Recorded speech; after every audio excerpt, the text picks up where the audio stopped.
Hello and welcome to, I'm not even giving it a real name, I'm Krillic, and typically you'd be seeing my face right now, but instead you are just simply seeing something on this screen in the video itself. This is going to be very impromptu.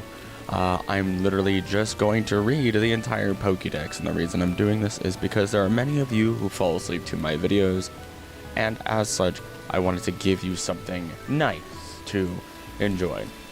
This is not going to be full-on ASMR. I'm likely going to nerd out, and I'm simply, along the way, going to be reading every Pokedex entry through the Pokemon.com website. So whatever they say is whatever I'm gonna say. So, get your drink ready, get yourself comfortable, whatever you might be doing, whether you're actually listening to me to sleep, listening to me at work, on a commute, or whatever else it might be, and get ready for however long this is going to be, because this is very long. I do have music playing for me and for you, and today the starting song is 1 hour of relaxing Pokemon Heart Gold Soul Silver music compilation.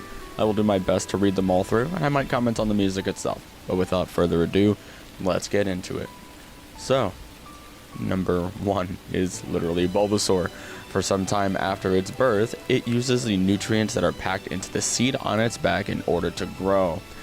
I always think of the "he was number 1" meme every single time from SpongeBob, without a fail. I love Bulbasaur. That's what I call him. I've heard other names for him, such as Holden. I don't know. I have a big old sleeping one on my back shelf, and I love it. I love it. I pick it up. I love it. I hold it. It's great. Oh, that's fantastic. The Ancient Ruins. I don't know about you, but I've always found the Ancient Ruins music to be a little bit on the creepier side, in my opinion. This guy's 2 feet tall. Alright, like half of that's in a bulb. Next up, we have Ivysaur. The more sunlight Ivysaur bathes in, the more strength wells up within it, allowing the bud on its back to grow larger. I feel bad looking at the way I ranked Pokemon, and I did rank Ivysaur lower than Bulbasaur, but I stick by that. That's a truth. I love Ivysaur's design, the way the rose-like protrusion, I guess I'll call it, extends the rigid edges of the leaf, and so much more. I think it's fantastic. I think it's great. How could I not? So there's nothing else to say about Ivysaur, and that makes me feel a little bad. I should not have been scrolling. Oops, ignore that. Yeah, I didn't edit these in. I may or may not just be screen recording to make my life easier when producing this product. Venusaur. While it basks in the sun, it can convert the light into energy. As a result, it is more powerful in the summertime. Megas might not appear until later, I guess. I'm not sure. Oh, hold on. I can click Mega Venusaur. See, I like Mega Venusaur, don't get me wrong. But how can you beat the classic? It's just a big dinosaur with a Rafflesia palm tree looking thing on its back. Oh yeah, if I haven't met, it's 6 feet tall. 2 of those feet are in the flower. You can't tell me otherwise. I will box anybody who says otherwise. I will play Voltorb Flip against anyone who says otherwise. It is 220.5 pounds. That thing would sit on me and I would lose no, it's actually not that heavy. To be fair, I think I could pick up Venusaur. The only problem that you'd have with Venusaur is just how wide the boy is, or girl. What's your... Oh, alternate version of, by spreading the broad petals of its flower and catching the sun's rays, it fills its body with power. Okay. So it's a little different. That's some nice chipper music.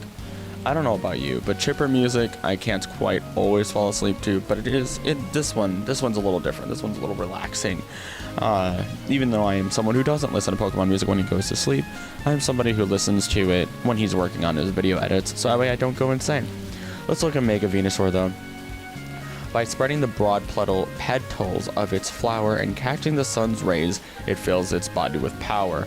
Now, I will admit now, I'm probably not going to edit any of my goof ups. Anything that I say, I am just holding myself to. If I'm quiet for a little bit, I'm probably drinking my water or my tea. I do have a lemon, a kidney, a kidney, whatever the heck it is. I like my slippery elm more than this, but you know what? This is what I have, so I gotta use it before I go. It's 342 pounds and 7'10". Again, most of that is going into the flour. That was the attention span going away. It's got thick fat. Wait, that's sick. That's sick. I didn't know that. That's pretty sick. Not gonna lie. Thick fat mega Venusaur. Not gonna lie. Take a little bit of ice. Take a little bit of fire. What are your weaknesses now? Psychic, bug, ground. That's it.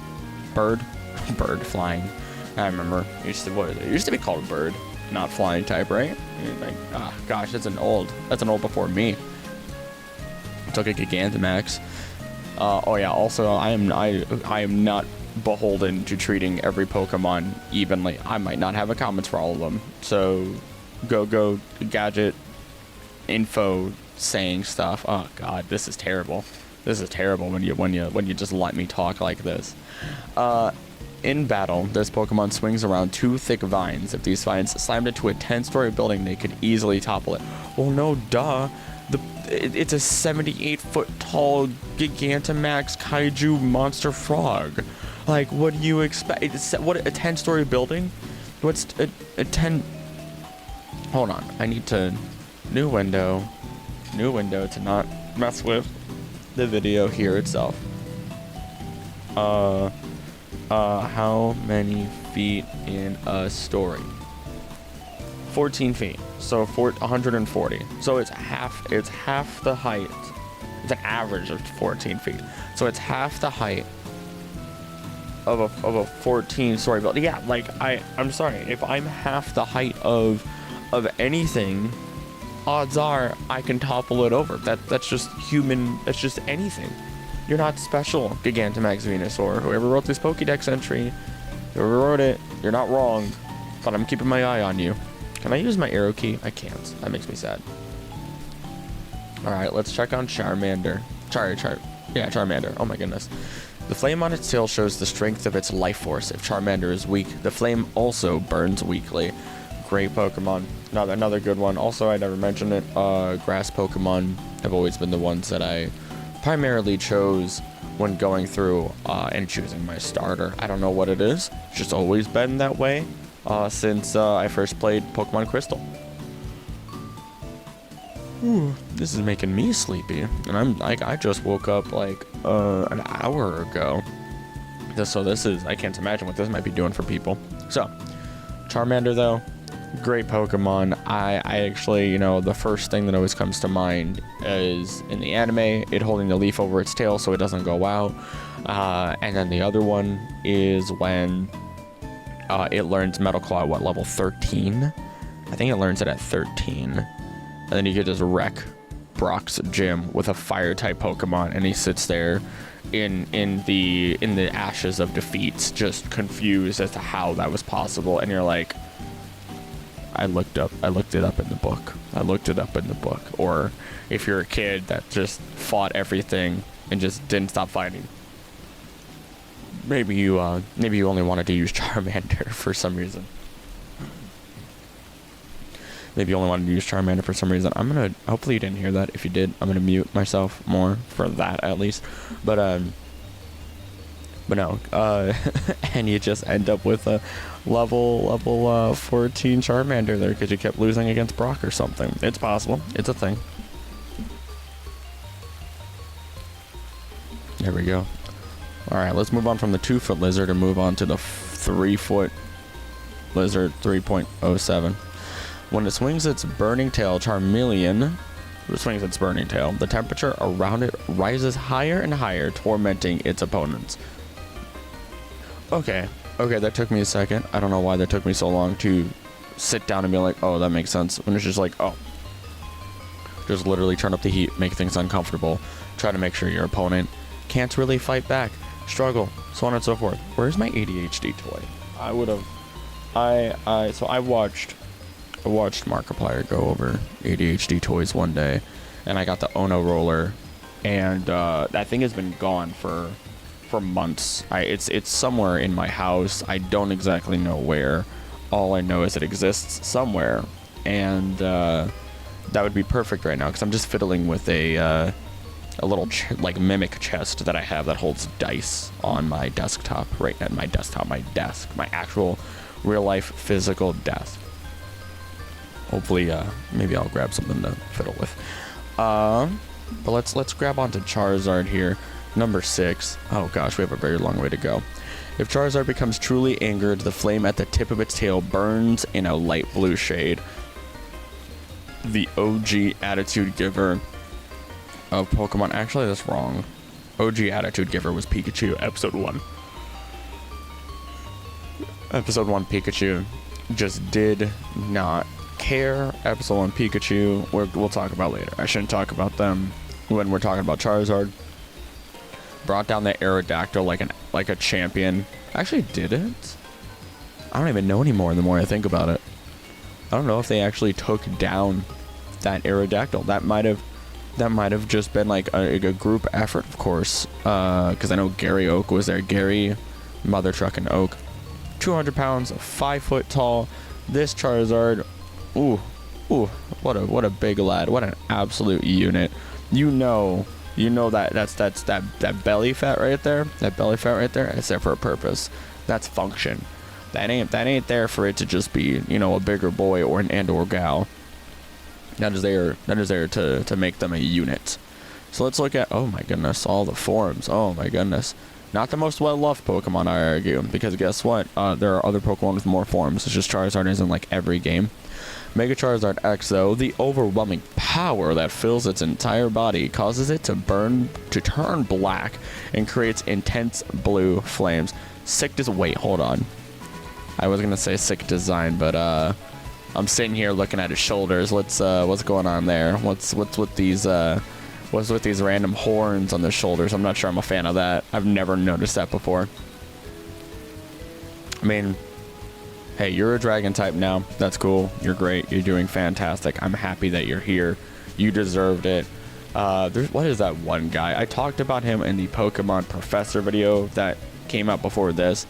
But the one guy whose design is based off of Mega Charizard X, or has some basis because that's his ace, and that's his main, as he's trying to beat every other Mega Pokemon in existence with Mega Charizard X, which, who wouldn't he beat? He wouldn't beat Rayquaza. He wouldn't beat, oh gosh, what are you, Dragon Flying? What's so special about you? What's so special about you? You have Altaria. You have Rayquaza. You have, who probably messed this thing up? You probably, as much as everyone would hate to say it, whatever that Steel Dragon one is, Dralodon, Arcaludon as well. Yeah, no, I'm sorry. Oh, no, wait, no, it's neutral. I don't know, man. Hard to say. Either way. Mega Charizard Y. Actually a sick design. Not gonna lie, I've had a lot of people tell me they like Charizard Y better. I respect it. I understand it. I get why. X has a more palatable design in terms of colors to me. Y, this seems to me to have a better, appearance overall. And I'm going to tell you right now, I might make my thumbnails, unless I say otherwise. I might do some level of art here and there. I am not a full-on, I will not consider myself a full-on artist. I am somebody who knows, who has the gift of gab. I am somebody who knows how to pause and talk and do all that good stuff. I'm a good entertainer. But when it comes to art, I'm just going to give my opinion. These are not educated opinions when it comes to art. I don't know color theory. I just understand how if it looks weird, fix it. That's all I've got going on for me. I can really only draw Pokemon right now. But Charizard Y, its bond with its trainer is the source of its power. It boasts speed and maneuverability greater than that of a jet fighter. I started scrolling again. I'm sorry for anybody who might find that a problem. I'm sure it's not that big of a deal. But Gigantamax Charizard, Huh. I don't look at Gigantamaxes often enough. The Gigantamaxes always throw me off a little bit. I'm not gonna lie. I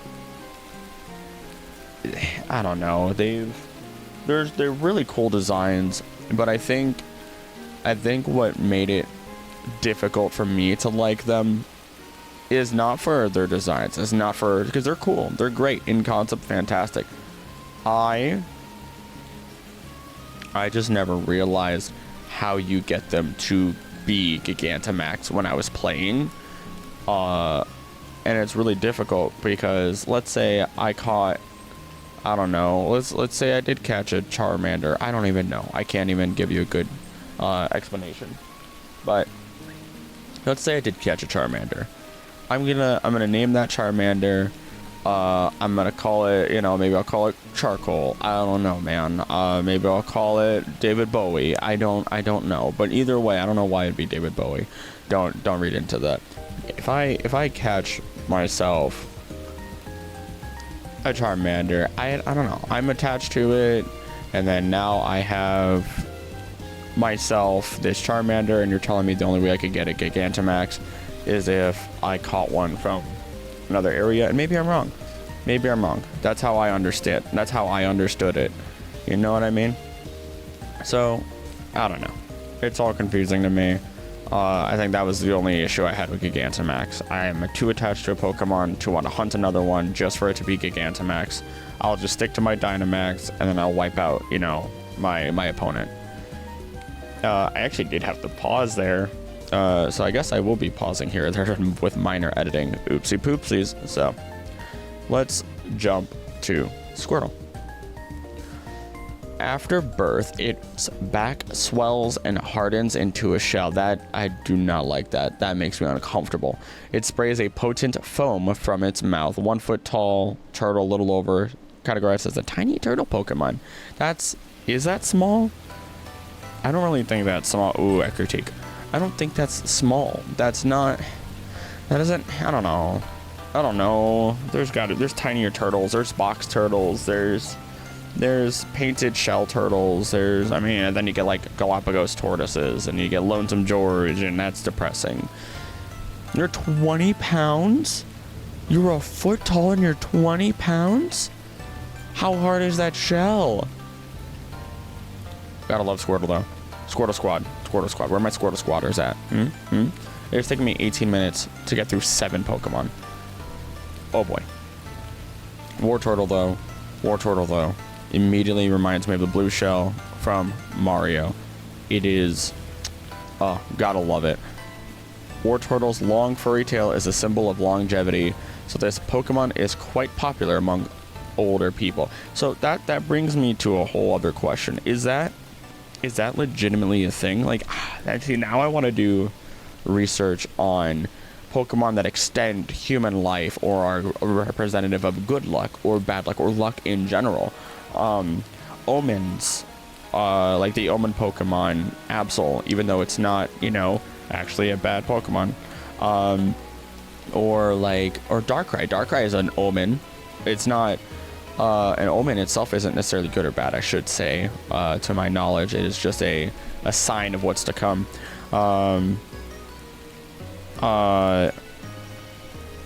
Gosh, what else is a good luck charm in terms of Pokemon? Togepi's a good luck charm.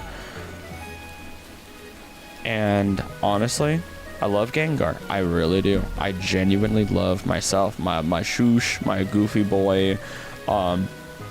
He is my favorite Pokemon. But the problem is, based on Pokedex information, I'd probably die. I would probably die. As such, I think it's best that I simply have a Togepi as my partner Pokemon if Pokemon were real. They're good luck. When they turn into Togekiss, they're also a form of good luck and happiness and joy and so on and so forth. Heck, I would take the happening line. I don't know about you, and maybe I should retake it myself. But I've taken the Pokemon, what Pokemon are you, quiz thing before, and it's like, oh, you're a Chansey because of XYZ reasons, and I'm like, ugh, really? Am I guess. I've been described as, very nurturing. I'm gonna drink some water. Stay hydrated out there. It's important. I don't know if you're sleeping or reading or whatever. I hope you're not reading. I hope you're not reading. I can't read and listen to somebody. That sounds terrible. Sounds terrible. Anywho, let's move on from Blue Shell, Mario Blue Shell, and jump into number 9, Blastoise. It deliberately increases its body weight so it can withstand the recoil of the water jets it fires. Category Shellfish. Really? Shellfish. Also, you're 5 foot tall and 188 pounds. Your density went down. How did your density go down as you got bigger?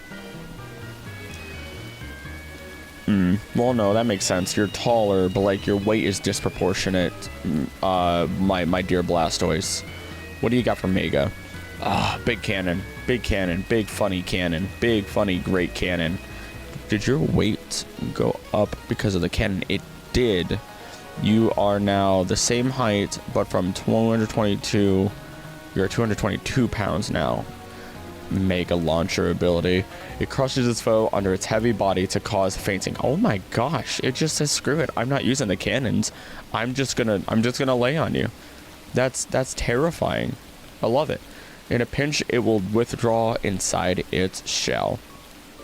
Meanwhile, Gigantamax, having the freaking continent on its back, not really having. Oh, it's like an anti-aircraft thing going on. It's not very good at precision shooting. Okay, anti-aircrafts are the whole thing is they are good at precision shooting. They're supposed to be. When attacking, it just fires its 31 cannons over and over and over. Yeah, that's kind of ridiculous. That's terrifying. I would not want to deal with, if ever Pokemon had a full war arc and it was just continent versus continent versus continent, I would not want to deal with Galar. I would not want to deal with Galar. That sounds like a terrible thing in all honesty. I feel like the Gigantamax Pokemon there, even though they don't last long, they would find a way to make their Pokemon Gigantamax wherever they want, which they already have by all means. And if somebody comes in, it's gone. You're gonna be safe. They're gonna be perfectly fine. I need a little bit of tea here. Let me just. That is too hot. That is too hot to touch. That is too hot for my lips. That is not ideal. This microphone is like really close to me. Super close to me.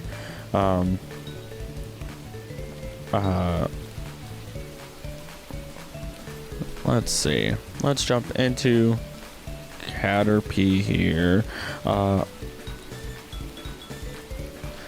For protection, it releases a horrible stench from the antenna on its head to drive away enemies. 1 foot tall, 6 pound caterpillar.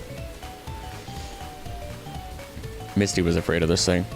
Misty was afraid of a 1 foot caterpillar. I mean, she was afraid of bugs. I respect it. It is what it is. What else can you say to it?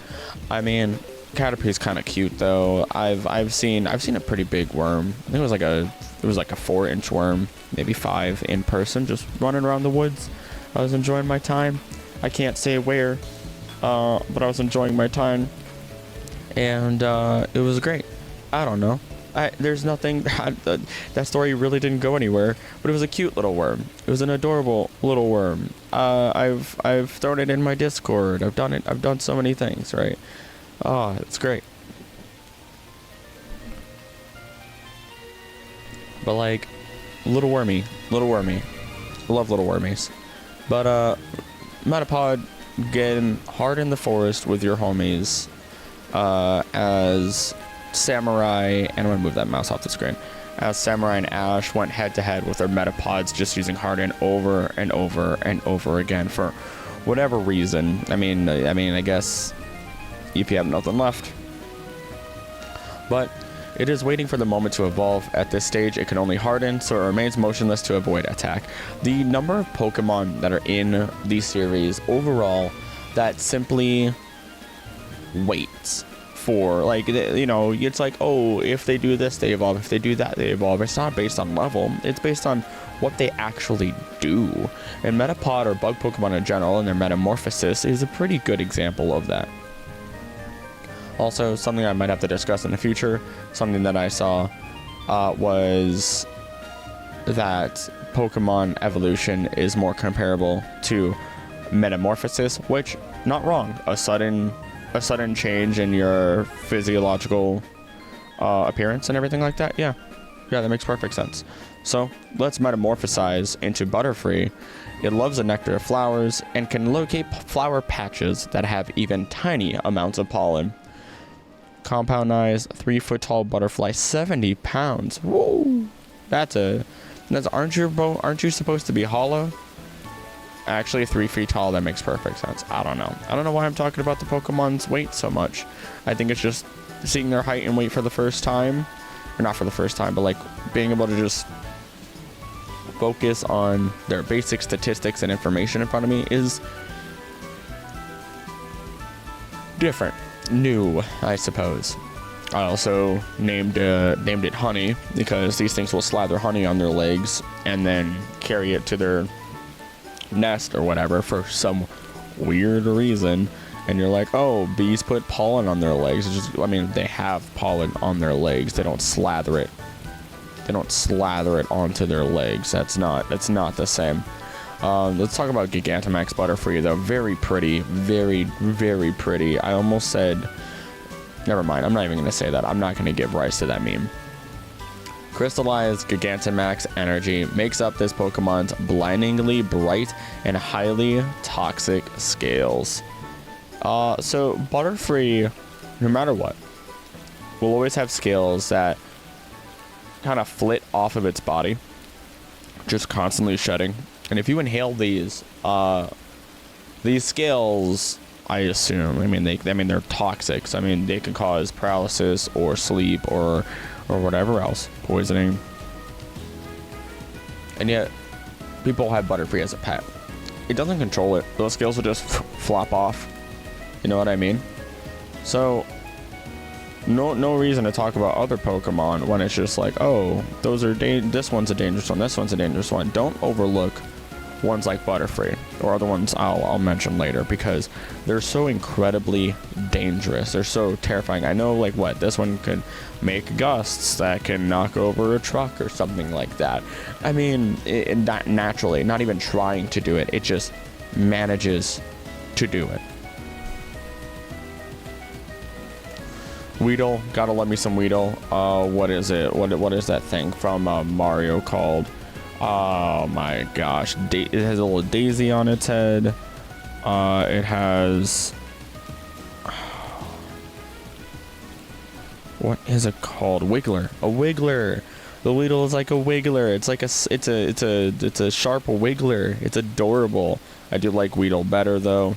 I gotta say, it scares me less. I feel like Wiggler is made to terrify in some capacity, mainly because it seems so docile, and then when you tap it on the head and it loses that flower, it goes off. It goes off, and it's angry, and it's red, and it makes me uncomfortable, and I don't know, man. Oh, Hairy Bug? Weedle is known as the Hairy Bug Pokemon? I'm sorry. What? Point at the hair. Point at the hair on this thing. I swear to God. I swear to Arceus, if you point at its head or its tail, that's a stinger. That's a stinger. It literally said, beware of the sharp stinger on its head. It hides in grass and bushes where it eats leaves. And based on colorization and same material theory based off of color, that tail thing is also a stinger. So if anyone tells me in the comments that it's not a stinger, you're wrong. You're wrong. You're wrong. I refuse to believe you. I don't care if 1,000. I don't care if 10,000. I don't care if 100,000 people tell me. 100,000 people can be wrong, and that's just the facts of the situation. I know I can be wrong, but in this situation, you'd be wrong. I don't know why. I don't know why my brain paused. Actually, I do know why. I'm also still handling other stuff while reading, because it's just like, it's super easy and it's super chill and it's super nice. And I know you're not going to care. You're just going to be like, it's a little bit of extra silence in between and I still get to hear the music. Beautiful. I wouldn't mind, at least. I don't know. Kakuna. Able to move only slightly. When endangered, it may stick out its stinger and poison its enemy. I assume the stinger... Oh, yeah, it's like in that little tie. I want you to imagine Kakuna here. You see the head. You see the front of its face, kind of there. That's a tie. Like when somebody ties a tie for a business suit. Kakuna's just in a business suit. Its shiny should have been red for that little tie part. And then, like, black for the rest of it. And be perfect. It would have genuinely been fantastic. I don't know. It's a scary mon. I've seen it in the anime. I've seen it hatching open. Very dramatic. And it was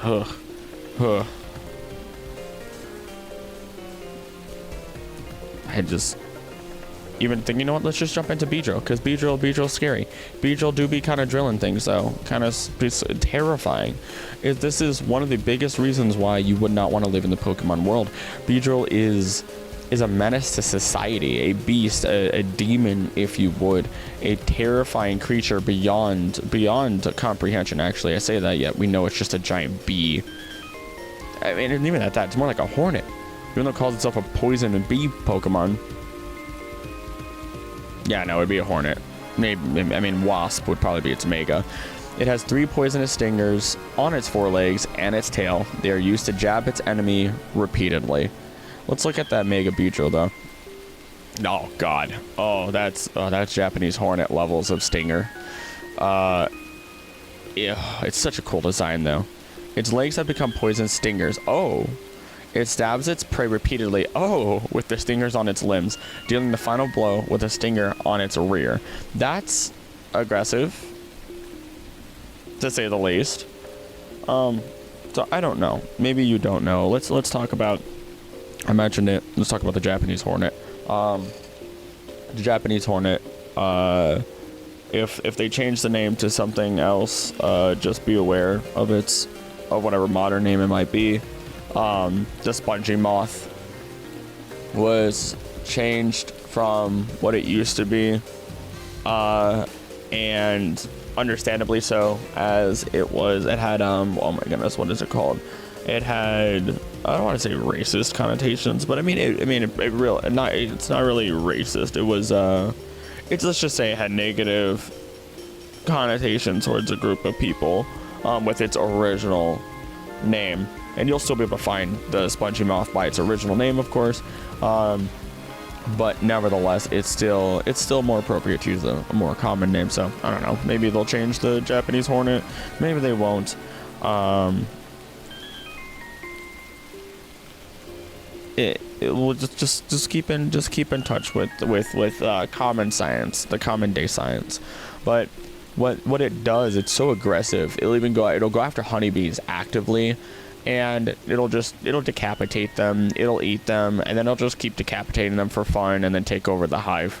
And that's it. That's the high and low of the Japanese hornet, and why they're very dangerous in the United States. Because one, they don't have, like any other invasive, they don't have a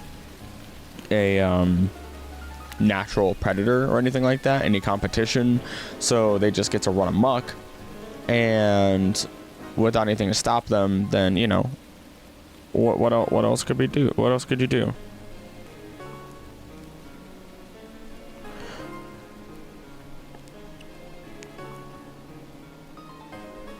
But Pidgey, very docile. If attacked, it will often kick up sand to protect itself rather than fight back. I remember playing plenty of Nuzlocke. And the first bird I would always get, I would call Burb. B-I-R-B, as in boy. I don't know why. But that's the immediate thought that comes through my head.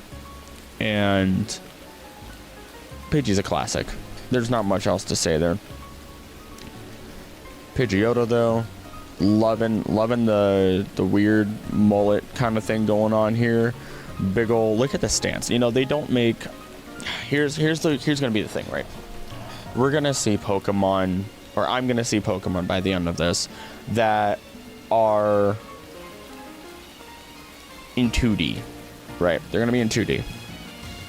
I am not always the biggest fan of every Pokemon in 3D. I think some of them work in 3D, some of them work way better in 2D.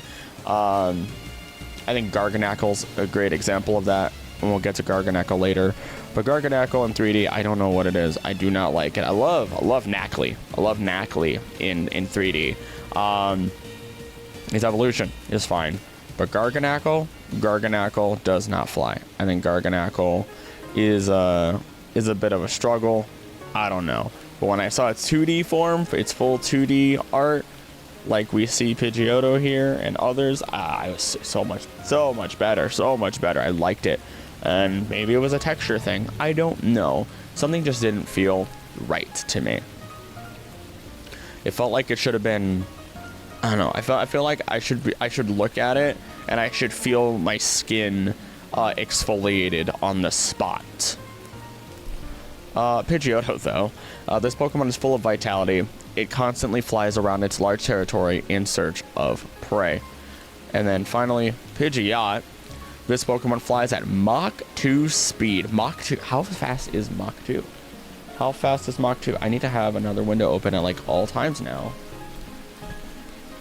How fast is Mach 2? 153. Whoa, sorry, hold on, not 153. 1,534 miles per hour. And what about in kilometers for you people? 2,470 kilometers per hour. Is there what goes that fast? What moves at Mach 2 speed?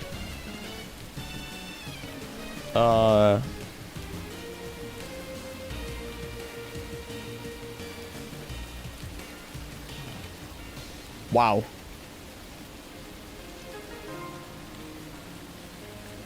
What? Okay, let's look at NASA.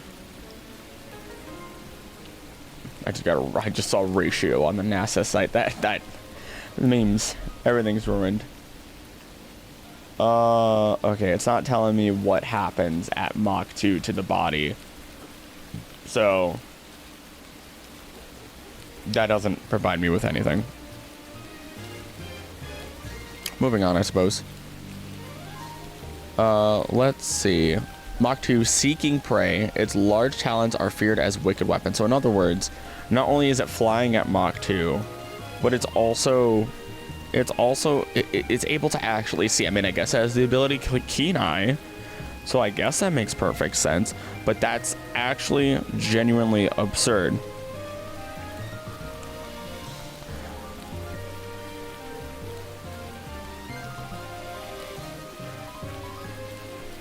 Uh, 4'11" burb. Mega Pidgeot time. One of the best glow ups in terms of a mega, bar none. There's a lot of good megas out there. I'll admit, there's a lot of really good megas out there, but in terms of a pure glow up, it looks better. Mega Pidgeot's so much more vibrant. Honestly, I think it's one of the few Pokemon. Let's see, it's got blue, tan, orangish, yellow, black. You could argue the tan is a white, but it even has a little bit of extra detailing in the white. And as far as Pokemon designs go, something you might notice is that Pokemon will typically have only 3 colors, simplistic in terms of their colorization designs, and Mega Pidgeot sitting here with 4 is really ballin'. You look at Blastoise, tan, white, blue. You look at Charizard, or Charmeleon, Charmander. You get orange, tan. Maybe you get the black, white, blue. Nevertheless, you get 3. You get colors of 3, and Pidgeot gets to have a nice little rainbow of 4 going on here. With its muscular strength now greatly increased, it can fly continuously for 2 weeks without resting. Actually, that is kind of a big deal. Birds often will find lines of trees to rest in. And also because of it being a 7-foot bird weighing 111 pounds, and it's probably going easily faster than Mach 2 at this point, I don't think it has anything to worry about.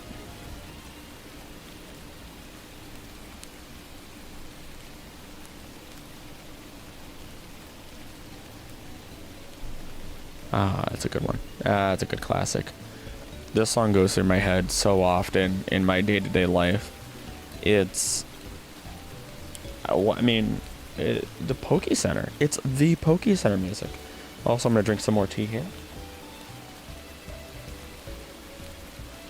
Much better. Rattata will chew on anything with its fangs. If you see one, you can be certain that 40 more live in the area. Little foot tall thing. Let's look at, oh yeah, lowland form. Its whiskers provide it with a keen sense of smell, enabling it to pick up the scent of hidden food and locate it instantly. Gotta admit, I imagine lowland Rattata as Waluigi a lot of the time. I blame the kind of mustache whisker thing it has going on here. I do like its lowland form more. I might be biased towards it, simply because I do love Pokemon Sun and Moon. I think it's great. In terms of one-time playthroughs and not repeated playthroughs, it's within my top 3. But if I was forced to replay it, it would easily drop to like 5, I think. Whereas like Heart Gold sticks up there as number 1, even though Legends Arceus is fantastic. It's, you know, it just, I don't know if I could full on replay it. I'll do the shiny hunting in it, and that's really it. Oh, it goes from Guts to Gluttony as far as one of its abilities go. That's kind of cool. Eradicate, though. Its hind feet are webbed. That doesn't look like it to me. They act as flippers, so it can swim in rivers and hunt for prey. Yeah, no, I mean, they're rats. They're kind of going to go wherever they want. Also, mice in general are pretty solid swimmers. Oh, I guess they are webbed. I can kind of see it now. I see how, like, the simple design goes. But a lowland form, look at those chubby cheeks. Look at those wonderful chubby cheeks. It makes its Rattata underlings gather food for it, dining solely on the most nutritious and delicious fare. It is funny. It is a dark type. The reason being that it is underhanded. It does, you know, take away. That's the whole point of like dark type Pokemon. It's not that they're like bad. It's that their methods of survival per se may be underhanded. Does not inherently make them evil though. Like Incineroar being a heel in wrestling. It's very showboaty. It's very, you know, out there, and it's gonna use what might be, I don't even know if it uses illegal moves, but it's representative of a heel, potentially representative of a heel in wrestling. So just to give you a good example, oh, that's some solid music right there.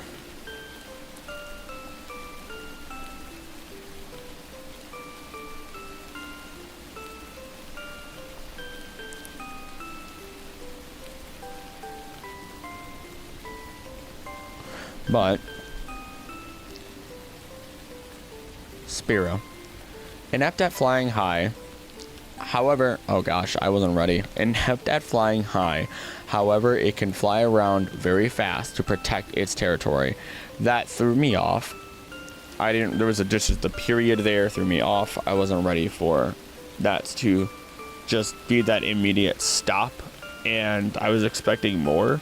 But because I've mentally trained myself to see in conversation a period as hard stop, comma as a ramp, a colon somewhere in between, so on and so forth, to help first time. Like if I've never pre-read something, then how you place your commas and periods help me.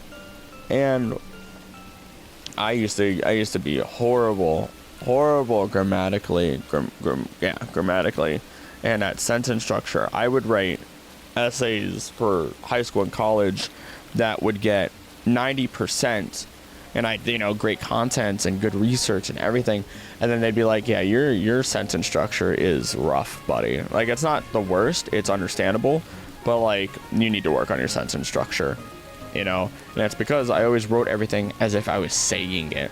So I would make run-on sentences quite often. But Spearow, I don't know. It's Kentucky Fried. That's all I want to say. Fearow, though, Pokemon that dates back many years. If it senses wait, what? What Pokemon doesn't date back many years? What do you mean it dates back many years? It's not an ancient Pokemon. It doesn't evolve using ancient power or anything weird. I don't understand. If it senses danger, it flies high and away instantly. Well, at least it could fly high now. It's got big wings. It's learned. It's become better. It's got a crown on its head. It reminds me of those rubber chickens, the ones that go, eh. I wanted to do it louder, but I realized that's a terrible decision for somebody that is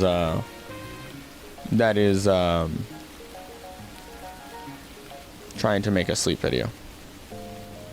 I don't know. Fearow never made much of an impact on me, other than it being it was kind of stronger than I ever expected. Fearow does deserve some love, though. I feel like it could definitely get up with a Mega, with an alternate form, with something. Its category is Beak. It is the Beak Pokemon. That feels judgmental. Ekans, though. Ekans can freely detach its jaw to swallow a large prey whole. Thank you for being your average snake. It can become too heavy to move, however, which, yes, I remember reading that if Ekans gets too heavy to move, other Pokemon will eat it, which, I mean, again, normal snakes might have that situation as well, with more aggressive types of creatures, like a bird. Arbok. The pattern on its belly appears to be a frightening face. Weak foes will flee just at the sight of the pattern.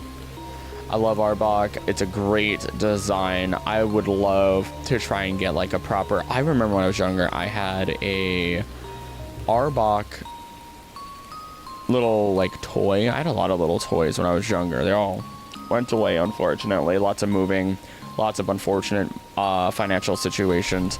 But, it is what it is. And now we sit here, and I kind of would love to have an Arbok again one day. That'd be kind of cool. I think poison types are pretty baller, and I'd probably be a poison type gym leader if I had to choose gym leader.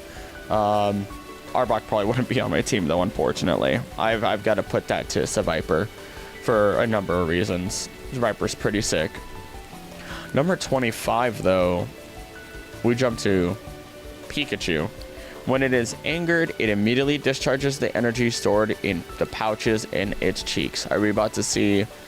Oh yeah, Gigantamax Pikachu PP. Its Gigantamax power expanded, forming its supersized body and towering tail. So, it's classic Pikachu. What else can be said about that? It's classic Pikachu. Fantastic, beautiful. Pikachu itself, there's a reason it's the mascot and staple of Pokemon for all these years, was almost Clefairy. And I don't know. There's a lot of hate for Pokemon because, like, oh, this one is overused, this one's everywhere, let other ones shine. But like, and I get that. I do. But man, I can never be mad at that face. I can never be mad at that face. I can never be mad at Pikachu in general. I got a smile on my face. They're cute. They're adorable. They hit the mark exactly where they wanted to hit the mark for Pikachu. Pikachu is on coins, is celebrated in like Macy's Day parades and so much more, referenced in so much material that, like, Pikachu is a coin of culture at this point. They're not just a monetary coin, a coin of culture. And also a little bit of Mandela effect of I said Mandela, and I got confused because I thought of Mandela catalog. I'm a big horror fan. I love horror games, and horror like series on YouTube and all these other things. I've thought about doing a second channel just to separate the horror from the Pokemon channel here. We'll see what happens there. Nevertheless, back to Mandela effect of Pikachu with the little black mark on its tail, which I always remembered as well. I don't know where that comes from. Probably because of just missed designs and stuff like that. Because people have found Bernstein bears, and it's just a misprint. Misprints happen. It is a thing, and sometimes they'll spread kind of far early on, and it kind of messes with the human brain. 26 though. Raichu. Its tail discharges electricity into the ground, protecting it from getting shocked. I know that if Raichu ends up not discharging that energy, then it does get aggressive, it does get angry, it just has too much energy for its body to handle, and it needs to do something with it. So it's got to discharge it into the ground. Kind of enjoy that music every once in a while. Let's see here. Alolan Raichu. It's believed that the weather, climate, and food of the Alola region all play a part in causing Pikachu to evolve into this form of Raichu, an electric psychic type. The Surge Surfer, an amazing Pokemon, a great design. So they designed. So I was doing Pokemon shorts, and I won't be loud when I say it for those of you that know what those shorts are, but it was rating people's favorite Pokemon, and I would always start out and people were like, how do you say it that fast? Where it's just, let's see if I can even do it. I'm rating your favorite Pokemon because they say truly skilled trainers should always win with their favorites, and it just blasts through it, right? And people would be like, what are you on? I want some. What the heck is going on? How do you talk so fast? Slow down. And I'm like, no, I'm not slowing down for a short. It's a short. I want it fast. I want it to the point. Some of y'all already click off of the short already because its shorts are too slow for you for one reason or another. So I'm gonna do it this way, right? Well, when I was doing my research for Alolan Raichu for that, Alolan Raichu was created by, I believe, oh goodness, I don't want to say the wrong name. Let's just put it this way. Alolan Raichu was created to really show off the cuteness of Raichu, because the original creator of Raichu really believed that people slept on Raichu in terms of like its cuteness, because like it's just as cute, if not more cute, than Pikachu. And while I disagree with the more cute, I do appreciate Raichu. The problem with Raichu is Raichu doesn't have as like a higher pitch to their voice. In addition, they are larger. They are also viewed in a more aggressive manner. I mean, you see it with what is your first thought when you think of Raichu? I think of Raichu and Lieutenant Surge. So I see Raichu as strong. I see it as powerful. I see it as like the big brother to Pikachu, right? So I don't think of cute when I think of Raichu, but when I think of Alolan Raichu, I think adorable. So freaking cute. You know what came to mind? I thought to myself just now, what if like maybe once a week, I just pick a Pokemon line, I do a little bit of research, and I just talk about every week, no high edits, just something simple every week to put out, on top of the normal stuff that just is open and freely talking about Pokemon. I think that just sounds nice. We'll see about that. But it does eat pancakes. It serves pancakes. Alolan Raichu is adorable. Sandshrew. It digs deep burrows to live in. When in danger, it rolls up its body to withstand attacks. Sandshrew and Alolan Sandshrew, or not Alolan Sandshrew, I mean Sandslash, unfortunately got the short end of the stick as, they don't ever really, I don't know if they changed it, but they never really learned any good ground type moves. They got the Chikorita treatment, which, I mean, Chikorita got the Sandshrew treatment technically, considering who came first, in terms of like ability and power and so on and so forth, which is so sad. Also, it's a mouse. I mean, I guess it's like a shrew. I mean, based on facial structure, it's more like a shrew, to my educated guess. You know, just based on face shape and the way its face comes to more of a point. Which, I mean, a shrew is a mouse? See, here we are again. Well, that's not what I meant to do, but here we are. I guess I'm searching in a private window. Is a shrew a mouse? I gotta hide it from Google. But shrews are not only mice, are not only not mice, they're not even rodents. Shrews take their place in the much more sparsely populated family tree of insectivores, a branch of which that includes the moles. The moles. Upon close inspection, they share little in common with mice. No outward ear flaps, beady eyes, and a short, stalky tail. Thank you, nationalparkservice.gov. In their NETN species spotlight, northern short-tailed shrew. Well, it's somewhere between a mouse and a shrew. That's where I'm letting it sit. Whatever. Whatever. Let's see. Alolan, though, it lives on snowy mountains. Its steel shell is very hard, so much so it can't roll its body up into a ball. Pretty cool, actually. I love Igloo Mouse. Igloo Mouse is pretty sick. Definitely an upgrade as far as the design goes from the OG. And I didn't realize it was a steel type, let alone an ice steel type for the longest.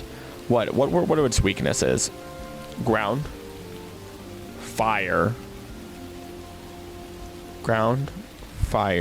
fighting.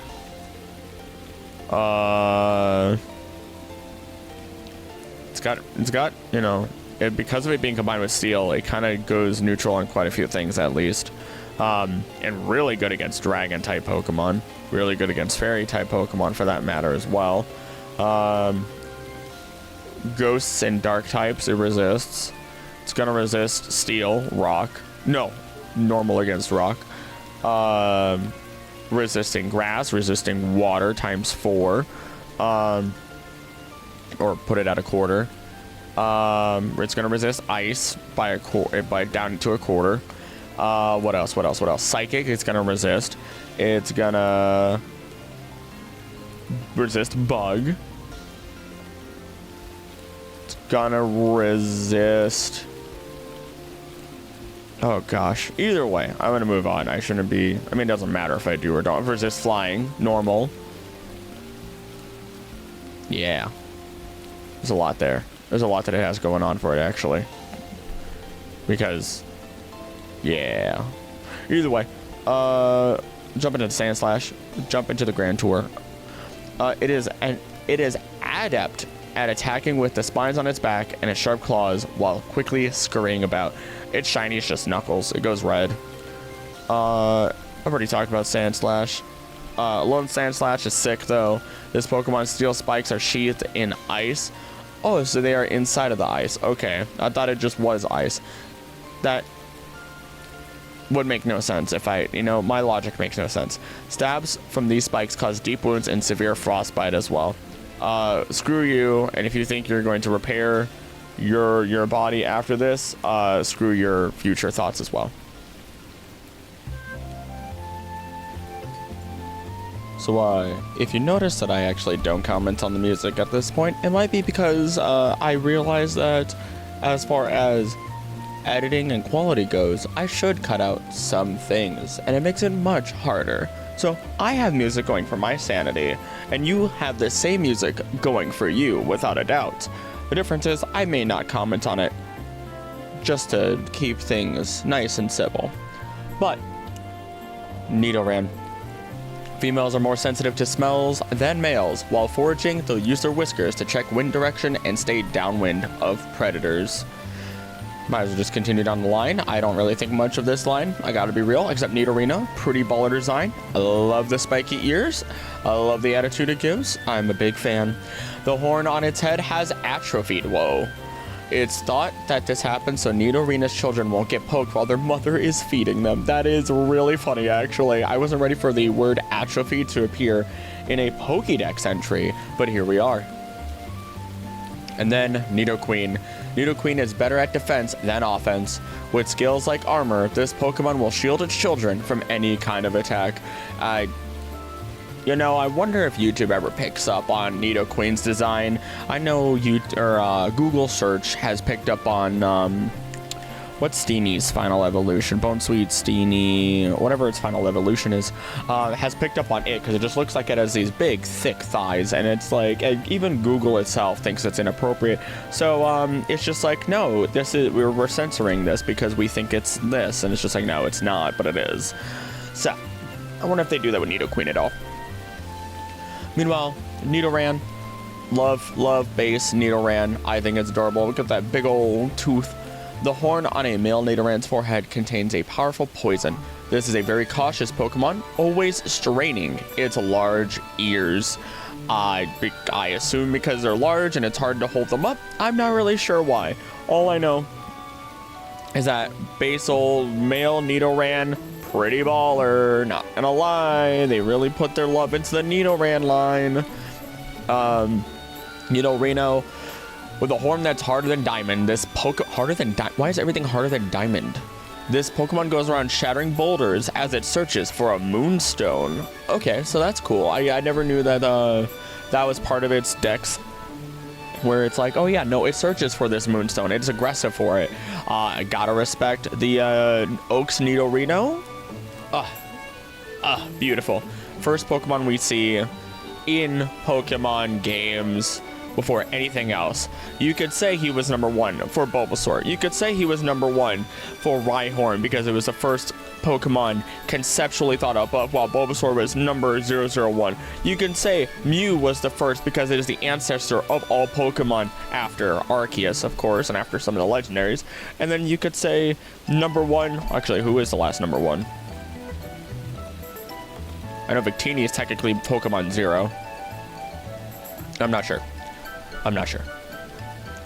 But Nidoking, when it goes on a rampage, it's impossible to control. But in the presence of a Nidoqueen, it's lived with for a long time. Nidoking calms down. That's cute. That's adorable. That's a nice little play on kings, queens, and relationships. Drink some more tea. So you can't see it, but I'm drinking from a Snorlax. It's a regular cup, white with brown on the inside, and it says, but first, coffee. Even though I'm drinking tea, it has a sleeping Snorlax on it. I do drink coffee out of it every once in a while. I do enjoy me some good coffee. Nidoking's ballin' though. I remember in the old games, it was just so strong. Clefairy though. On nights with a full moon, Clefairy gather from all over and dance. Bathing in moonlight makes them float. It also makes them evolve because their dancing ritual around the moonstone allows them to evolve instead of actually having to use up the moonstone like we would see in the games. Also, contender for mascot of Pokemon, understandably so. I mean, look at that face. Look at that face. So adorable. Also do love me some Clefable. Said to live in quiet, remote mountains, this type of fairy has a strong aversion to being seen. Also has very strong, sensitive ears, so that's why it lives deep in the mountains. It can hear the pin drop literally from miles and miles away, according to its dex entry. And as such, it would be a Pokemon that, unfortunately, as much as I love it, it would not love me, as I am a loud individual. I am a very loud individual in my common day life. I'm a loud individual on my streams. Things get wacky. So, Vulpix. If it is attacked by an enemy that is stronger than itself, it feigns injury to fool the enemy and escapes, which I think foxes do that. A lot of creatures technically might do that. It also plays into the trickster fox idea. Alolan Vulpix. I'm going through these faster because I realized how slow I was going before. Not that you would complain, but it's just a matter of like, hey, I'm going to go at my pace. Whatever pace I go is whatever pace I go.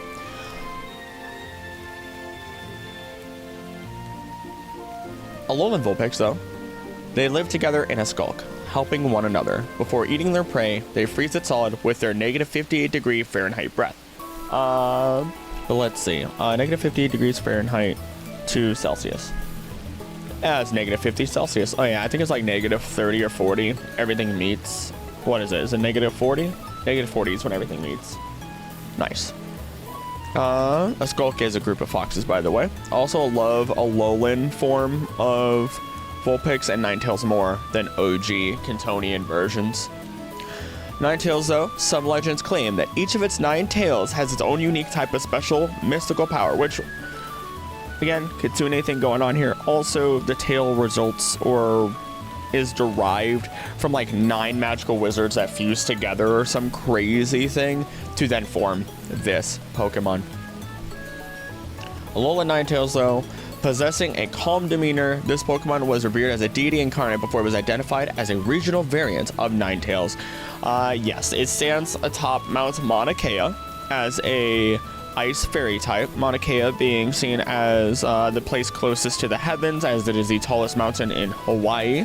And in the Pokemon games, it is seen as a sacred grounds. And I've noticed that a lot of life or myth or sacred, holy, anything like that, ends up getting revered through fairy type Pokemon. So it's very interesting.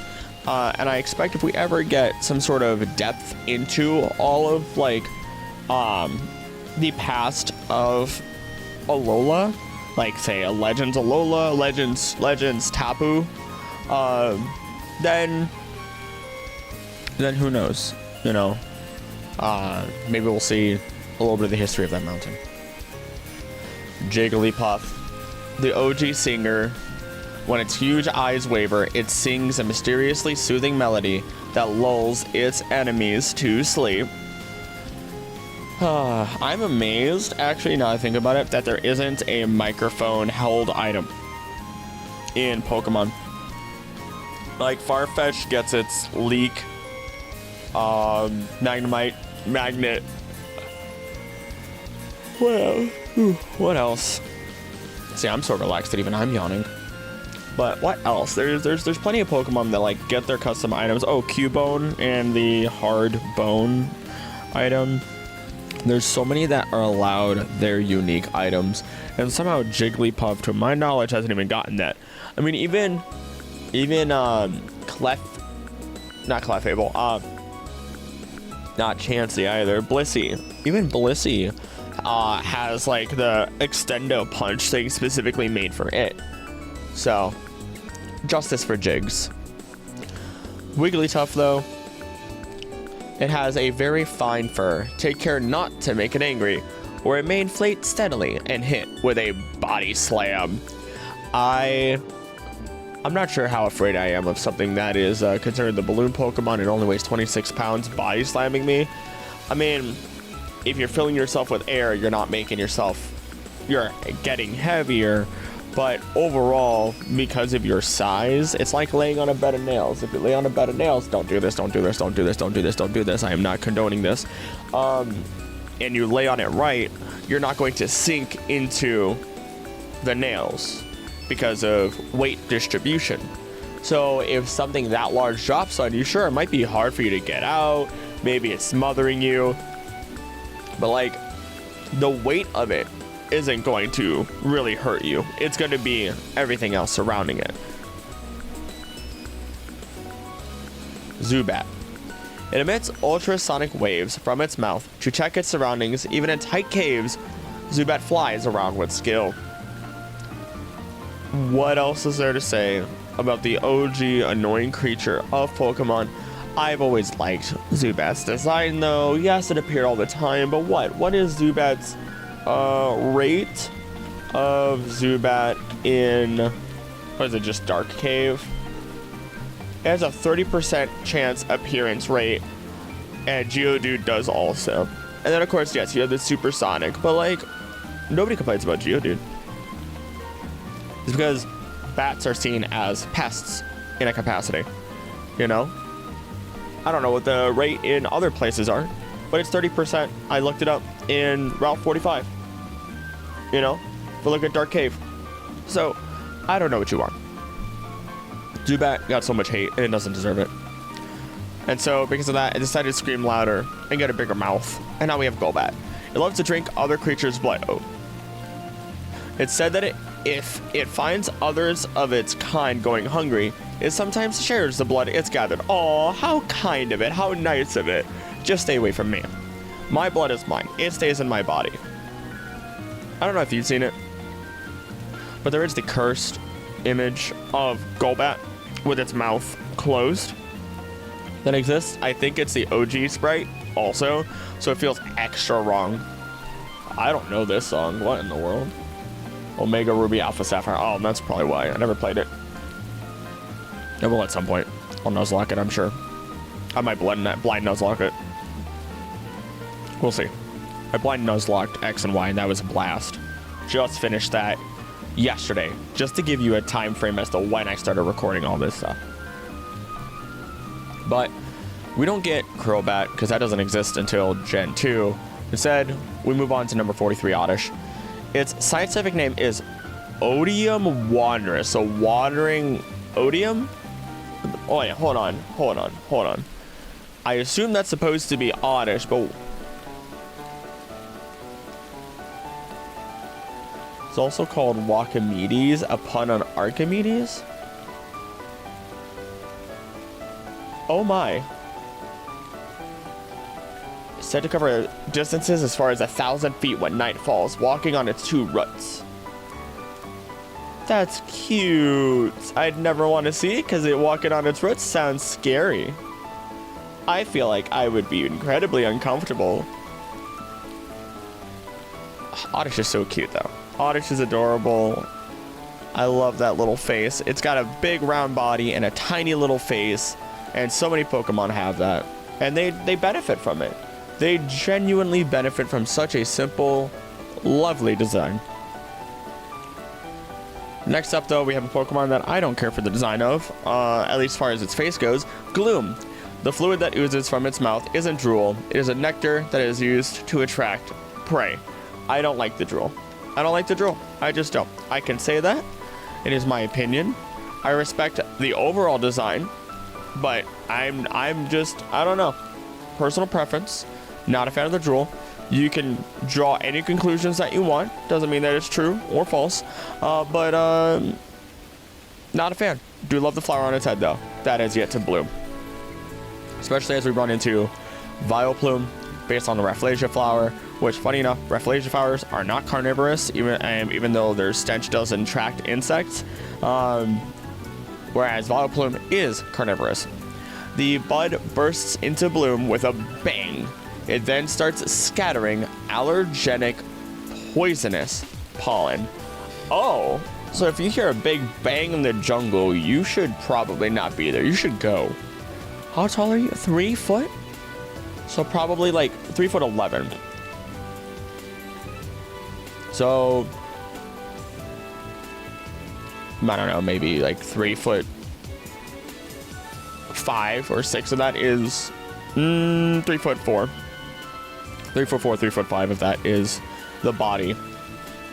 I'd say I want diagrams.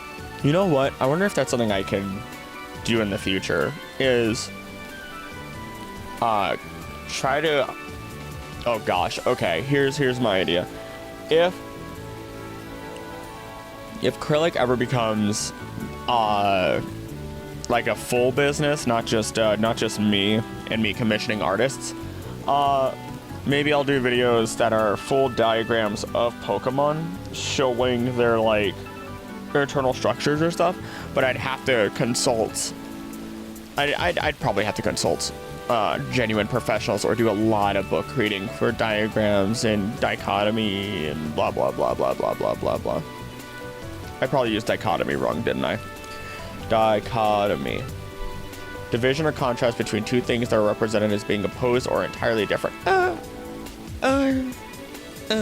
Maybe that'll be fine. I don't know. Paris, though. The one of the horrors that most people know about when they think about Pokemon, a scary little bug boy, but is considered the mushroom Pokemon because the real threat is the mushroom itself,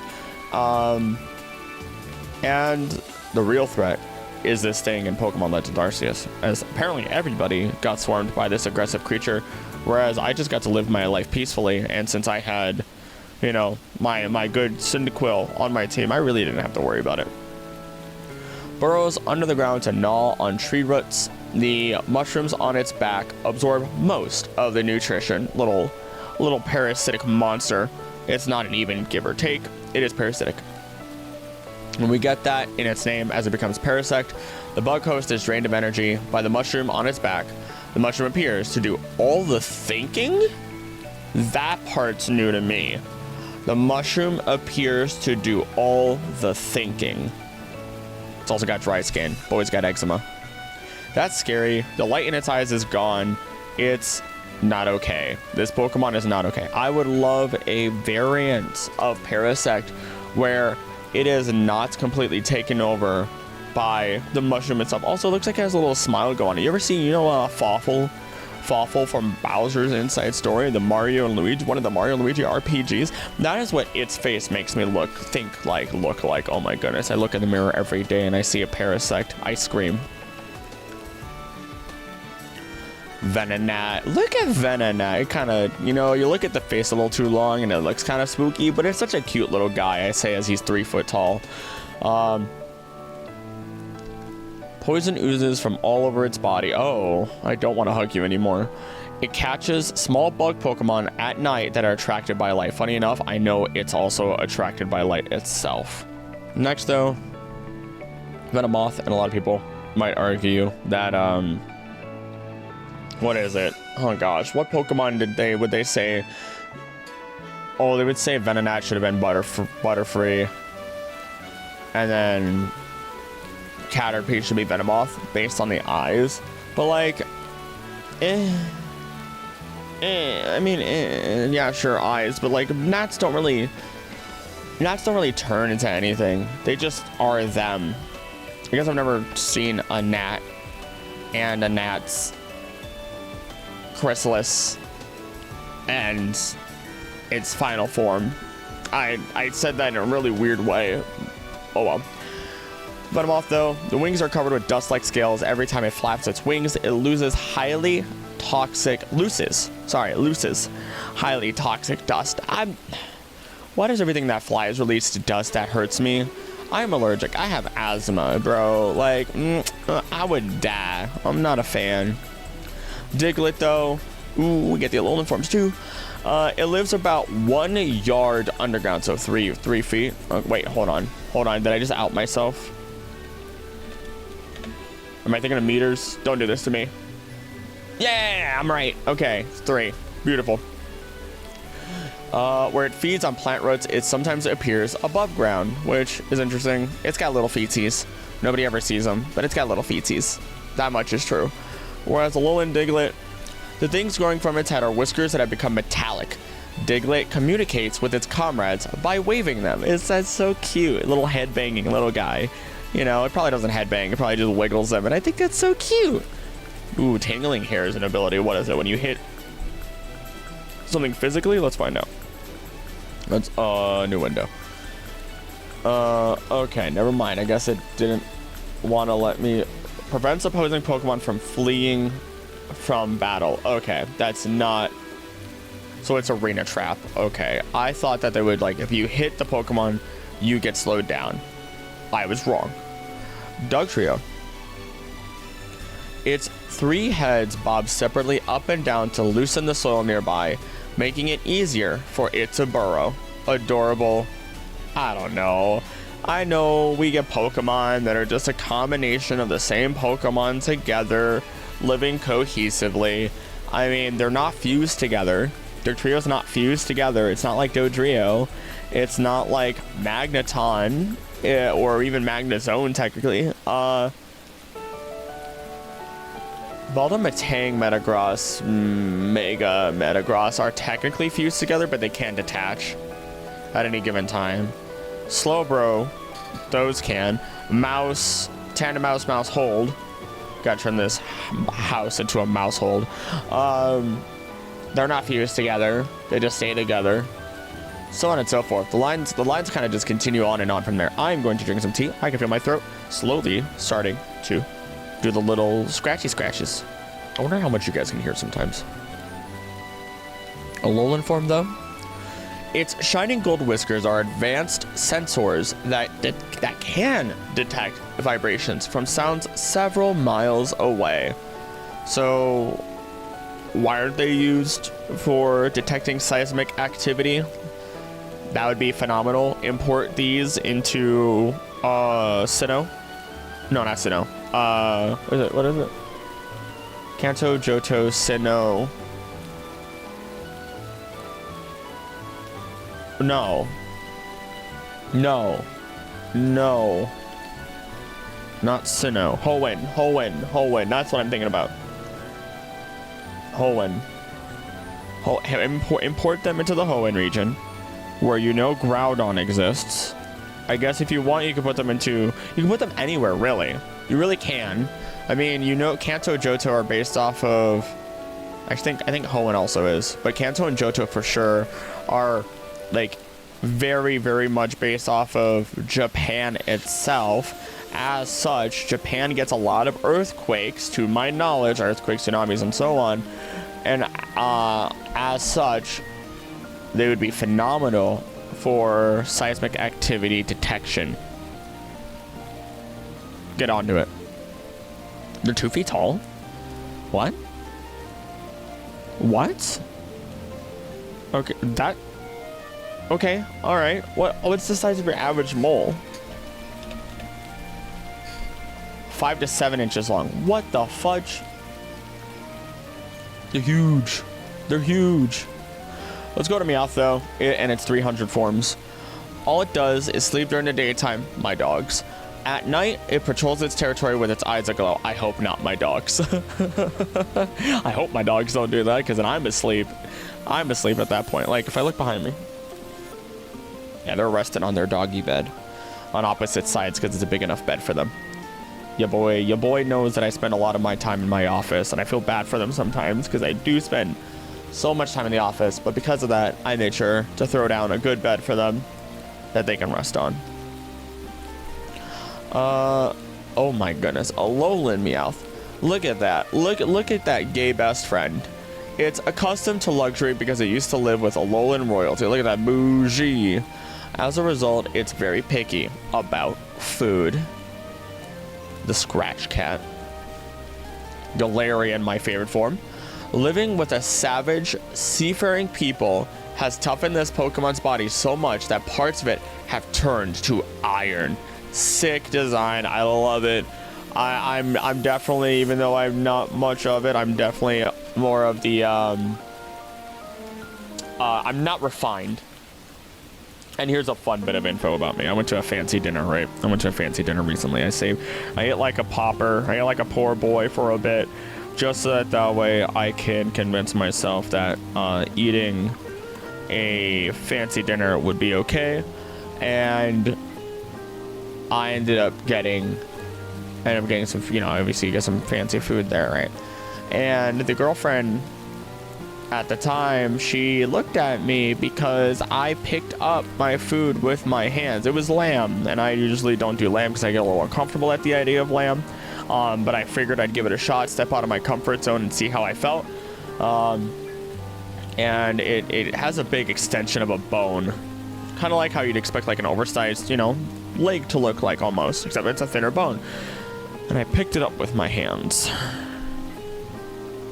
And she didn't like yell at me or anything like that. She just like looked at me, and after a while I'm like, I realized I shouldn't be doing this. She goes, maybe not. You are in a fancy restaurant. I'm like, oh man. So if that means anything to you, even if YouTube, or as YouTube takes off and I can make my living off of it, even if I become some hot shot, millions upon millions of subscribers YouTuber, I'm still gonna be this oaf, this unrefined oaf that exists.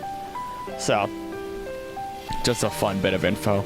And we're gonna move on to Gigantamax Mouth Long Cat, the cat that anytime you pick up your real life cat, that your real cat turns into. The pattern that has appeared on its giant coin is thought to be the key to unlocking the secrets of the Dynamax phenomenon. Hold on, what? Hold on.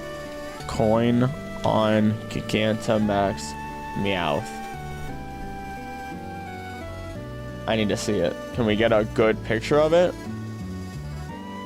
It's on its VMAX card.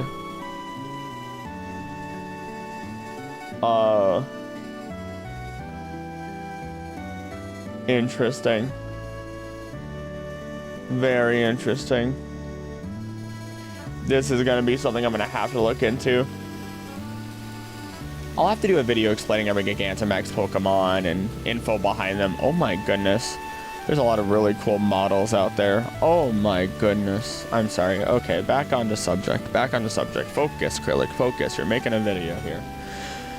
Persian. Although its fur has many admirers, it is tough to raise as a pet because of its fickle meanness. That's why Giovanni had one, as a testament to who he is and how he holds himself. For people who might know Pokemon, that was your first sign that he really did mean business when you see him in the anime. Whereas you get a Alolan Persian and you get the fat head being big-headed and being a reference to not just being big-headed or air-headed, but also inbreeding that happens in terms of royalty.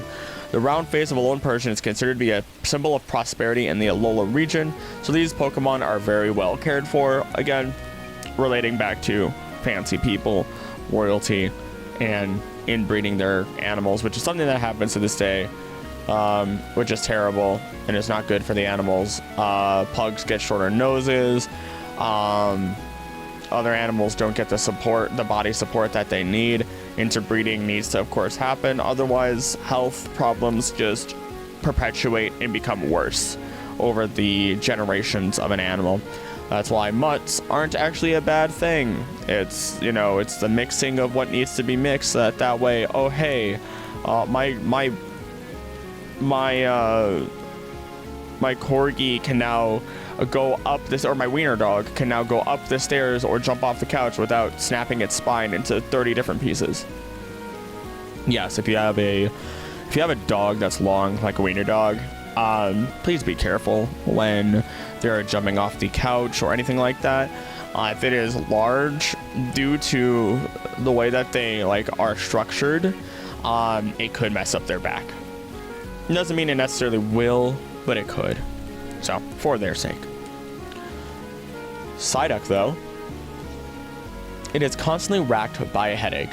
When the headache turns intense, it begins using mysterious powers. A real shame that as it goes from Psyduck to Golduck, it never became a psychic type, as when it swims at full speed, using its long, webbed limbs, its forehead somehow begins to glow.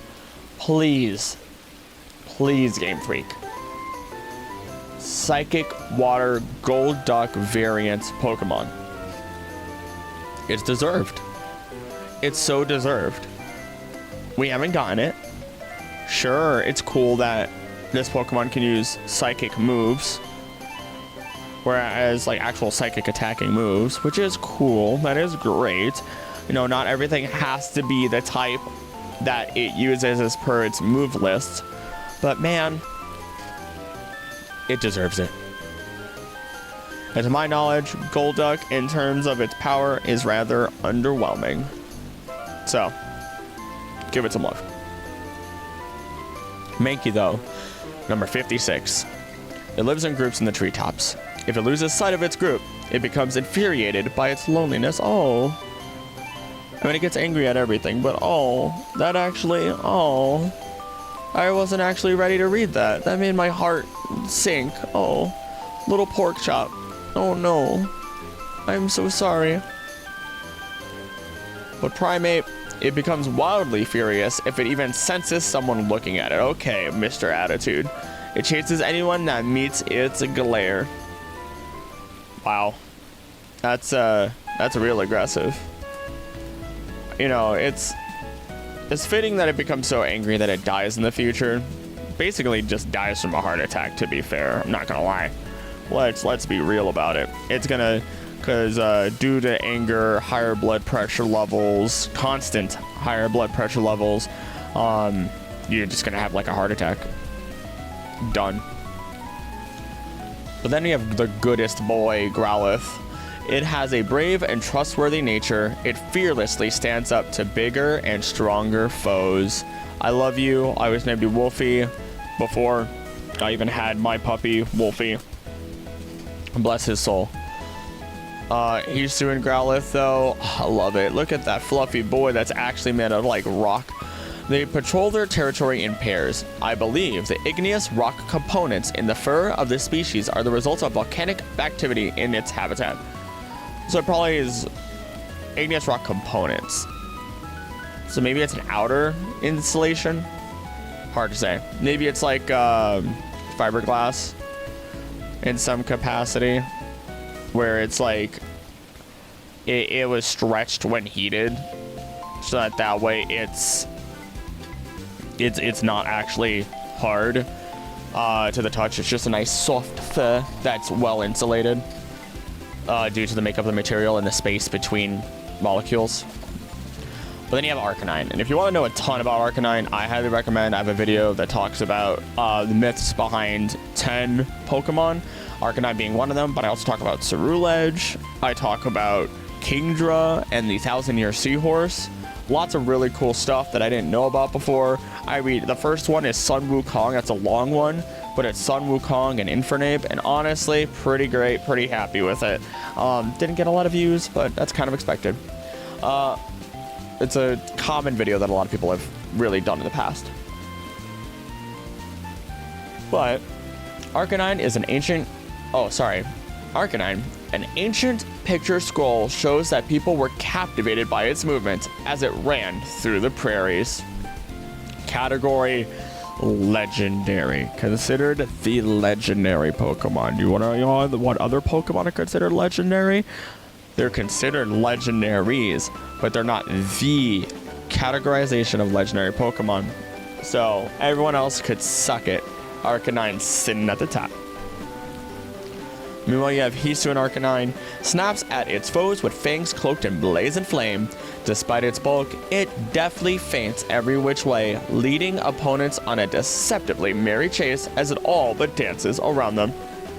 Once again, go watch that 10 myths video. I'm not going to talk about Arcanine here. I also talk about its dancing as a reference to real life dancing that does happen, which is really cool. Poliwag, though, another adorable it has a mouth. I don't think I've ever noticed the little mouth on its like that. I've never noticed that little frown. The swirl on its belly is its inside showing through the skin. It appears more clearly after Poliwag eats, bro. Your guts are spiraling. Like, dude, if you're lactose intolerant, that's how you feel when you eat too much cheese. I can feel myself yawning because I'm making myself sleepy. I know I've said that a number of times, but oh my goodness, also because I'm talking a lot. And me talking a lot results in just me not breathing as much as I should. And yawning is a mechanism your body does to bring in or force oxygen into your body, quote unquote force, so that way you wake up. And so if you just keep yawning, you're probably either tired and are trying to stay awake, or just aren't breathing enough for your oxygen. So that's a fun little thing. And then of course you have the empathetic yawn. When you see someone else yawn that you are actually empathetic towards, you are more likely to yawn. This goes for friends, crushes, significant others, family members, blah, blah, blah, blah. Poliwhirl. Its two legs are well developed. Even though it can live on the ground, it prefers living in water. It ain't the big strong boy yet, But look at those gloves. And yes, they are gloves. If you look at the Bulbapedia website, you can find their source showing from one of the original Pokemon handbooks or something. The framework, basically, that makes it look like these are gloves. As you can tell, there is a different shading and colorization, which is typically what is done when something is a different material than the conjoining material next to it or elsewhere pictured in the diagram. Small details make a massive difference in understanding. It goes back to like same material color theory. I don't know the actual term of it. Do not use that term. That is what I am calling it right now because I am uneducated and I am ignorant on it. Other than if something looks the same color, odds are it is the same material. In this case, that theory would not hold up as we see Poliwhirl's belly and the gloves. Maybe they are the same material. Actually, because we know that the belly is actually elastic to some capacity. Question mark, question mark, question mark. What I do know is Poliwrath is skilled in a style of dynamic swimming that uses all its muscles, and for some reason decides that it lives on dry land. Poliwrath is also used in Alola to teach children to swim. And it is, what is it? It is skilled in all the, not only in that one style, it is good at all of these swimming styles. It is great at martial arts, and it can swim. Oh, this is creepy music, bro. What? It feels creepy. It's on, oh gosh. Yeah, the desert ruins right now. Either way, we're just gonna continue. I'm just gonna let it sit. I'm gonna let it sit. It's fine. It's like what, swam from one continent to another without stopping, or can do it. Very interesting stuff. Meanwhile, we have Abra. This Pokemon uses its psychic powers while it sleeps. The contents of Abra's dreams affect the powers that the Pokemon wields.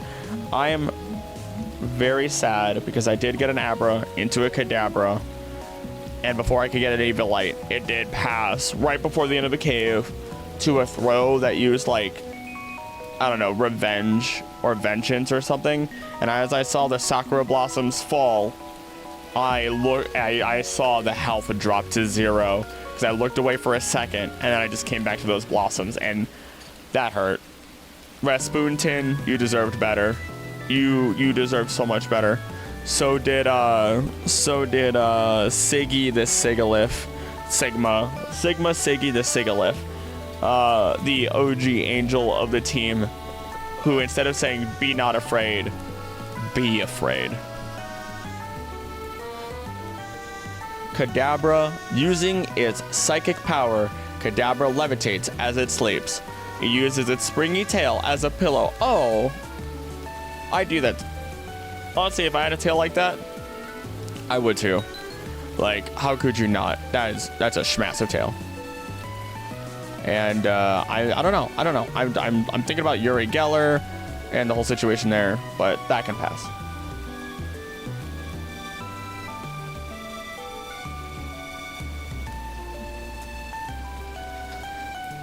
I have so many drinks out in front of me right now. I have tea, I have water, and I have a little bit of pre-workout because who would have guessed? I'm not doing all of this recording in one go. That would be unhealthy.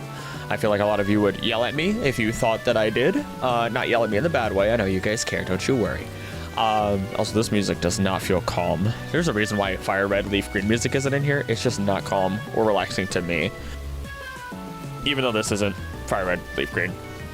Nevertheless, Alakazam. It has an incredibly high level of intelligence. Some say that Alakazam remembers everything that ever happens to it, from birth till death. That's kind of sick. These are new entries that I feel like I have not read before. Mega Alakazam.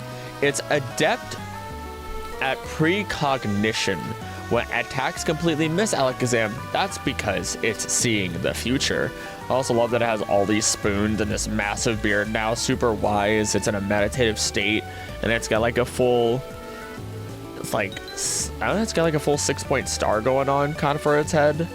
You could, what else could you argue? I mean, it kind of looks like, I don't know, could look like a shield. I don't know, it's a weird little face. I know its special attack is off the freaking charts because regular Alakazam is already at that point. It is stinky just how powerful it is. Also only 3'11", a lot shorter than I expected. Machop though, its whole body is composed of muscle. Even though it's the size of a human child, it can hurl 100 grown-up. What the fudge does that even mean? What does that even mean? All right. Weight of average. You know what? I don't even want to look that up. I feel like we've talked too much about weight. That feels weird. I don't know. That's thousands of pounds. They're just gonna say that. We're just gonna say it's thousands of pounds and move on from there. I don't know, man. That's ridiculous. That is redonkulous. But, oh my gosh, Guts and No Guard. Gosh, you're just built for power, truly, from the time you were born. Machoke, though, its muscular body is so powerful, it must wear a power-save belt to be able to regulate its motions. I thought I said emotions. I almost said it at least. It's got a big old belt. It's a wrestler. It's great. And the female variants don't have a visual difference. That's always something I will always remember, never forget. Will always say, because it's funny to me. Look at these banana heads. Then you finally have Machamp, the biggest banana head. It punches with its 4 arms at blinding speed. It can launch 1,000 punches in 2 seconds. Which, honestly, even if they were weak punches, that's actually genuinely insane. You know what I think of? I think his name is Rappa? Something along those lines. Rekka? I don't know. All I know is that he's in My Hero Academia, and he's a villain. And the more he punches, the harder he punches. Like, he basically becomes, like, perpetual motion. And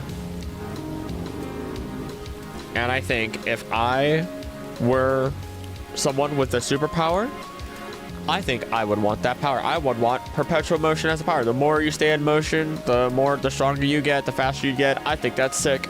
But obviously, when you stop, it's gonna suck. You know? So, wait. I'm taller than Machamp? It's only 5'3"? Bro, I'm living it up. Oh, that feels good. I'm taller than Machamp. I'm 5'6". I am 5'6". I'm a small boy. Gigantamax Machamp, though, I'm definitely not taller than, as it stands at a tall 82 feet. The Gigantamax energy coursing through its arms makes its punches hit as hard as bomb blasts. That's who survives?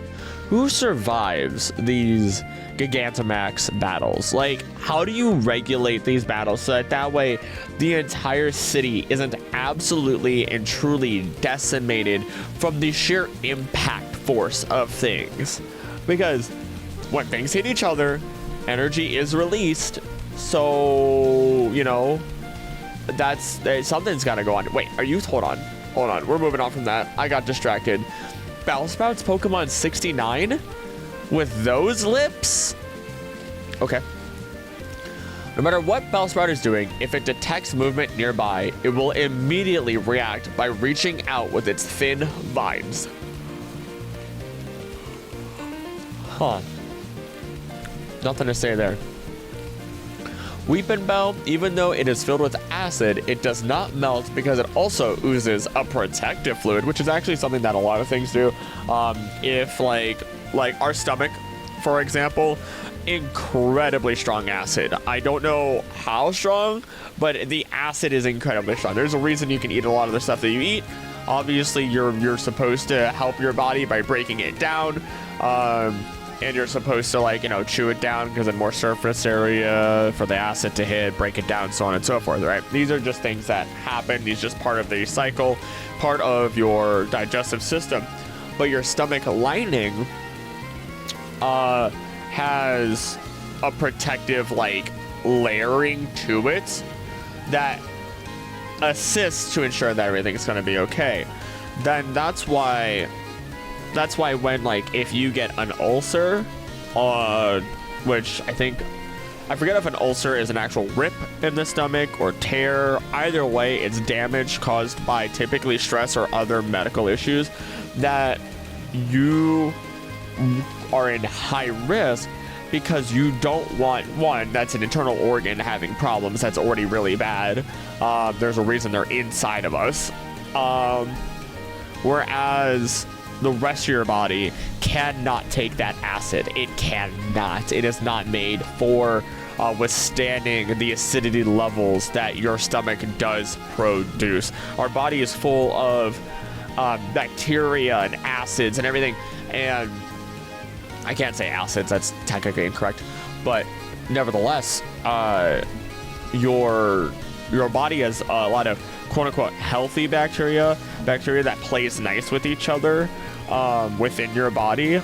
And that's why it's really bad when, like, let's say they're opportunistic. They will, when given the opportunity, spread. And that's when you start getting, like, sick. Sometimes, not all the time, of course, but sometimes you will get sick from the bacteria that consistently live inside of your own body, but otherwise are helpful and assist in ensuring that external bacteria does not cause problems within you, just as your white blood cells and your immune system as a whole really will assist in deterring or eliminating the threat. So, little medical information for you. If you want more in-depth stuff, I'm not the person right now to speak to on that. I'm not a professional on that.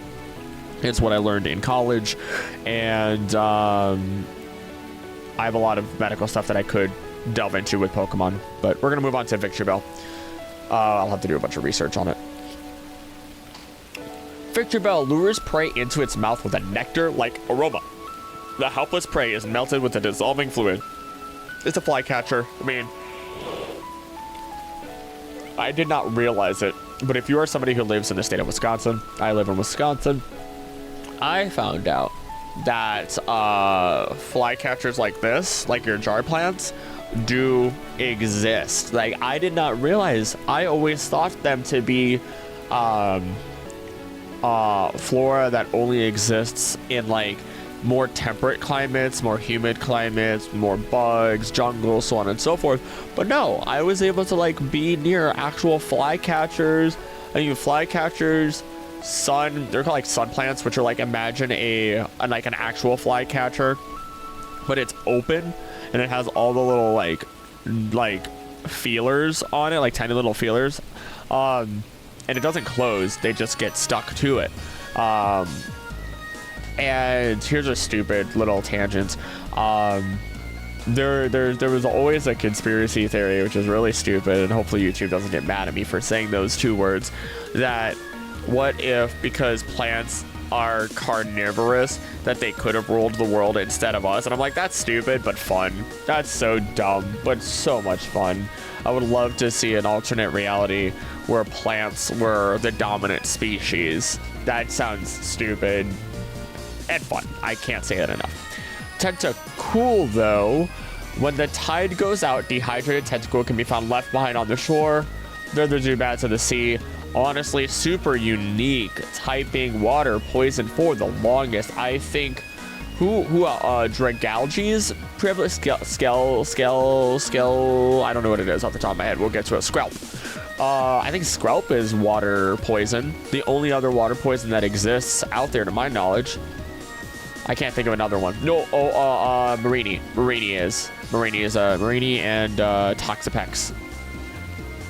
They are water poison as well, so I stand corrected. Off the top of the noggin. See, I got that Pokemon knowledge in this head. It's a jellyfish. What do you want from me?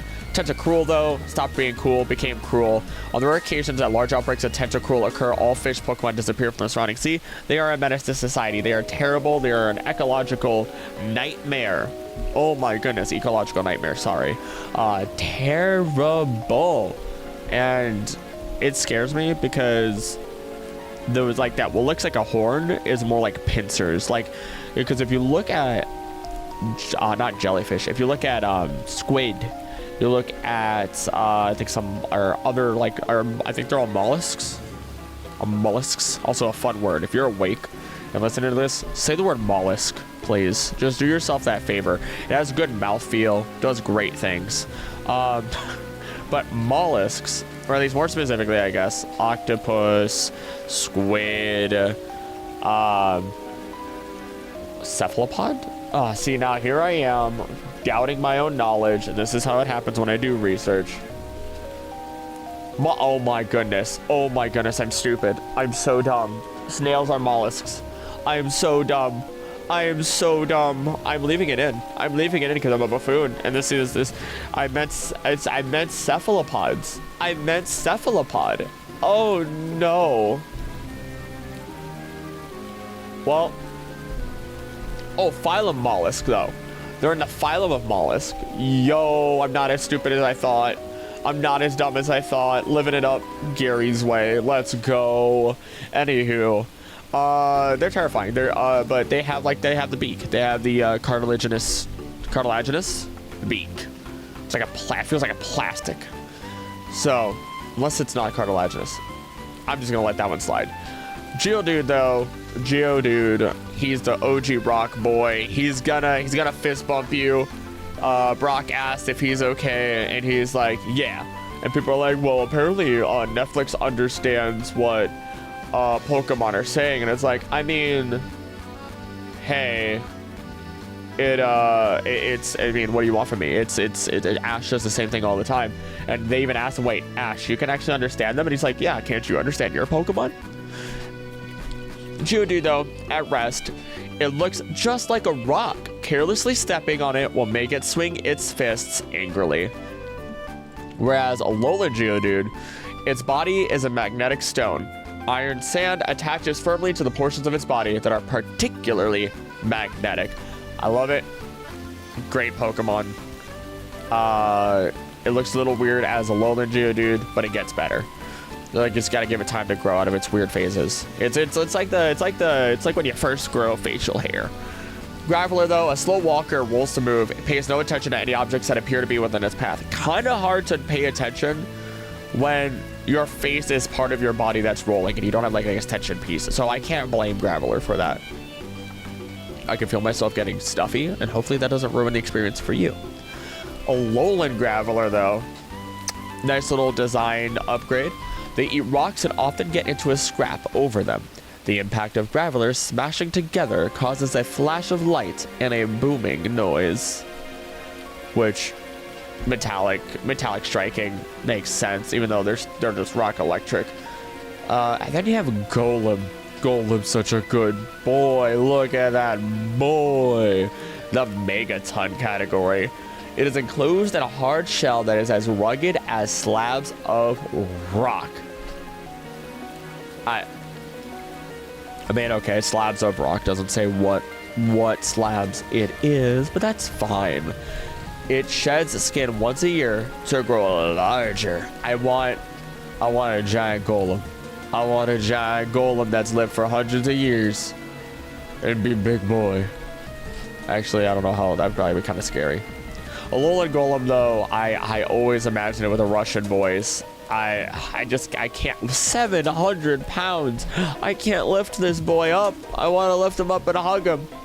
It's grumpy and stubborn. If you upset it, it discharges electricity from the surface of its body and growls with a voice like thunder. That's pretty sick. It is really cool. I did see the fight between this thing and Metagross. Might have been Metang. No, I think it was Metagross. And the Alolan anime, when I was looking up information set, that way I could do a short on Alolan Golem back in the day. And the magnetic sand on its face moving between the two Pokemon was really cute. I found that fun. Give me more of that. Ponyta. About an hour after birth, Ponyta's fiery mane and tail grow out, giving the Pokemon an impressive appearance. Pretty solid Pokemon. I think seeing a real life Ponyta would scare the life out of me. but it'd be amazing. Whereas you have Galarian Ponyta, it's a unicorn. It's so cute. I'm sure, like, any one of you who are out there who might like My Little Pony, y'all probably ate this up. Y'all probably ate this up even more than, like, anybody else outside of your fandom or your group of individuals or whatever you want to say. I don't like saying people as part of a fandom because, like, I like My Hero Academia. I will never be part of the fandom. It is trash. You can't tell me otherwise. I love the anime. It's my favorite, even though Freerend is perfect and I think it's better, or Castlevania, or I just watched Cyberpunk Edge Runners and I cried at the end. My heart was ripped out. I wasn't ready for it and I was depressed for an hour after watching that, and it was already 1 in the morning. So I was sad. I was so sad. I couldn't fall asleep. I got anxiety and depression, and it was so good. Definitely not a show for the weak, I shouldn't say the weak, for the faint of heart. But Galarian Ponyta, back from the tangent, its small horn hides a healing power. With a few rubs from this Pokemon's horn, any slight wound you have will be healed. That goes back to unicorns and crushing down their horns for medicinal purposes to cure stuff. Easy. Also, very much cotton candy like. Next, you have Rapidash. It gallops at nearly 150 miles per hour. How much horsepower is that, though? Actually, no, hold on. How much horsepower is that? Miles per horsepower. 0.78. So 0.78. No. 150 divided by 0.78, because that's how many that's one horse. 192 horsepower. Our one horse is 192 horsepower. Yeah, that's pretty cool. Not gonna lie. With its mane blazing ferociously, it races as if it were an arrow. I am now imagining Sukuna arrow, but as a Rapidash. Let's look at Galarian Rapidash, though. Look at those luscious locks, as little can stand up to its Psycho Cut. Unleashed from this Pokemon's horn, the move will punch a hole right through a thick metal sheet. Interestingly enough, if I remember correctly, Psycho Cut and Psy Strike, potentially, were both signature moves of Mewtwo. There's a lot of Pokemon out there that had signature moves that are no longer signature because they have created Pokemon that would fit within the niches of use for those moves. So then you have like Outrage for Dragonite. I think you have Sketch for Smeargle that now exists for the Finger Painter Zaboomafoo. I don't even know, man. It's not even the same species as Zaboomafoo. I don't know why I call it Zaboomafoo. Persimmon is a Zaboomafoo. It's soccer, but Zaboomafoo. Nevertheless, lots of examples of that being the case. Also has a category known as unique horn Pokemon. Pretty cool. I am, though, going to take my pre-workout, giving me about 30 minutes before I am supposed to cut today's recording session and go work out. Or at least cut this recording session.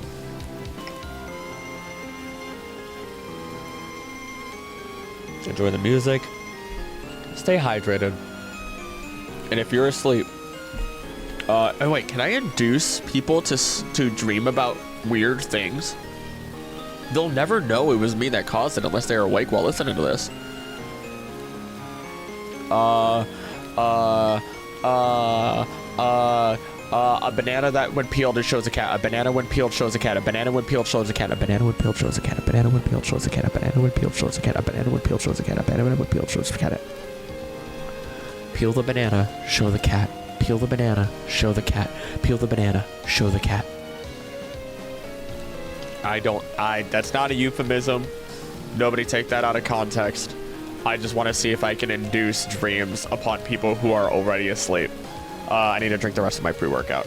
I can't not be chaotic. What do you want from me? Hopefully it's not weird not having me on screen. But I also feel like, as somebody who falls asleep to videos, The movement of light in like light to dark, dark to light causes problems for me. So I've designed this video to try and be how I would want it to be. And a lot of that has translated really well because I watch like all these content creators who create super long form content that I don't have to watch the actual video of. And now that I've done that, you guys are watching that, and it's bringing the success of my dream together as I'm loving making it, and I love watching that type of video. So hopefully this fits well. I don't know who's even going to be awake at this point. It's been so long. Let's move on to Slowpoke. It is incredibly slow and dopey. It takes 5 seconds for it to feel pain when under attack. That is really bad, considering your body has pain receptors in order to induce when you are in, like if you have an infection or something stabbed into you, so many other different things, right? When you're in danger, it's important to feel fear. Galarian Slowpoke, though, gives off a stimulating scent because of chemicals that have seeped into its body from the spice that it eats as its staple food. It is now just a psychic type. Slowbro, also Slowpoke line. Top tier, S tier, not even gonna lie. Love them, love them. Slowbro, though. When a Slowpoke went hunting in the sea, its tail was bitten by a Shelder. That made it evolve into Slowbro. Look at that biting on. It's always weird to see that the Shelder is alive and the Shelder has changed form. It would be interesting one day to see a Shelder by itself, but I think we all know Mega Slowbro is just Mega Shelder. All the energy from Mega Evolution poured into the Shelder on its tail, leaving Slowpoke to be swallowed whole. Arguably, I'm not gonna lie, Slowbro is probably the most tortured living Pokemon that exists within the Pokemon franchise. It's stupid, it can't hunt, it is slow, it is like, it is being eaten, it is being bitten, its tail is getting taken off, it can't, because it's slow, it can't run away from its predators or threats. It's such a sad sight to see ultimately. And then you look at Galarian. Shelder seems blissful over the taste of Slowbro, even though the toxins seeping from the bite have caused Shelder to faint. Okay, I don't remember reading that in the entries at all. So, I mean, it's fainted. And, well, because I know the Dex entries have stated that if it stops biting, that it goes on a rampage because the poison seeps through its body. So that's a weird one. That's very strange to read. Oh, and we don't even get Slowking till later. Okay. Magnemite. Oh my gosh, that actually worked. I was thinking of Dynamite from Hoodwinked. God, that, don't ever go back and watch Hoodwinked. It does not hold up. I've got horns that open bottles. I got horns that hold my keys. I got horns that when you turn them right, they help me watch TV. I got horns to hold my other horns and horns that come with hair. I live up on a mountaintop. I always come prepared. Be prepared. Be prepared. Yeah, I've always got a spare. That will never leave my brain because that was a ballin' song. But man, that is in there. That is in there. It's a fun movie. It's a kid's movie. What do you expect? So, I mean, if you want stupid fun, yeah, go watch it, I guess. Hoodwink 2, I wouldn't even dare, though. I wouldn't even dare with a 20-foot pole. Magnemite, though. The electromagnetic waves emitted by the units at the sides of its head expel anti-gravity, which allows it to float. Has anyone just ripped open a Magnemite to try and harness anti-gravity stuff? You know what I mean? It's a living metal thing. You can harvest it. That sounds awful, but like, it's not immortal, is it? That's a good question. Oh, that's a really good question. What Pokemon are immortal? Which ones actually don't die? Because theoretically speaking, Electrode and Voltorb could be immortal if they don't blow up. Magnemite could be immortal. Oh, man. Oh, no. That's a video. That's a video. A list of immortal Pokemon. Magneton, also Magnemite line, also S tier. Magneton, 3 Magnemite are linked by a strong magnetic force. Ear aches will occur if you get too close. No, I never knew that. No, I want to hug my Magneton. I also have tinnitus, and that's why I almost always wear earbuds or headphones, so that sucks. A Magneton would only be a detriment to my, like, daily life. That sucks. That makes me sad. Moving on to Farfetch'd. It can't live without the stalk it holds. That's why it defends the stalk from attackers with its life.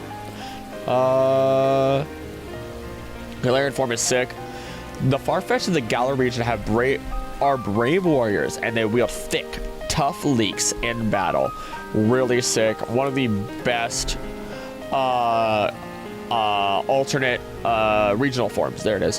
One of the best regional forms that exist in Pokemon, in my opinion. Yes, I know Marowak exists. Yes, I know there are others. Like, I can't even think of it off the top of my head right now. But like, the Farfetch'd one is by far, arguably, the best glow up for a Pokemon that most people don't even bat an eye at, you know? And that's turned it into something that's like iconic in terms of its goofiness, but also like really cool when we get into Surfetch later, which is gonna be like hours from now. Doduo, though, its twin heads have exactly the same genes and battle in perfect sync with each other. I'm going to say one thing and then move on. Be strong for Clarence, mother. Be strong. That was perfect timing. Dodrio, it now has 3 hearts and 3 sets of lungs. Though it can't run as fast as Doduo, Dodrio can keep running for longer stretches of time, which is interesting. 3 sets of lungs? So it has 6 lungs. How? It's gotta eat a lot. Because your heart, so if one heart fails, do one of the heads fail? How does that work? Does it just become weaker overall? There's some anatomy stuff that I'm really questioning here. Now, oh gosh, no, I can't stop. I can't keep thinking of new video ideas like this. Now I want to know what Pokemon have more or less than the average number of organs. Seal. The protrusion on its head is very hard. It is used for bashing through thick ice. Considering the type of Pokemon it is, yeah, that makes perfect sense. So, who cares? I mean, it's a seal. It's great. It's cute. Dugong, a lot of people are afraid of it.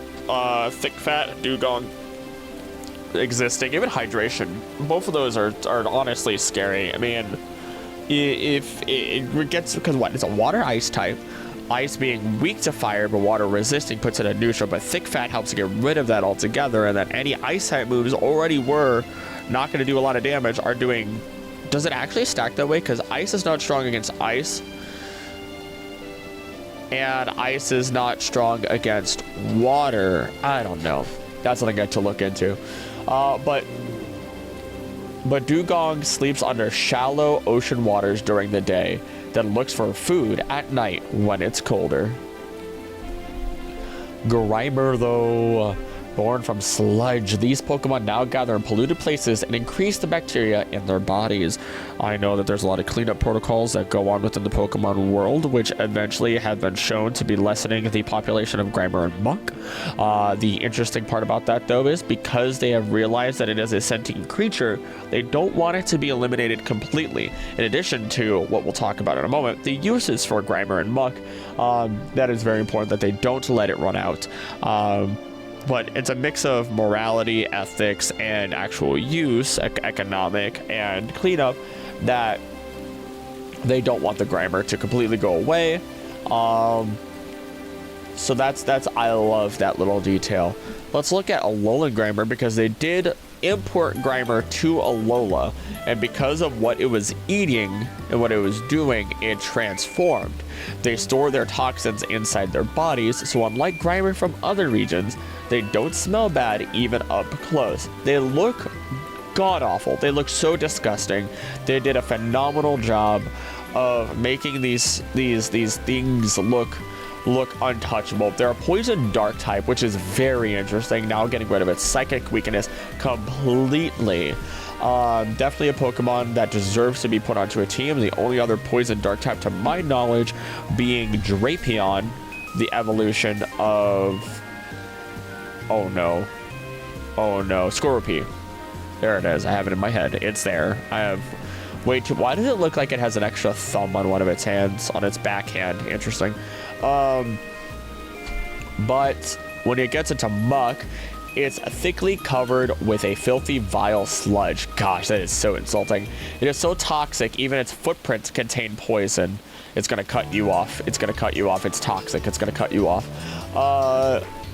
Muck into Alolan Muck, though, there are over 100 kinds of poison inside its body. Chemical reactions between different poisons are the source of its vitality. Ultimately, though, it holds the poison in its body. They don't go anywhere. The crystals don't really fall off anymore like it did with Alolan Grimer, and they will eat like any form of garbage. They're also representative of oil spills, which are an issue in the Hawaiian waters. And if they are not fed, they'll just decide to eat your couch. They eat a lot of man-made products. So they're a good cleanup. There's a lot of bacteria or other creatures that exist in our world that have started to develop. You have mushrooms in Chernobyl that do, quote-unquote, eat radioactivity or absorb it. You do have bacteria that is eating plastic. I believe we have man-made and naturally occurring version of it. And it's the world adapting to what we've done to it, which is... I don't want to call it amazing because it's a bad thing that it got to this point, but it is amazing that the world, as we have always stated, will reclaim itself from us the day that humanity is gone. So, we have Shelter, number 90. It is encased in a shell that is harder than diamond. Why is everything harder than diamond? We're gonna get more. We're gonna get more diamond hardness. It's like, are diamonds just not the hardest thing in this world? I mean, like, in our world, diamonds are what, 10 on the hardness scale, which is like the top of that scale? Something along those lines. Inside, however, it is surprisingly tender. Aw, how great. I'm happy that we can rip it open and eat it. Or that Kingler can do that, I suppose. When I was younger, though, I loved Shelter and Cloyster. They were top tier in my heart. I still do like them a lot, though. I'd say they're still probably A or B tier. I just love Shelter sticking out its tongue. I think it's cute. Look at that. Look at that. It's a little tongue and it's so cute. Little bivalve that it is. Cloyster that live in seas with harsh tidal currents grow large, sharp spikes on their shells. I expect to see plenty of Cloyster in the Legends Z, a game considering the city is on the sea. So, also there was like the theory that like when a Cloyster dies, it turns into a Ghastly, mainly because it has the same pearl face, smile, everything. But that's just not really the case, you know? It's just not. I mean, technically, I guess, I don't know, Ghastly's made out of gas and eventually becomes solid or be able to control itself. As far as a solid goes, once it becomes Haunter and eventually Gengar, going from ethereal to corporeal over time. I don't know. It's an interesting thing, but why don't we move on to them? I didn't realize that they were next. Number 92, Ghastly. It wraps its opponents in its gas-like body, slowly weakening its prey by poisoning it through the skin. This is why I love this Pokemon, but know that I cannot have it as a pet. I can't. It would kill me. I would die. I would want to hug my sweet, sweet Pokemon, and it would murder me. Accidentally, without a thought. Unless it can control that. But you know what? What if it throws a tantrum? I guess, what if any Pokemon throws a tantrum? I guess you don't really get a choice. You know what I mean? Moving on to Haunter, though. Haunter likes to lurk in the dark and tap shoulders with a gaseous hand. Its touch causes endless shuddering. So, interesting thing about shuddering, shaking, so on and so forth, shivering, rather, when it is cold, that is your body trying to produce heat. Movement induces heat. So by shaking, shuddering, shivering, you are going to warm yourself up. Your teeth chattering, your goosebumps happening is supposed to induce hairs to go up as part of like a way to create that shielding in a sense, even though we don't have, or not all of us have, a lot of hair to do that, let alone the type of hair that used to be on our bodies via our ancestors when the time where you'd be like outside, you wouldn't have these wonderful households to be within, and so on. It's such an interesting development. So yes, shuddering, shivering, all that stuff will end up causing you to burn calories. So by having endless shuddering, Haunter could just kill you by doing that, which is it's a vile way of death, and very anxiety inducing. Then finally you have Gengar, my boy, my favorite, my number one, my shoosh, my lovely goofy boy. To steal the life of its target, it slips into the prey's shadow and silently waits for an opportunity. I will always specifically remember, if you notice its shadow and that it got like 10 degrees colder or whatever, it is already too late and a Gengar is hunting you. And that is it. The fact that it just says, if you notice it, it's already too late. That is bad. That is scary. It's 4'11". Ah, man. Gengar is spooky. And it only gets spookier with Mega. It can pass through other dimensions and appear anywhere. It caused a stir one time when it stuck just one leg out of a wall, which its power is so strong at this point that it might not be able to help itself from placing a curse upon trainers. Wow, man, I have a lot of Pokemon information stored inside of this brain. Maybe one day I'll see if I can reach out to Pokemon themselves and see if they can knight me as an actual Pokemon professor in real life. That would be sick. You know what? That's the goal. That's the new goal. I don't know who's hearing this over 2 hours in, but that's the new goal. That's the new goal. Might as well move on to also shiny. Oh, they fixed the shinies. Gigantamax Gengar. Rumor has it that its gigantic mouth leads not into its body filled with cursed energy, but instead directly to the afterlife. Interesting that it says the afterlife here. Very, very interesting. It does use the voice of loved ones to lure you in. It does state that.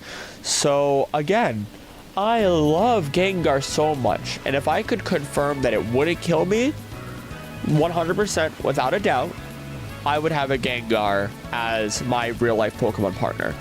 Otherwise, I have to choose Togepi line, but we'll get to them later.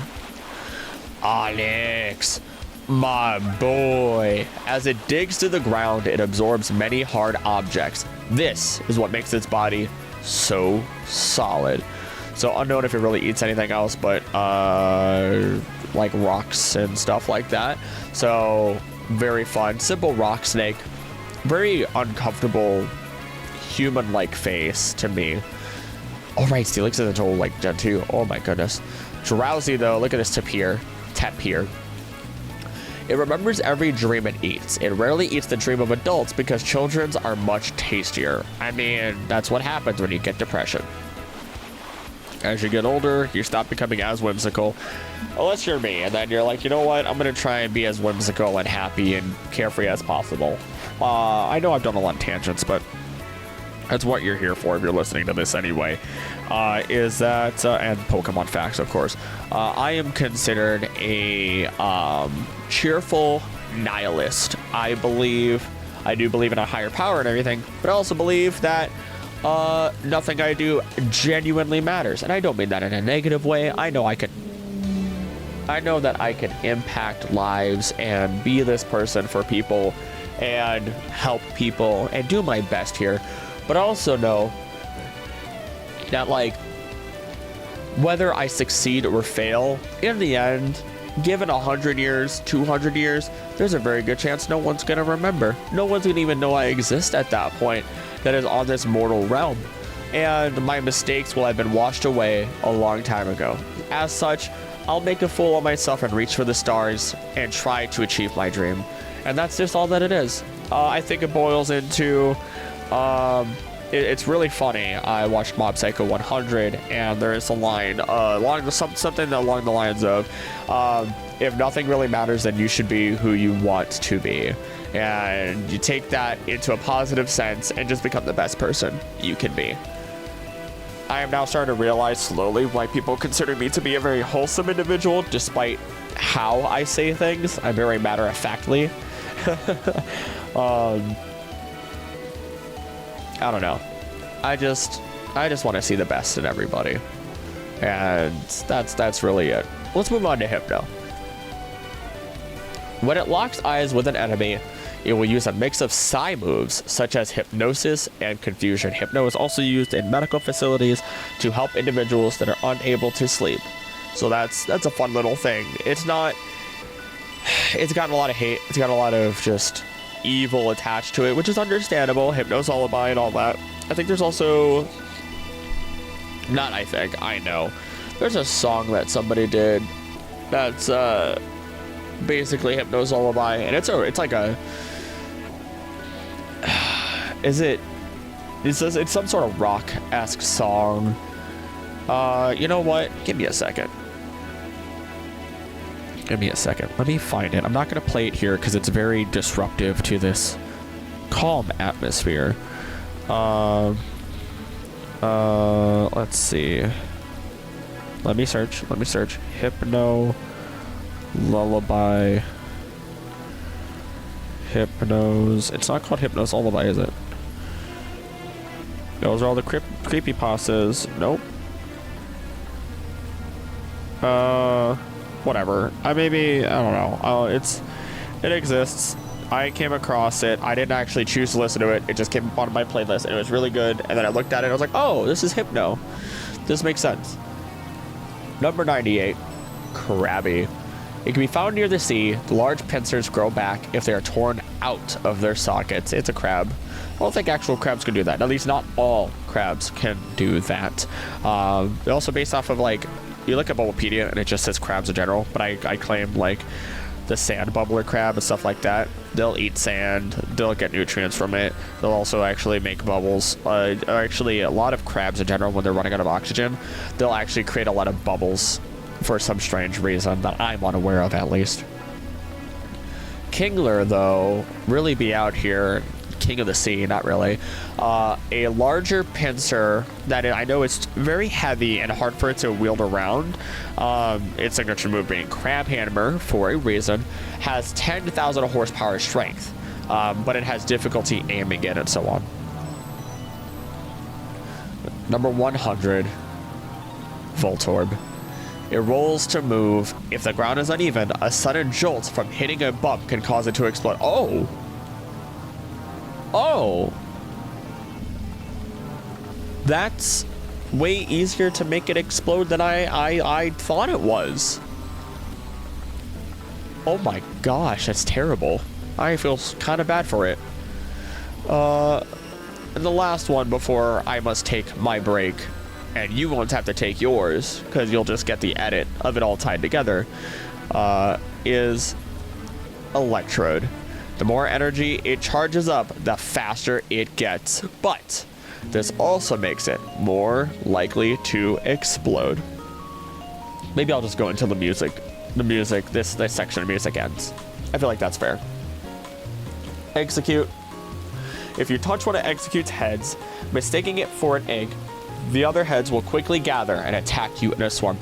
That makes me uncomfortable. I never imagined getting, like, mobbed by a dozen eggs from the store. Also, that back one with the broken head is alive, and it does exist. So that always made me uncomfortable as a human being. Made me very, very uncomfortable. Executor, love Executor. Goofy coconut boy. It is called the Walking Jungle. Each of the nuts has a face and a will of its own. Why? I mean, I guess cocoa nuts, eggs into coconuts. Wasn't there like a myth or history that like people actually thought coconuts were eggs of like something else? I'm not entirely sure. That's a very strange thing.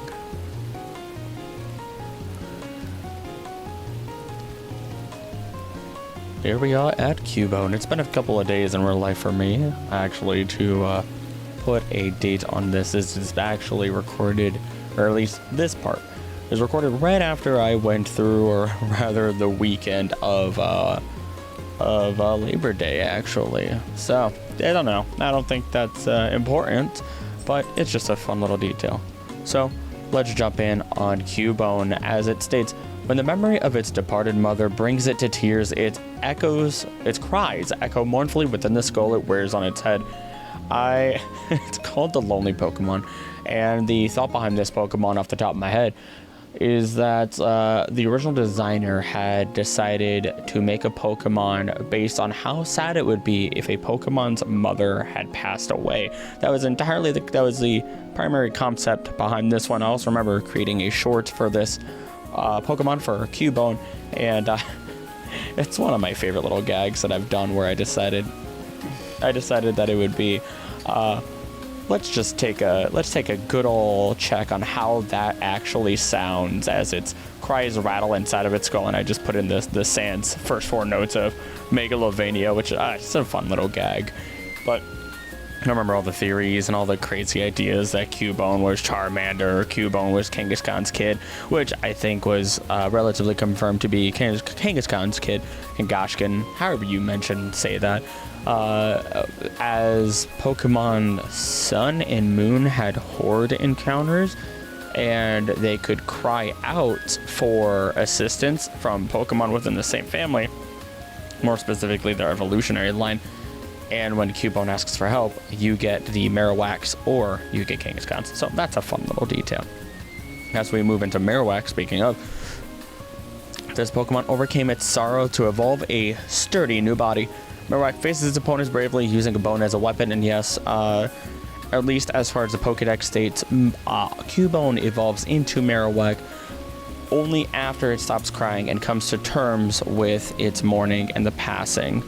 Now, that's always been wanted to see as like a ghost Marowak, because of what we've always seen through the games and everything, and we finally do get that when, speaking of Alola, its Alolan form does come through. This Pokemon sets the bone it holds on fire and dances through the night as a way to mourn its fallen allies. Also, that fire, the fire itself does not go out via water. It will burn the victim to a crisp, which is terrifying considering Alola is surrounded by water. So there is no escape once you start getting burned by Marowak. So, best of luck. Next up, we have Hitmonlee number 106. At the exact moment it lands a kick on its target, Hitmonlee hardens the muscles on the sole of its foot, maximizing the power of the kick. I remember, at least in the anime, I remember seeing this thing extendo leg, really shoot it far out, which is really incredibly cool. It's also cool that we get to see, if you look at Hitmonlee's information, yes, at least in the American version, it is named in English after, oh gosh, why was I about to say Jet Li? Jet Li from, thinking of Jet Li from, what is it, Avatar The Last Airbender? Yeah, Avatar The Last Airbender. No, it's not. Oh no, I'm having a crisis. It's late at night for me. I'm having a crisis. No, please don't do this to me. It's not. No.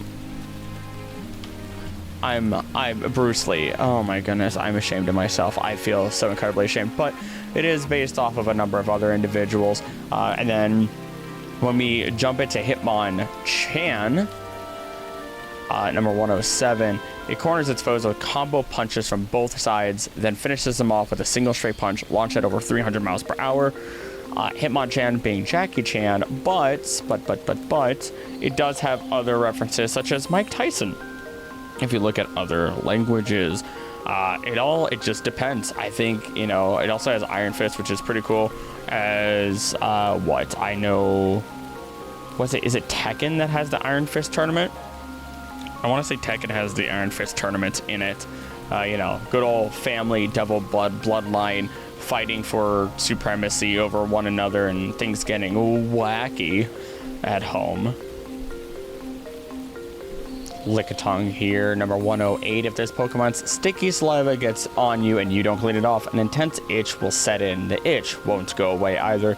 I imagine that's basically enzymes breaking you down. Very similar to how, like, you'd get pineapple that would end up breaking you down when you try to eat it, because it has enzymes that try to eat you. Now, this thing also has an incredibly long tongue. If I remember correctly, the length of its tongue is longer than its body, and because of how its tail moves, it's suspected that part of that tongue is held in its tail. They also eat a lot of bugs. Like, they feed primarily on bug type Pokemon, which was not what I expected. Like, I would have expected a Pokemon that's based on licking and relative taste, I guess, would be a Pokemon that would want fruits or a variety of different tastes to choose from. But instead, it decides that it likes bugs for some reason. Maybe because it's very salamander-like. I mean, if we look at its body, I'm not entirely sure. Also, it's got those little rings on its knees, which very reminiscent of Ursaring's ring. I think a couple of other Pokemon have that same ring on, like, knees or other areas of their body. It's just a design choice. Next, we get some coffee with Coughing. Actually, don't get any coffee if it's super late at night for you. You don't drink coffee. Actually, here's an interesting thing for you, because you might be listening to this when you have insomnia. For any of you who have insomnia and you're hearing this part, here's my recommendation to you. In the event that, let's say you get hungry, right? I'm somebody who I'm hungry almost all times a day, and it's just, I don't know. It's a weird habit that I have to break in terms of, like, eating super late. Well, my solution around it is eat anyway, but eat the right items. So the solution in that case was, like, stay away from dairy, stay away from heavy foods. Your carbs are going to be fine. Your meats are going to be fine. Obviously, again, not a lot of it. Mostly, honestly, have, like, I don't know, maybe a protein drink. Although that might have dairy, so be careful with that. Or alternatively, you could also look at your peanuts. Peanuts or pistachios. Not cashews. Cashews are not really going to be worth it. And peanuts, I mean, it all depends. They're all going to have their own weird little drawbacks. So if you're up late, I hope the insomnia gets better. And I've been there, trust me. I used to take melatonin. I used to take Spring Valley. This is not an endorsement or anything like that. This is not a paid promotion, but Spring Valley just had, like, they're just the gummy itself and the melatonin. No minor, or no, not even any minor extra chemicals or anything like that. FDA approved and all. So, they're what I used to go with, but you can only take them for a certain amount of time, and just be careful depending on who you are, if your doctor might recommend it or not. So I'm not a doctor. Stay educated and listen to your doctor. Anywho, I went off on that tangent because of coffee and coughing. So why don't we just reel it back in? Coughing. Toxic gas is held within its thin balloon-shaped body. Its thin body? I always thought it was like a thicker, like 4 or 5 inches. Oh, so it can cause massive explosions. That's weird. That's weird. I always imagine it to be like, if I knocked on Coughing, I would hear the thum thum thum. You know, like I knew it was hollow, but that's not what I expected. But as we move into wheezing, top grade perfume is made using its internal poison gases by diluting them to the highest level. People out here wanting stinky perfumes. What is wrong with you? Why are you like this? Who made you this way? But I think Galarian Wheezing is a great upgrade. Look at that. Look at that Doug Dimmadome smokestack head of it. This Pokemon consumes particles that contaminate the air. Instead of leaving droppings, it expels clean air. Although, despite that, I know the little clouds around it are poisonous, so don't breathe that in. I imagine that it ended up becoming an osmosis thing. So in Galar, we know that it's incredibly polluted, which is where Galarian Wheezing is. And instead of having a lot of toxins that coughing might have or wheezing might have, and releasing it into the environment to balance itself out, the environment is so heavily polluted that it doesn't send it out and it can't internalize it. Otherwise, it'll harm itself to some capacity. That it instead continues to take it in and process it in a new way to then purify it, which is insane. I love that, and I hope to see Galarian Wheezing in more places. Rhyhorn. Rhyhorn, the first ever Pokemon conceptualized when Pokemon was first being created. Number 111. Rhyhorn claims an area with over a 6-mile radius as its territory. It apparently forgets where its territory is when running, however. So is it a real 6-mile radius, truly? Like, that's incredibly difficult, because like if you're just gonna forget, then is that truly your territory? Does it truly belong to you if you forget? And it's just like, I hear everything within 6 miles. I associate anything within 6 miles of me as my territory. My territory is constantly changing. That's the only other solution that I can think of. I think Rhyhorn, I'm gonna be real, and this might be controversial, but out of the three, Rhyhorn, Rhydon, Rhyperior, Rhyhorn is the best. I love Rhyhorn. I love the layering that it has going on. I mean, when you go to Rhydon, okay, maybe Rhydon's kind of sick. And I do enjoy Rhydon. That's not to knock on Rhydon. I think Rhyperior is kind of cool too, but like, I don't know. I enjoy Rhyhorn more. Rhydon, though, the horn of a Rhydon is powerful enough to crush raw diamonds. Everything's related to diamonds. So we have something that's harder than diamond. But diamond is unbreakable. That's for you JoJo fans. Actually, I'm really curious, and I might have to do a video regarding every single Pokemon that is stronger or as strong as diamond. That would be just a fun little video to do. These Pokemon polish their horns by bashing them together. I mean, a lot of creatures do this, to be fair. Where like they'll strike at each other, and that's to either, I mean, that could be for must, that could be for territory, that could be for a number of different things, in all honesty. But nevertheless, they are, I mean, what, I don't think bucks help each other. Maybe they do, maybe some do. Help peel off is it called veneer? I'm not looking it up. I think it's the veneer, that layering on their horns, and at least they scrape it off on trees, and it looks like just trees with a ton, just horrible bloody mess. It's terrifying, but it exists. It's a thing. So I wouldn't be surprised if like Rhydon, no, because there's probably not a lot of. It seems like maybe the horn doesn't have a ton of blood vessels underneath, so maybe they don't run into the same issue, because it doesn't say that the horn sheds. It's hard enough to crush raw diamonds, and they polish the horns by bashing them together. I don't know. Complicated 8:44 p.m. thoughts. I am sleepy. On to Chansey. I think I mentioned this previously, but so bear with me, but honestly, every time I've ever done a "What Pokemon are you?" quiz, I always end up getting the super caring, loving, doting, so on and so forth, Chansey. This kindly Pokemon lays highly nutritious eggs and shares them with injured Pokemon or people. Here, please, eat my children. That's entirely what I imagine every single time. I mean, I guess maybe it understands that the eggs aren't properly fertilized. I mean, it is the egg Pokemon.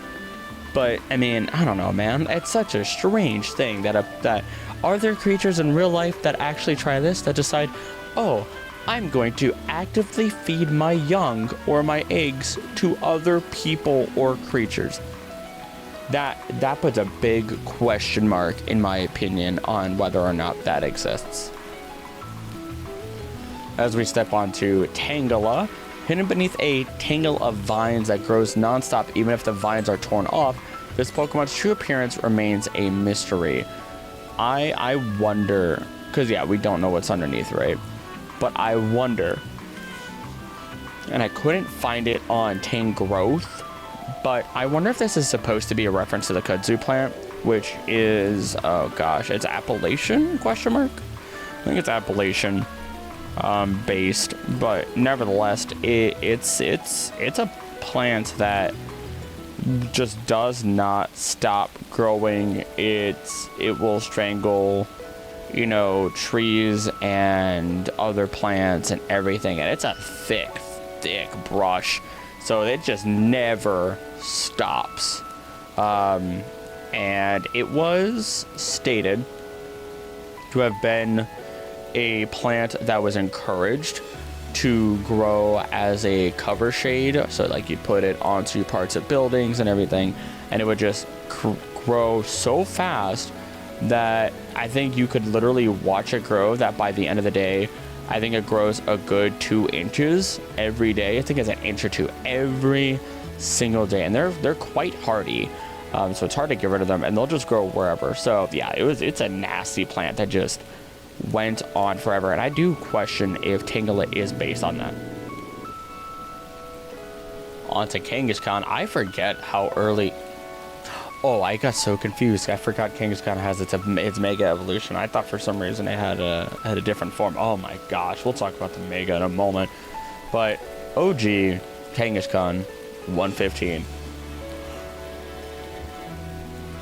Although it's carrying its baby in a pouch on its belly, Kangaskhan is swift on its feet. It intimidates its opponent with quick jabs. Big ol' punchy mama bear, kangaroo, marsupial, here to save the day. And honestly, I'm all here for it. It's adorable. 2 Pokemon in one. When you hatch that egg, it's already a mother. Immediately, right out the gate, it's already a mother. How does that work? I don't know. What I do know is Mega Kangaskhan. Oh my goodness, I've never really looked at the design of this bad boy. Its child has grown rapidly thanks to the energy of Mega Evolution. Mother and child show off their harmonious teamwork in battle. That is, on the surface, probably the most adorable description, but with rapid growth could mean bone structure problems, could mean stunted growth in the long term, so on and so forth. Let me be that buzzkill. I'm gonna be that buzzkill. That horrible buzzkill. What's wrong with me? Anywho, speaking of being a buzzkill, parental bond ability, scary. I mean, that was the feared move. It was the broken move. Let me just use this move, and then, I'll use it again. Wasn't it also at, was it 60 or 80% power of the OG move? So, I mean, if you're hitting with a schnasty move and both hit, I mean, what are you gonna do? What are you gonna do other than sit down, lay down, try not to cry anyway? That's you. That's you in competitive, in the scene of when Mega Kangaskhan was originally produced onto the scene. Horsey. I think Horsey's adorable. I also might have a slight weakness for seahorses. I don't know what it is. I have a weakness for giraffes, and I don't know how that's related, but it might be related. Although I don't think they're my favorite sea creature. I think that goes to a cuttlefish. Cuttlefish are adorable and also incredibly intelligent. I don't think we have a cuttlefish Pokemon technically. It'd be really cool to see one, give it the ability camouflage, call it a life. But back to Horsea, back to the matter at hand. If attacked, even by a large enemy, Horsea effortlessly swims to safety. BS. I've never read some BS harder in my life. By utilizing its well-developed dorsal fin. That is... Okay. Swift Swim and Sniper? Bruh. Okay. Listen here. Alright, listen. Its category is Dragon? Huh.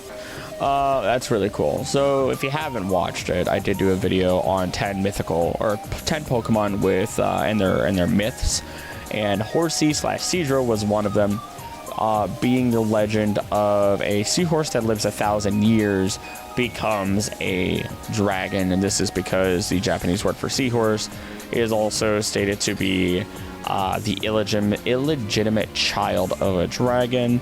And go watch that video to find out more detailed information, because I'm not going to say it all here. Who would have guessed, right? You know?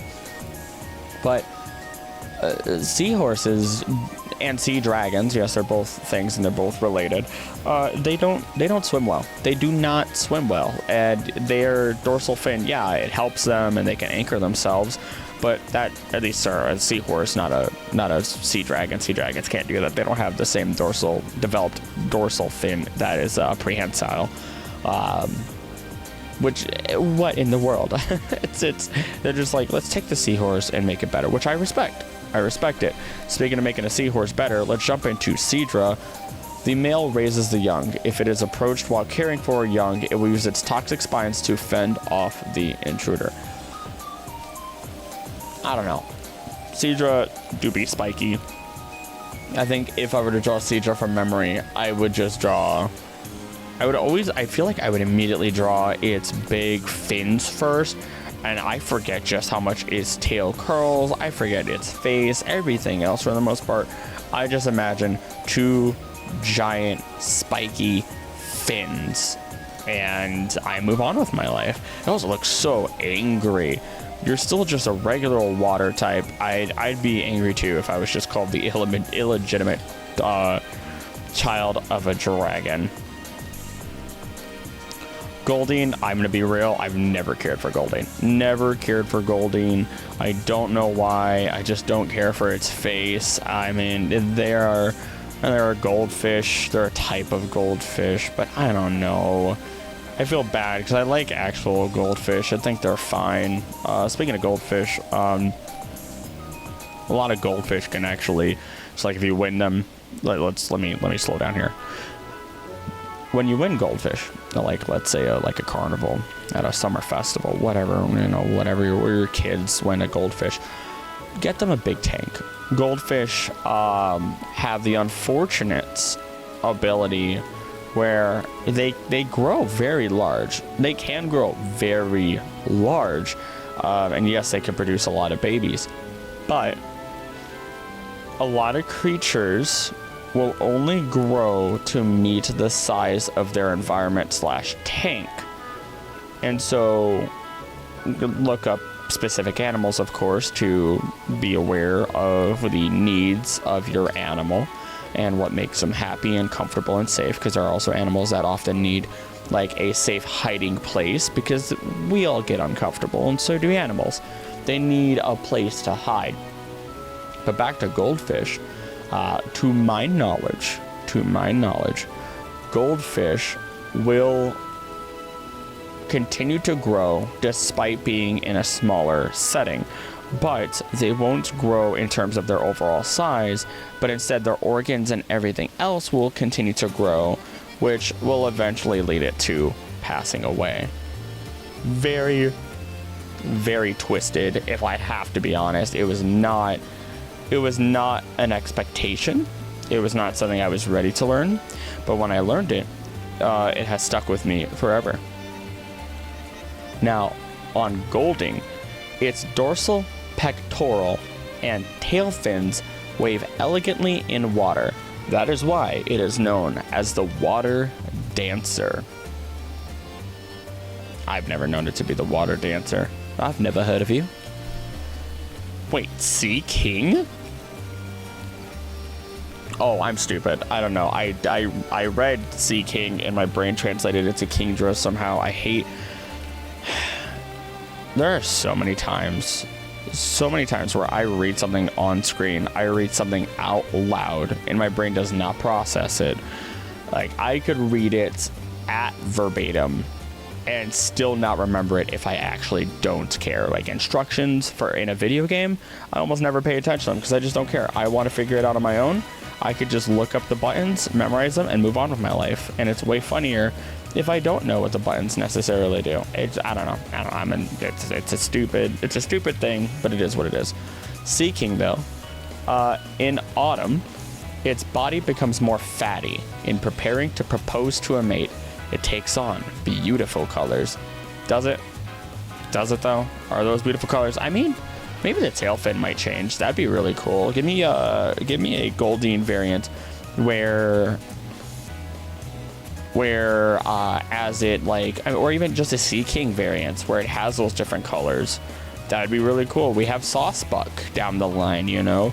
Saucebuck has spring, autumn, winter, and summer. Give us a Sea King that has 2 forms. It deserves it. I may not care for Sea King. I like it more than Goldeen, but you know what? I think it still deserves it. I think every Pokemon deserves love, no matter how much I like or dislike it. Because it's somebody's favorite. Staryu, though, if you visit a beach at the end of summer, you'll be able to see groups of Staryu lighting up in steady rhythm. It's the star-shaped Pokemon. Just call it the star Pokemon. Or is that reserved for Clefairy? It might be. No, that's a Meteor, right? Because it shares. I think Clefairy is a Meteor Pokemon, and it shares it with Meteor in terms of the category that it is. Either way, it is really cool that it was eventually confirmed that Staryu and Starmie come from space, as well as other Pokemon. Again, I want to do a video on Pokemon in space and where they come from and a bunch of other stuff, but I've still got to set that up with the Pokerus video alongside so many other videos that could help support it or help me dive deeper into areas that I can slowly look into in regards to supporting that video. These small avenues, these tangents, if you would. As we have Starmie, this Pokemon has an organ known as its core. The organ I started laughing because I imagined the stupid Patrick Star meme. Oh no. Oh no. It's just those intrusive thoughts win every time when it comes to comedy. The organ, I can't look at it. I can't look at it without giggling. I can't.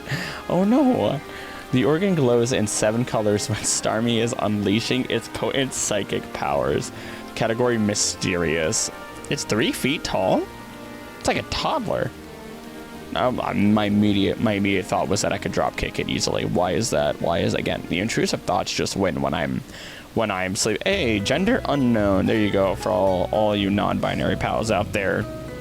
You know, gender unknown. Although that's not really how non-binary works. That's not how non-binary works, to be fair. It's a funny little thing, but that's not fair. Nevertheless, speaking of gender, let's move on to Mr. Mime. That is a terrible transition. I apologize. Mr. Mime. It is a pantomime expert that can create invisible but solid walls using miming gestures. It doesn't change to Mrs. Mime. Every Mr. Mime is a Mrs. Mime, or every Mrs. Mime is a Mr. Mime. I don't know how to say that otherwise. My brain hurts. Right? It doesn't change to Mrs. Mime. They're all Mr. Mimes. I'm gonna have an aneurysm thinking about it.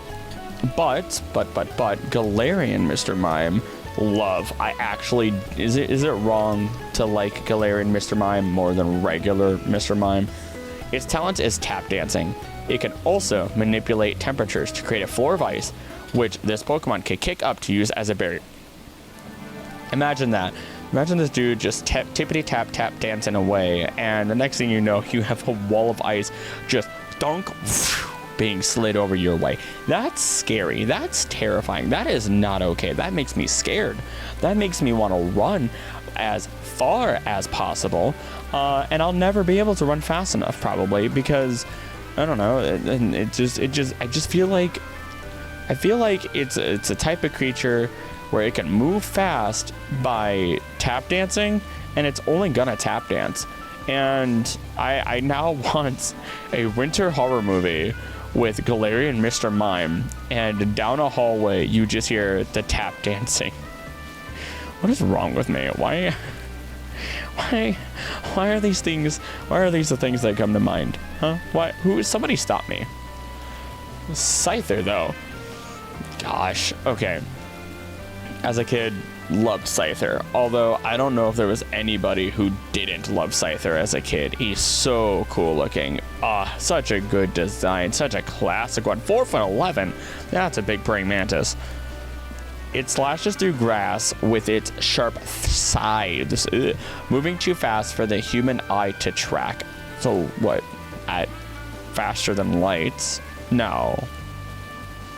How fast can the human eye track? You know what? That one I'll look up. I'm very curious as to just how fast can the human eye see. There we go. Perceive. We'll go with that. 30 to 60 frames per second. Well, okay. Well, that doesn't really tell me anything. How fast? 13 milliseconds. That also doesn't. That also. So what? Okay. Light is way faster than the blink of the eye. Okay. Okay. None of this is...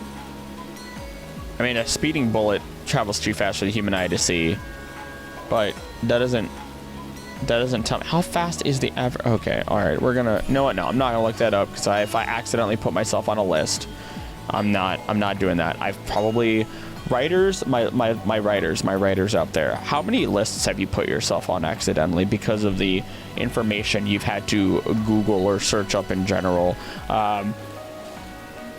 Because I'm sure I've put myself on a few lists accidentally by just trying to figure out information regarding writing that I had to do, or like I had to look up, like newtons of force and everything like that. And I was like, well, like when I look at the Magikarp short I did, and it can impact you if it jumped at you, assuming it could jump to space, and it jumped from about a foot away from your face, it would impact you with the force of greater than giganewton, which is strong, or what is that, 14 giganewtons or something like that? I don't remember off the top of my head.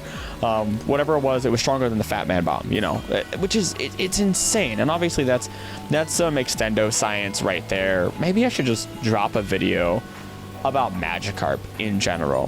One of these, that's something I think about. Again, I know I said this earlier, but just weekly videos where it's like, here's a Pokemon that I just feel like talking about for 30 minutes straight. Here, learn everything about it. Learn the weird science behind it, so on and so forth. Now let's move on. I don't know. It's just, these are the things that Pokemon make me question and wonder what's real, what's not. And if we assume it to be real, what does that really mean in the context of our world? And that's basically what it boils into. But no Caesar yet. Instead, we jump to Gyaru Jinx. In certain parts of Galar, Jinx was once feared and worshipped as the Queen of Ice. Oh, great. Oh, fantastic. Good thing she doesn't have, like, heels. You know what I mean? Just really... Okay, I'm a terrible human being. Because I imagined Jinx with heels, I imagined it not wearing the dress that it's wearing. And not in the perverted way. I mean in the, like, what like Diglett. Like, think of Diglett. We don't know what its legs look like technically. Like, what would Jinx's legs look like? What if they're actually short little stubby legs? What if they're like a munchkin cat, What if they're like a little munchkin cat? Or What if they have super long, thin legs, or maybe it's just a tank. Maybe it's just tank rollers underneath that body. You know, it could be anything, and we'll never know. Heck, it could be like a Lamia. Does that reveal something about me? The fact that I call it a Lamia. I mean, you know what? If I look up Lamia right now, is it inherently? It's not inherently one way that I'm not gonna say, but you know, whatever. We're moving on. I'm not gonna expand on that. I don't have stream chat here to bully me into talking more about it, so I won't. Instead, we'll talk about Electabuzz, which I thought was really cool. Actually, I liked Elekid more, but we'll talk about Elekid later. Electabuzz is pretty snazzy, though. Its body constantly discharges electricity. Getting close to it will make your hair stand on end. 3-foot monster, 66 pounds. I like the tail. I like the tiger tail. It's a Raijin. A lot of Pokemon could theoretically be based off of Raijin, which are like electric demons, essentially demons of electricity, demons of lightning, whatever you want to call it. I mean, this thing even has the tiger stripes more specifically. But Raijin, you know what, all you Phasmophobia players, y'all know what a Raijin is. I mean, but at least in the removed term, of course, because I think because the Raijin is like a demon yokai thing. Meanwhile, the Raijin Ghost is like a perverted version of it, and I don't mean in the weird perverted. Perversion is like, how do you explain it? It's the changing of something, or like a different way of seeing something, like twisting something. I think that's technically what it is. All right, here we go. This is why I have this search engine. Let's see here. Tangents. The alteration of something from its original course, meaning, or state to a distortion or corruption of what was first intended. There you go. There's your definition. It's got big fists. We're jumping to Magmar, which is in Japanese, it's known as Boober. It's called Boober.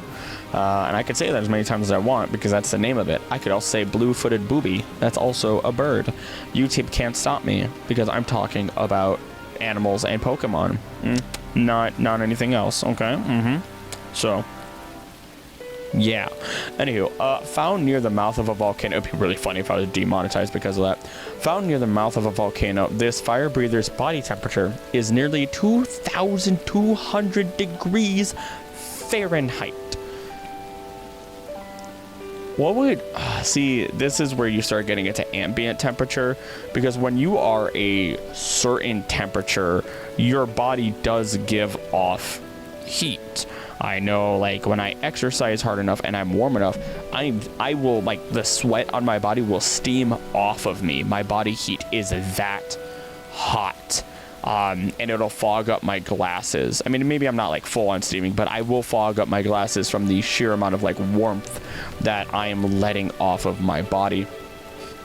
So I can only imagine what being near one of these things would do, let alone the fact that it does have flames on the top of its head and the end of its tail.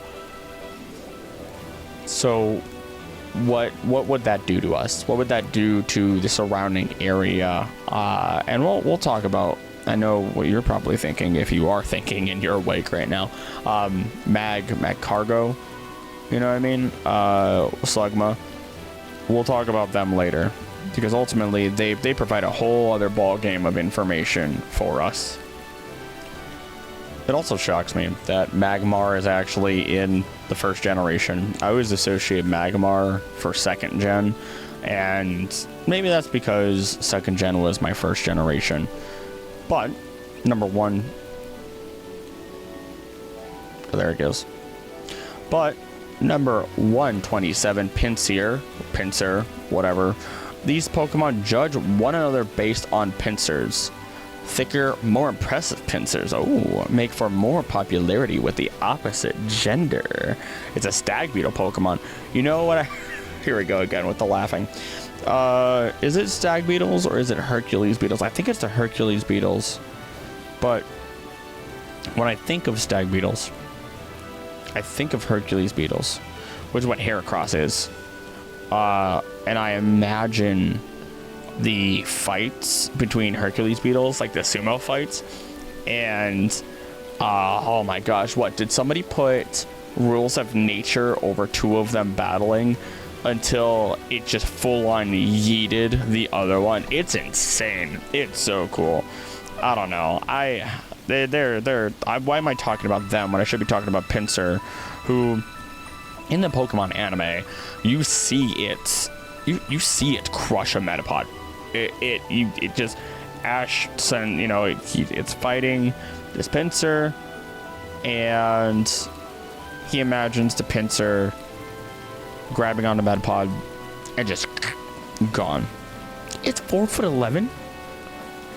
Oh my gosh, that's like up to my chest, I think. Yeah, that's up to my chest. Is that with or without the horns? Because if that's without the horns, if that's measuring only to the top of its head, not the horns, then those horns make it taller than me. I am positive. So I can only hope that measures all the way to the top of the horns and doesn't just stop at the top of the head. I'm uncomfortable. Pinsir's always made me uncomfortable. It's probably because of its vertical slit of a mouth. It just does not appeal. It's scary. I think it hits its mark exactly as it should.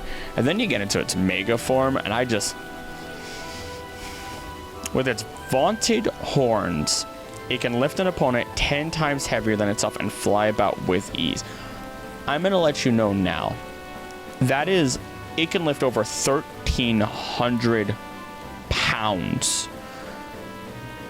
There is cars, small cars. Actually, probably not. I mean, if you're in your car, you're probably fine. But otherwise, I mean, that says with ease. Flying with ease. That makes zero sense. That it is bigger than me. It's taller than me. No, it's 5'7". No, that's not okay. That's so bad, and it's so spiky.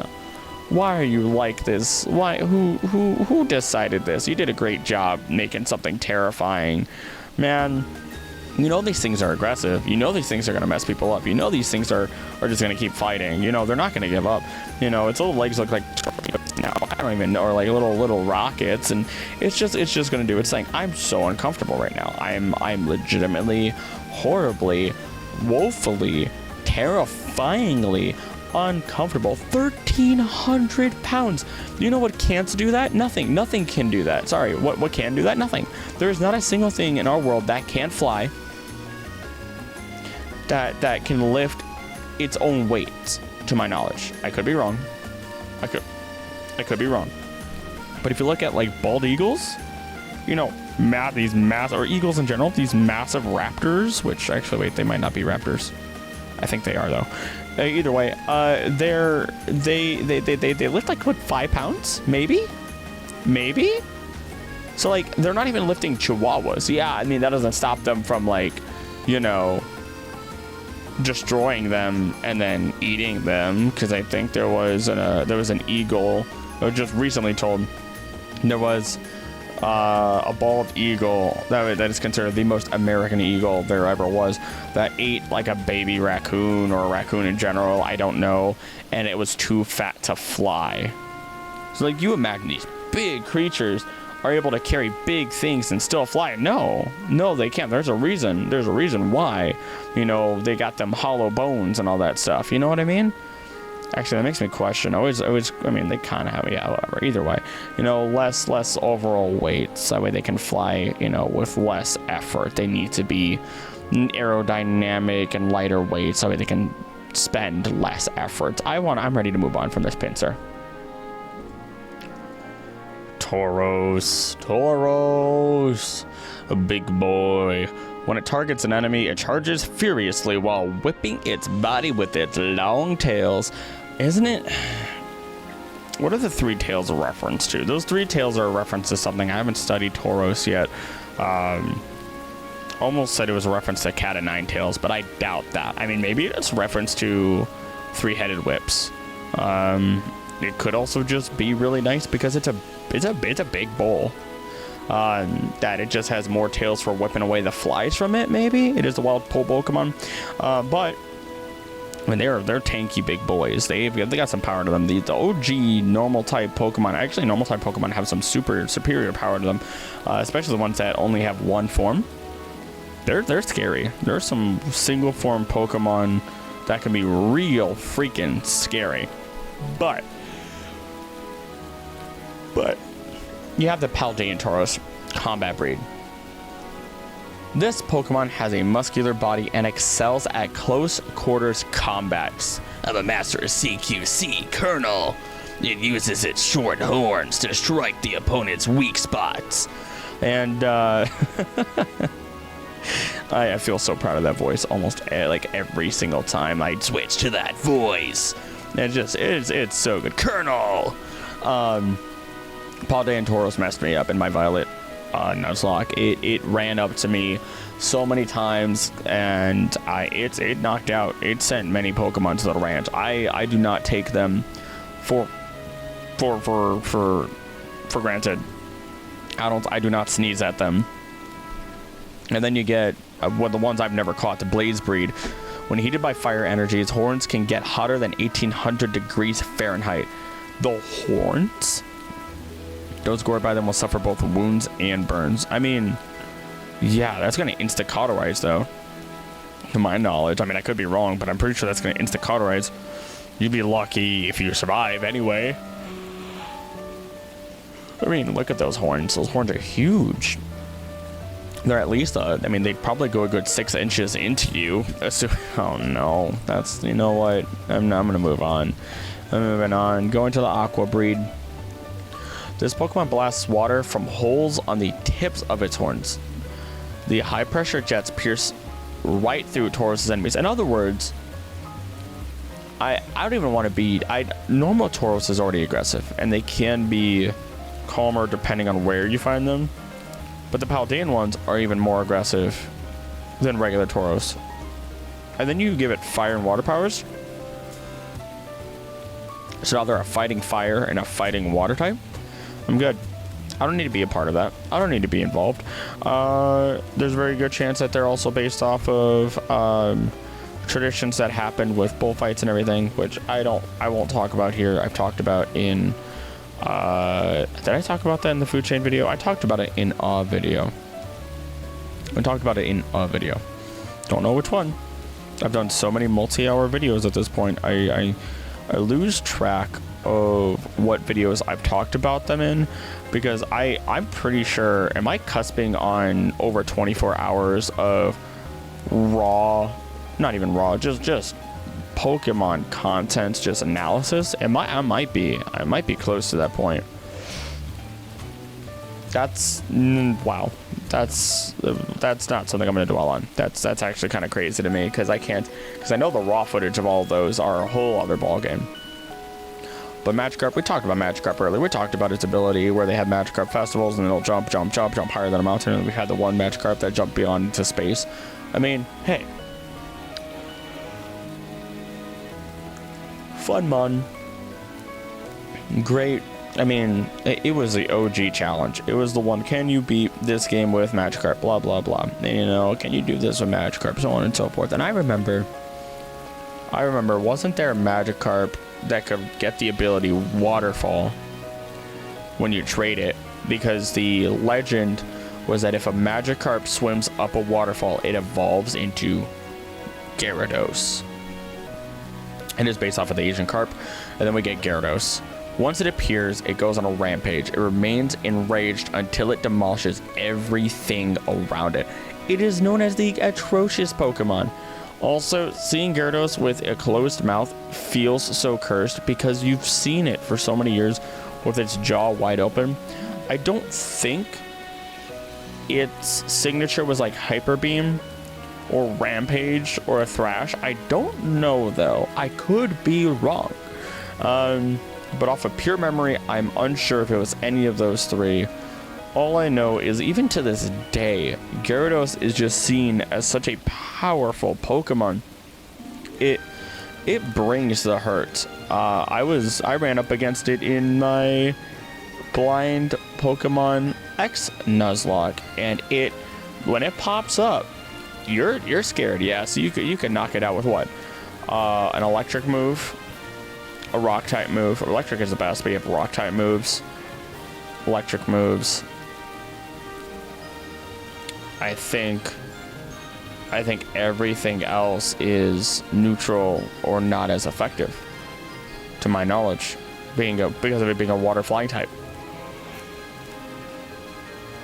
So, best of luck, because if you send out a rock type, it's going to get hydroblasted, by just water. You're going to get a pressure washer, straight through the face of your golem, and you're just going to have a rock with a hole in it. And then if you pull out your electric type, I mean, sure, it'll probably be fine, but a lot of electric types are fast, and hopefully they one-shot it. Otherwise, Gyarados might swing back. Gyarados is probably going to swing back, hit it with Aerial Ace, hit it with Thrash, hit it with Outrage, and then, have a Hydro Pump, whatever. I don't know, man. I don't know competitive. All I know is I fear Gyarados, and I will never not fear Gyarados.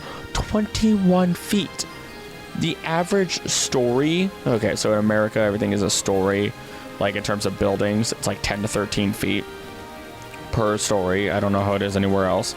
So like the first floor, and this would be technically the second floor for people in Europe, whatever, like that's whatever. It's 10 to 13 feet.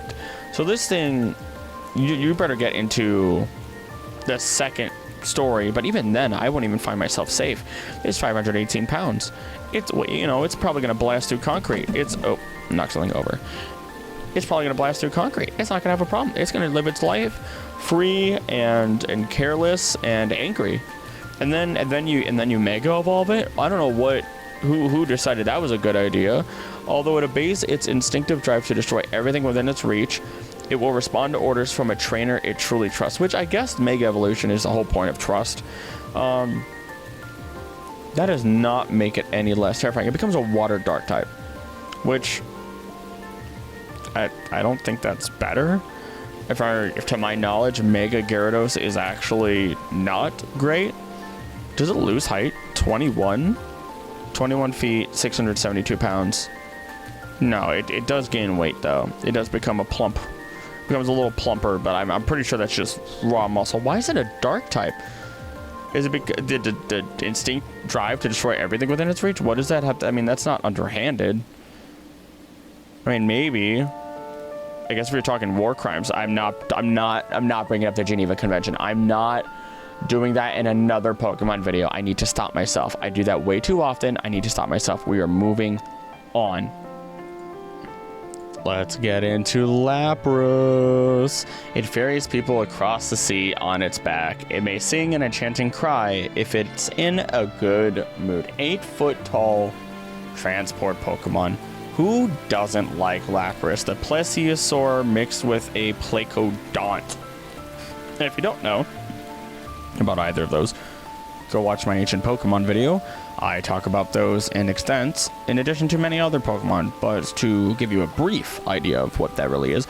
Plesiosaur, your Loch Ness Monster, is what the Plesiosaur was.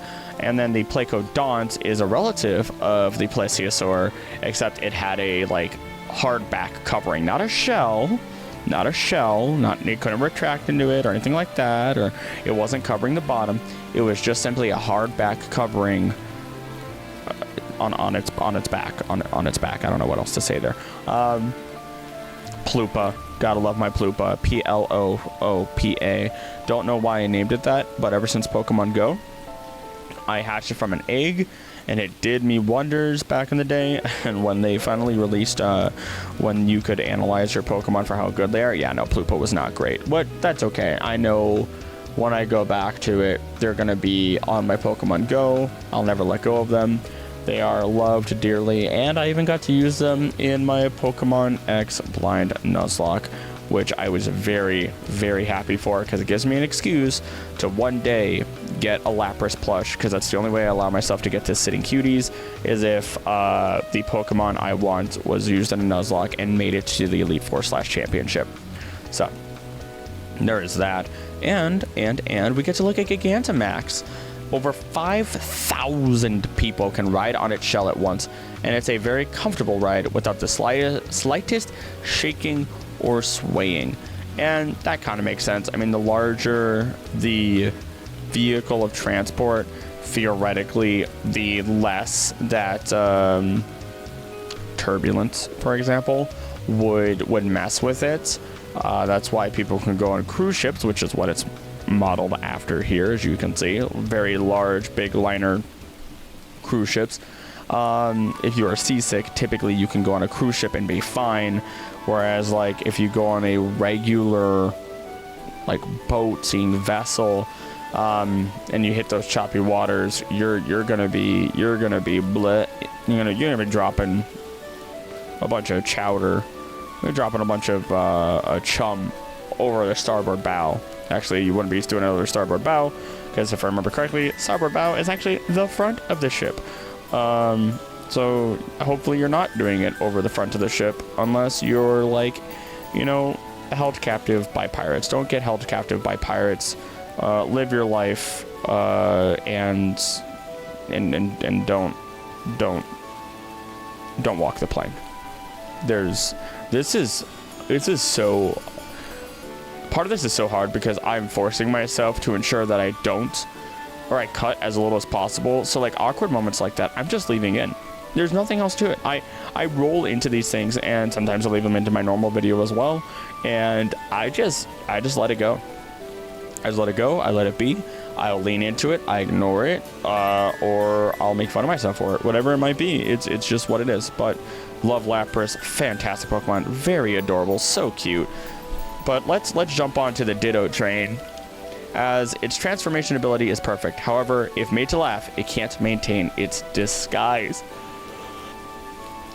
Now, Ditto was always wondered to be whether it's like a failed clone of Mew, which has been confirmed to be false by Pokemon Company itself, even though there's so much more regarding, like, or at least so many different ties to it, considering, like, Ditto and its shiny being the same as Mew and its shiny, and then they both have the transform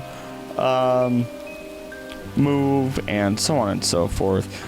Ditto is adorable. I love that Ditto could have had Animon, which was a potential evolution that you would have evolved Ditto using most likely Metal Coat. If I remember correctly. No, not most likely. It was Metal Coat that you would have evolved it by. And now it just has Metal. I think it's like there are 2 items that Ditto can use, which is Metal Powder and Speed Powder, maybe? I'm not sure. I know it's Metal Powder as one of them, which I very much see as a reference to the Metal Powder that it could have used, or rather the Metal Coat it could have used that ended up, like, drying up or getting ruined or whatever else it might have been, right? I also like seeing Ditto as, like, so many different plushes. Honestly, when they made Ditto, it's inspired off of the smiley face emoji, and originally it wasn't ever supposed to have its face on the Pokemon it copied, but I think it was an animation mistake, and people loved it. They fell in love with it, and so now you just have tons of Pokemon merch, and you can have all 1025 Pokemon as of the recording of this video, and then you can have all 1025 Pokemon with a Ditto face, and people eat it up. And you know what? I'm a sucker for it. It's adorable, it's cute, it's goofy. I'm all for it. Ditto, I love you. You're a great Pokemon. Let's move on to Eevee. Its ability to evolve into many forms allows it to adapt smoothly and perfectly to any environment. A Pokemon whose genetic makeup is known to be unstable, and that's a big reason why it has the ability to do exactly that, evolving via the numerous amounts of stones that are available through friendship, through love, friendship in the daytime or nighttime. The moss stone, the ice stone, and then the the rocks for those, and then the fire, lightning. Is it lightning or is it electric? I think it's fire, lightning, and water stones. The actual evolution stones themselves. Did I name them all? Did I get them all? Flareon, Jolteon, Vaporeon, Espeon, Umbreon, Leafeon, Glaceon, Sylveon. Yep, no, that's all of them. That's all of them. It takes a little bit. It takes a little bit for me to remember them all, but I can remember them in the order that they were released, because over the years, I mean, they just kind of released what they could. And odds are, I don't think they'll ever release another one. Maybe they will drop a Dragon Eevee. All the typings, with exception of Fairy typing, were originally known as special type Pokemon. This is when, like, the special versus physical type attackers split, or at least the moves split up, and they were considered that way. And every single one of the Eevees were all considered special types. Like, the types of moves, like all grass type moves used to be special type attacks, regardless of whether or not the Pokemon that was a grass type was more of a physical or special type attacker, which is why, if I remember correctly, the Ghastly line was ruined, actually, because Poison and Ghost were physical exclusively in terms of types moves, but then, like, the Ghastly line were special attackers. They were naturally special attackers. Going back to Eevee, though, why don't we pick up its Gigantamax? So fluffy, so cute. Gigantamax energy up to the fluffiness of the fur around Eevee's neck. The neck. The fur will envelop a foe, capturing its body and captivating its mind. So basically, it's so cute that it just makes you want to sit there and just gawk at it. It's like what is it? It's the gerbil from Invader Zim. It's Mega Pee-Pee. It was so cute that everybody just kind of stood there, called it cute, took pictures, and got crushed. I also know that Gigantamax Eevee just really wants to play, so it'll just accidentally end up crushing people. Let's go on to one of our evolutions as Vaporeon. It lives close to the water, or close to water. Its long tail is rigid with a fin, which is often mistaken for a mermaid's. I stuttered so many times there. I fell apart so many times. Forgive me. But we have our mermaid here. I will not. I already know it. I can feel it. It's ruined forever. I feel so bad for Vaporeon, because Vaporeon's adorable and an amazing design. It does not deserve the copy pasta. I remember I had a comment, right? That was like, you know, has anyone ever tried to disprove the copy pasta? And I'm like, I'm not going down that line. I'm not messing with that. I'm not touching that. I'm not going near it. I don't want it. I don't want that near me. Just stay away. Keep it away from me. None of that is on my dockets for science proving or disproving.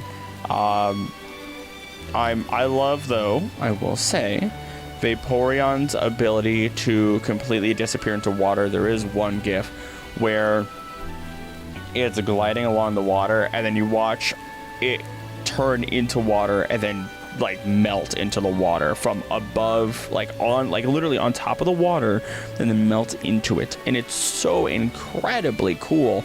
It is one of the coolest scenes in early Pokemon. Actually, I don't even think it was that early. It might have been later in Pokemon that happened. It might have actually been when Eevee met all the evolutions. And the Pokemon chasing it was just incredibly confused. Very cool. Fantastic Pokemon design. Honestly, all the evolutions don't miss. Even the basic Leafeon, in my opinion, Leafeon's probably the most basic of them all, but it doesn't miss. It is a good design that still hits its mark where it needs to. Going into Jolteon, Jolteon is arguably my favorite of the evolutions. It concentrates the weak electric charges emitted by its cells and launches wicked lightning bolts. So it actually relies on natural electrons in the air, and its body builds up the static electricity that is rather weak, and is able to just connect it using its environment, which is pretty cool. I don't know what it is about Jolteon in specific. Oh, here's a bit of info. Eevee was originally created not to represent anything in particular, but moreover specifically designed to resemble a creature that one would see in their dreams. And yes, it would have relation or mixings of dogs, foxes, and cats. You can argue some of the evolutions might even have other relations, like you look at Jolteon and you'll look like a jackalope, based on its ears. There's a lot of different arguments that you could place out there, and that is intentionally done just through the original creation of Eevee. Next, we have what I would consider the best Pokemon for a trauma victim. Who maybe not the best. I shouldn't say that, but when they gave you a warm blanket if something's happened and everything like that, and just to calm you down. Or maybe there might be a kid that's freaking out. Flareon. Inhaled air is carried to its flame sac, heated and exhaled as fire that reaches over 3,000 degrees Fahrenheit. And I know that its fur is very soft and very warm to the touch as it lets out its heat through that way. There's those big fluffy areas, and I think I could just imagine a Flareon helping to keep a child warm at night, very cute as they fall asleep. And I don't know, it's one of those moments where if Pokemon were real and I had children, I would love to have a Flareon on the cold winter months to cuddle with, and to let my child cuddle with as they become best friends. Or to let my child cuddle with as they become best friends. Porygon. The big reason why... Do we have to talk about it? Do I have to talk about it? I feel like every single time Porygon's brought up, it is unfairly and unjustly given the third degree, as it is constantly reminded of its special episode that caused a lot of problems. I can't even really say it's controversial. It was just a bad episode. It's not controversial. It's just bad. Now, because of that, Porygon wasn't seen in episodes or the show for so long. And I think only recently, maybe in Horizons, it was shown. No, not Horizons. Whatever Go is in, it was shown. But Porygon's just a little virtual duck. Just an adorable little virtual duck. It is an artificial Pokemon. Since it doesn't breathe, people are excited by its potential to be useful in any environment. Even to the point where they were like, hey, we're gonna throw this thing into space. But we'll talk more about that later. It didn't deserve the sheer amount of hatred and it just mean comments it got. I feel like I'm defending it as if it uploaded a video that people didn't like and found controversial. And I'm trying to defend Porygon. Because I don't know, I like Porygon. I'm a sucker for ducks sometimes, and it deserves love. It deserves love, especially its future forms. Ammonite, Lord Helix himself, the Father, the Son, and the Holy Helix. even though I'm pretty sure that's not how it went. I'll be real. That is such a deep part of Pokemon culture. Twitch plays Pokemon. Such a deep part of Pokemon culture. And yet I've never actually watched Twitch plays Pokemon, or at least the original one. I mean, I saw Alpharad's version, and I saw like how he originally started off as a competition against other YouTubers, but man, that was vastly different from the OG, you know. And I don't know if I could go back and watch it, if I have to be 100% honest. Now, Ammonite number 138, because some Ammonite manage to escape after being restored or are released into the wild by people, this species is becoming a problem. Oh wait, really? Oh my gosh, I did not realize that was the case. I mean, yeah, they're technically would be an invasive species. They're so far from the past that there aren't modern predators. Though, theoretically, no, I don't know, it's hard to say. Theoretically speaking, there could be predators that are like, oh, it's close enough to this cephalopod that we eat. And as such, yeah, well, did I just say cephalopod again? Yes, no, that is correct.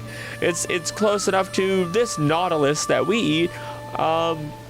We could eat that one too. Sometimes that's the case, but not always. And then, I don't know, somehow we go from something that's so cute and adorable with those big, cute, almost puppy dog eyes to just horror. And all they had to do was give it the cat eyes and then give it its mouth. As you have Omastar, weighed down by a large and heavy shell, Omastar couldn't move very fast. Some say it went extinct because it was unable to catch food. It's cool. And I know here's the scary thing. Omastar in like Pokemon Infinite Fusion, it had so many combinations that when brought together was just horror fuel. And it's because of its face. Its face, the extra tentacles, you know, it's perfectly set up to create a Cthulhu monster, or by all means, proper pronunciation, Thulu.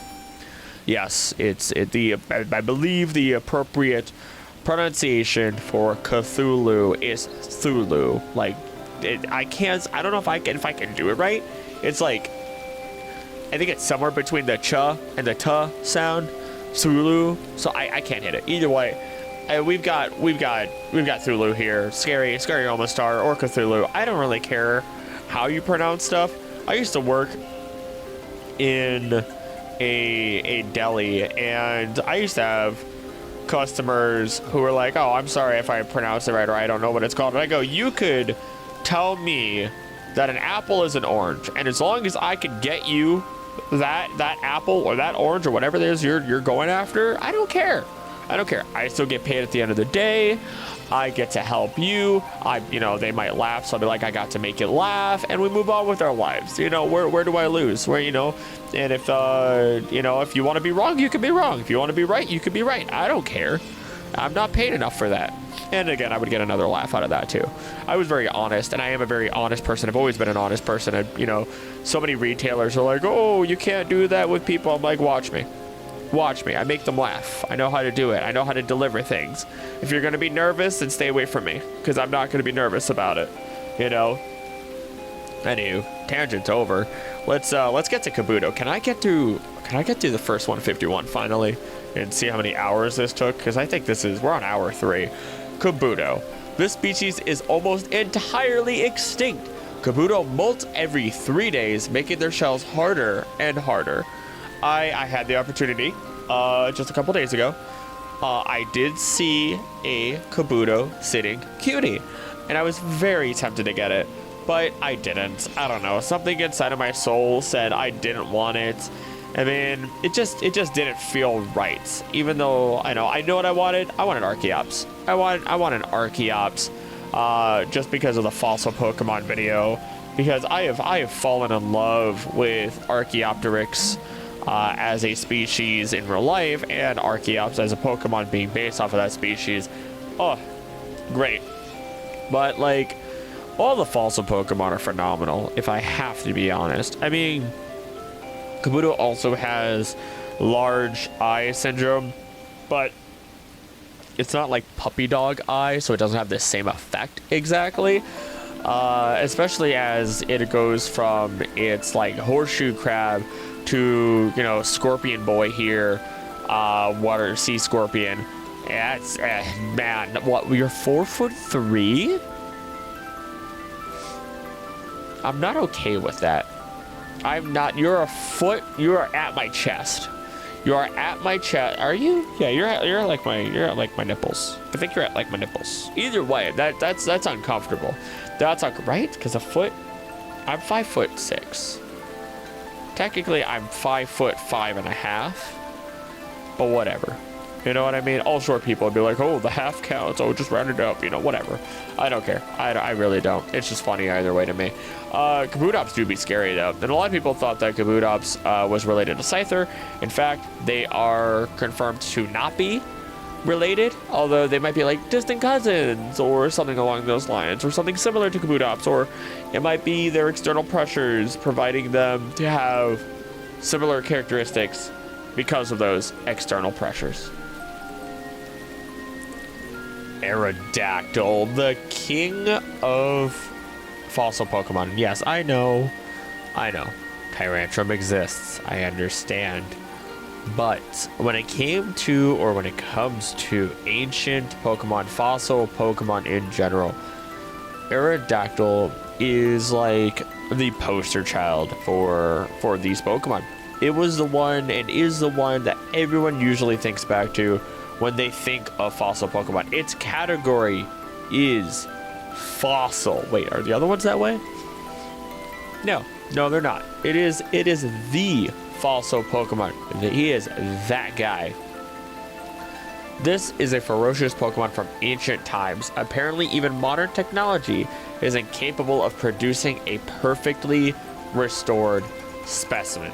And that's when you get its Mega Evolution, and it gets all those spikes on it, which may have been... Oh yeah, no, there it says right there. The power of Mega Evolution has completely restored its genes. The rocks on its body are harder than diamond. Which, here we have diamond again, reference. It's 6'11". Oh my. And... Gosh, look at that. Honestly, it's not actually that scary. It's, if anything, it's less scary. Although it's definitely more daunting in terms of things that are gonna, it's gonna stab you with. But I don't know. It just kind of looks like, just looks like any classic villain that ends up having a goatee, because goatees are evil for some reason. It was just kind of decided that way by entertainment industries across the board somehow. Don't know how, but there we are. Next, we have Snorlax. This gluttonous Pokemon eats constantly. Apart from when it's asleep, it devours nearly 900 pounds of food per day. It, in and of itself, is 1,014 pounds. So if it's eating 900 pounds of food per day, I mean, you could argue that 900 pounds of its total weight is from the food, but like digestion processes and everything, it's probably, 1,000 is generally the average for this nearly 7 foot tall monster, which is based off of a human being that worked at the company, and also is based off of bears and hibernation, most likely. You can make we talked about this on stream, where you could do like a bear team. So what, you got Ursa Ring, Snorlax, Beartic, Pangoro. Oh gosh. Technically, if you want, you could do Ursa Luna. Well, I mean, if you don't want to, I understand. Who else is a bear? Urshifu / Kubfu. Urshifu, Kubfu. Oh gosh. Oh, and then Beware. Use a little bear team. Be cute. Be fun. It'll be all very, very comfy. What we have: normal, fighting, normal, ice, dark fighting, normal again, fighting. Technically, if you Gigantamax, you have fighting water or fighting dark. And then if you do Ursaluna instead of regular Ursaluna, you want to have normal, you'd have normal ground. And then I guess you could do, what is it called? It's not Midnight Ursaluna. Blood Moon? Blood Moon. Blood Moon's, oh gosh, what is Blood Moon? Fighting ground? Fighting rock? Normal rock? I don't even know what it is. All I know is it's terrifying and very strong. And, you know, you have to catch all the Pokemon in order to get to it. Either way, getting back onto Snorlax here, I think walking around Pokemon Legends Arceus really put into perspective how large Snorlax really is, especially when you got into the Alpha Snorlax. Alpha Snorlax being truly massive, a genuine towering terror that I would love to catch and then just sleep on. And you know what? Let's talk about Gigantamax Snorlax. Gigantamax energy has affected stray seeds and even pebbles that got stuck to Snorlax, making them grow to a huge size. By raw power or the understanding or lore wise, Gigantamax Snorlax is supposedly the strongest or the most powerful Gigantamax Pokemon, aside from Eternatus, I assume. I also love how its weight is just question mark, dot, question mark, or point, question mark. Because they've been able to weigh the other Gigantamax versions, apparently, whereas this one, they're like, yeah, we're not even gonna try. It's too big. It's got a tree growing from it. What do we do here? Imagine Gigantamax Torterra.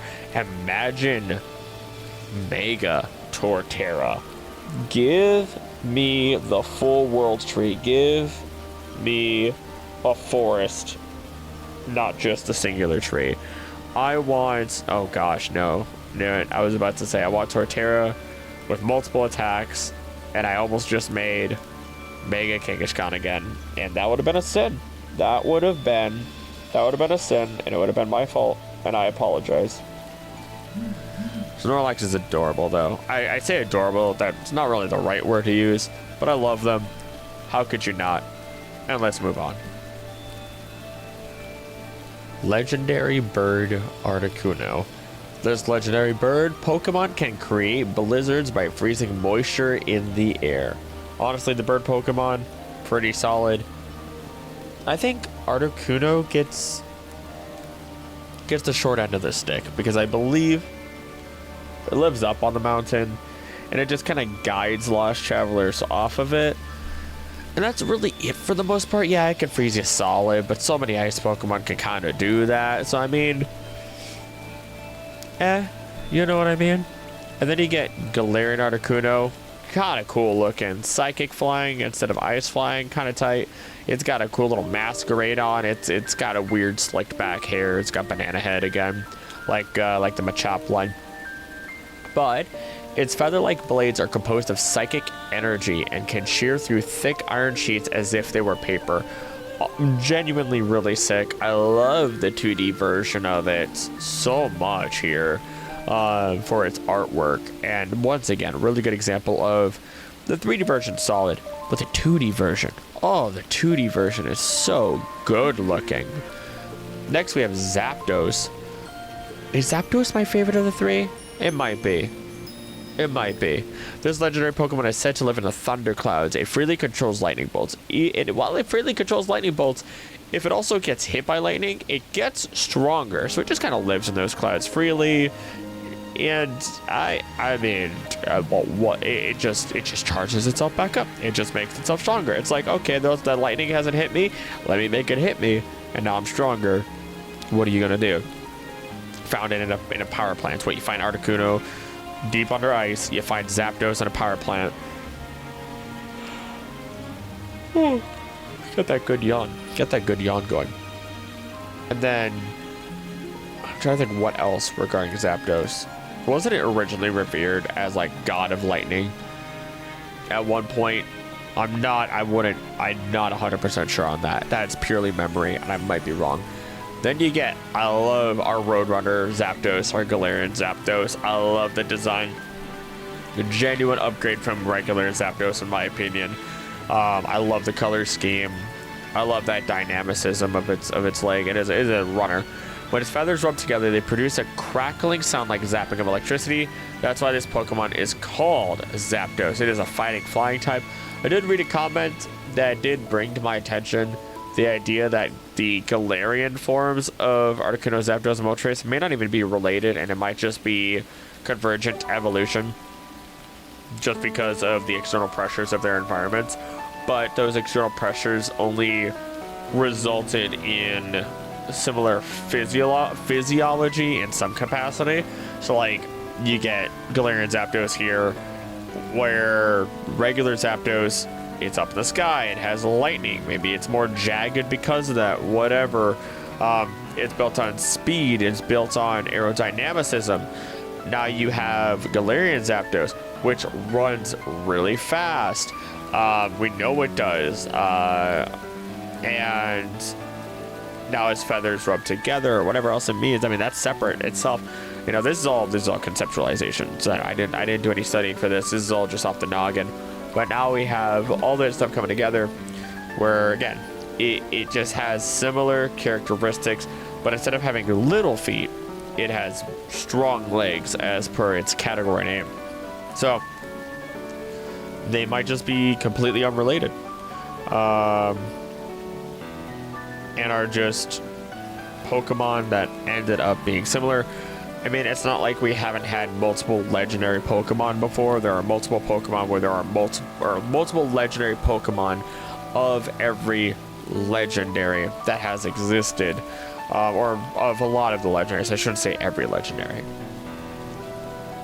Next up, third and last legendary bird, Moltres. It is one of the legendary bird Pokemon. Its appearance is said to indicate the coming of spring. And what's fun about, oh my gosh, it's 6'7". But what's fun about this one is that where, like, I think Zapdos can heal from the lightning. I'm also, I know for sure that Moltres can take a little dip, take a little whoop into the pools of lava and be healed by the lava. So this little rubber chicken has a lot going on for it in terms of living capability. And then you get Galarian Moltres, which, wow, that's just sick. Oh, the color scheme, oh, the flames, oh, everything. Typically, I think what's making this Pokemon really stand out is that when you look at a lot of Pokemon, they are basic shapes. Their outlines are fairly straightforward or rounded. Maybe they're pointy. They're simple. Whereas like Galarian Moltres here is all waves. It's almost nothing but waves outside of the main like torso, and then its legs. Legs/thighs. Its head is a wave. Its wings and tail feathers are waves. They're flames and everything. But we still get that thing I talked about earlier, which is the idea that all of your Pokemon are primarily 3 colors. You get black, red, technically pink as well, and then you get like a little bit of blue in the eye. So you get 4 colors here. Technically, you could kind of say if it's 3 or 4, I'll let it run. But ultimately, when you break it down, it's primarily 3 colors with that tiny bit of accent there. So that's not much to it, but just the shape and definition of it is what really makes Galarian Moltres stand out. We're nearly through the original 151 as we get into Dratini. If it wants to load for me. There we go. Dratini. It sheds many layers of skin as it grows larger. During this process, it is protected by a rapid waterfall.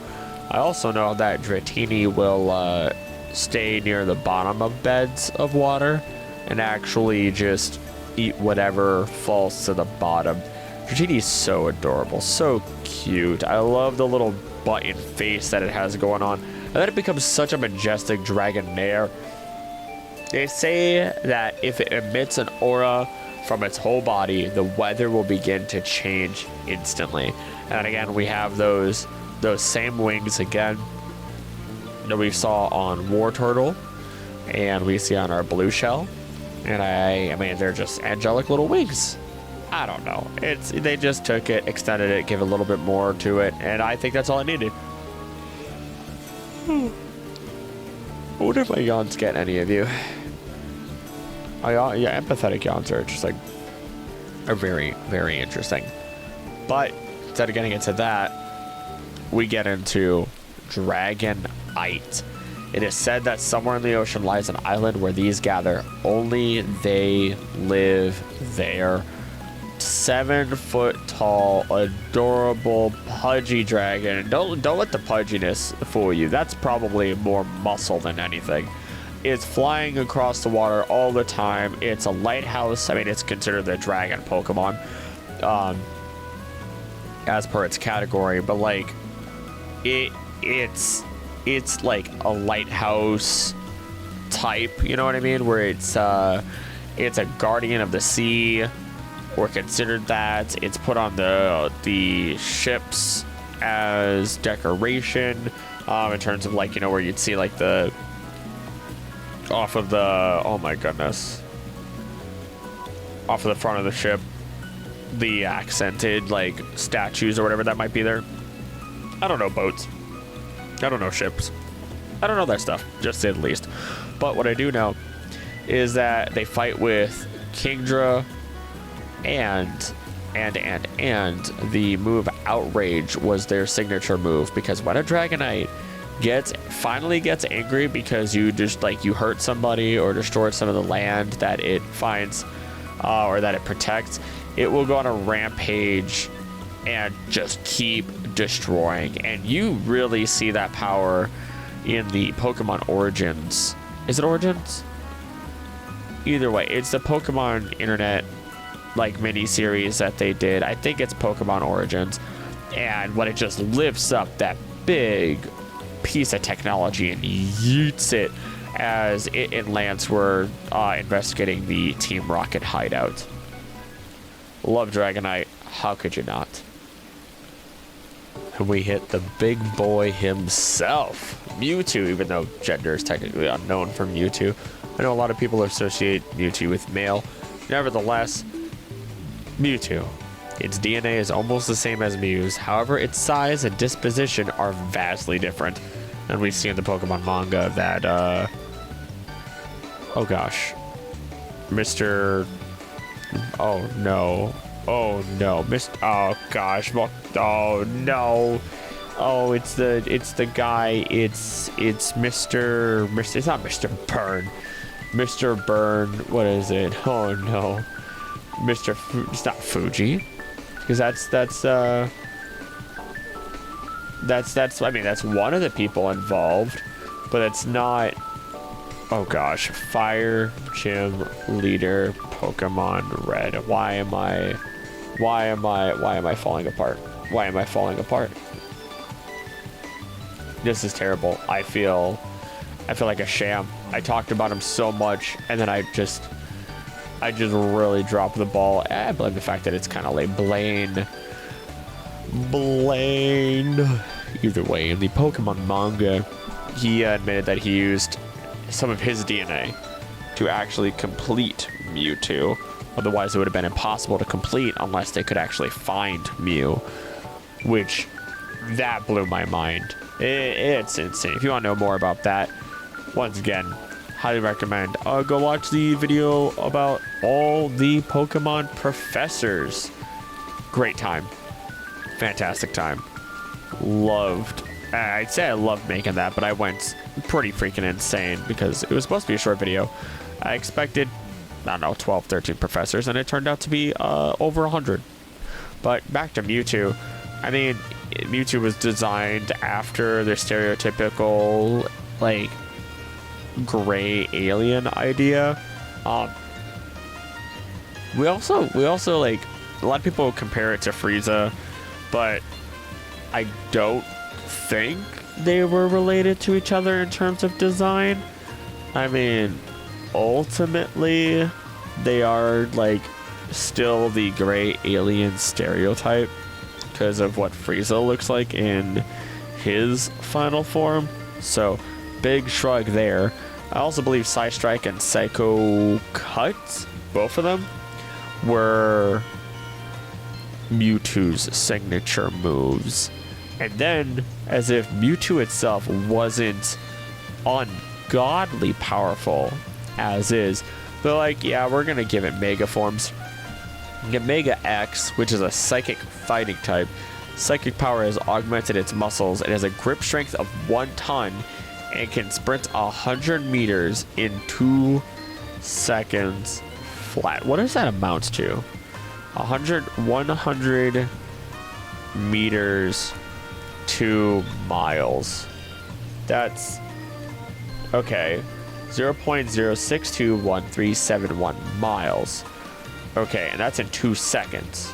So how many seconds are in an hour? So you get an hour is 60 minutes. 60 times 60 for seconds. Then you divide it by 2 because it takes... Sorry. You divide it by 2. And you get 1800 because every 2 seconds it goes 100 meters. So times 100, and then you get 180,000. So 180,000 meters. It moves. Oh my gosh. Oh my gosh. It moves at a rate of 111.84 miles per hour. For y'all who's kilometers, 2 kilometers. 69. Nice.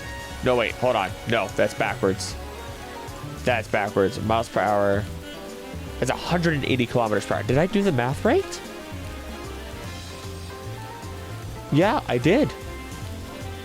Yeah, I did. Oh my gosh, that's insane. That's actually insane. That's incredibly fast. Wow. That would have been... That's way more impressive to be like, oh yeah, it moves at a pace of 100 miles per hour. Sprinting. That's... I mean, 100 meters in 2... Wait, 100 meters in 2 seconds? Yeah, I got that right. 100 meters in 2 seconds. Maybe that is more impressive. Maybe that is more understandable for the human brain. Wow. Wow, wow, wow, wow, wow. That's goated. That's actually insane. Also, its feet make me slightly uncomfortable. It reminds me of, like, snails for some reason. But then you get Mewtwo Y. Very alien. Very... Actually, it's kind of weirdly cute. Despite its diminished size... Oh, you're 4'11". Wait, what do you... Hold on. Diminished size? Oh, Broski loses, like, a whole foot 4 inches. Wow. Wait, no. 6'7". I'm stupid. 6'7", 4'11", a foot and 8 inches. Yeah, a foot and 8 inches. It's late. It's like 11:21 at night. I'm getting sleepy. Despite its diminished size, its mental power has grown phenomenally. With a mere thought, it can smash a skyscraper to smithereens. That's terrifying. That's uncomfy. That's... You know, it'd probably be fast enough that it wouldn't matter. I just imagine it happens like a can getting crushed between your hands. So you know what? Well, who am I to say that that's, you know, that's anything that I should be worried about? If I die by Mewtwo crushing me inside of a skyscraper, I probably won't feel it. It'll happen too fast for me to realize it. But let's move on to the final one of the OG 151 Mew. When viewed through a microscope, this Pokemon's short, fine, delicate hair can be seen. Is that really all it says? No, I'm not satisfied with that. What's its other... Nope, that's all it says. That's all it says for its 2 versions for this one. That's very interesting. Category, new species. It's a foot tall? Oh my gosh, it's so small. Oh my goodness, I didn't realize just how small Mew was. The ancestor of all Pokemon really do be tiny though, and that's really cute. I don't know. Is there somebody who actually dislikes Mew? You can sound off in the comments. Nobody make fun of them. Nobody be mean to them. Everyone is entitled to their opinions. I'm just curious if there's somebody that genuinely dislikes Mew and isn't doing it for like the meme. If you're doing it for the meme, you're probably not gonna have a good reason why. And I want a good solid reason. I mean, I guess you could say, I just don't like it, and that's fine.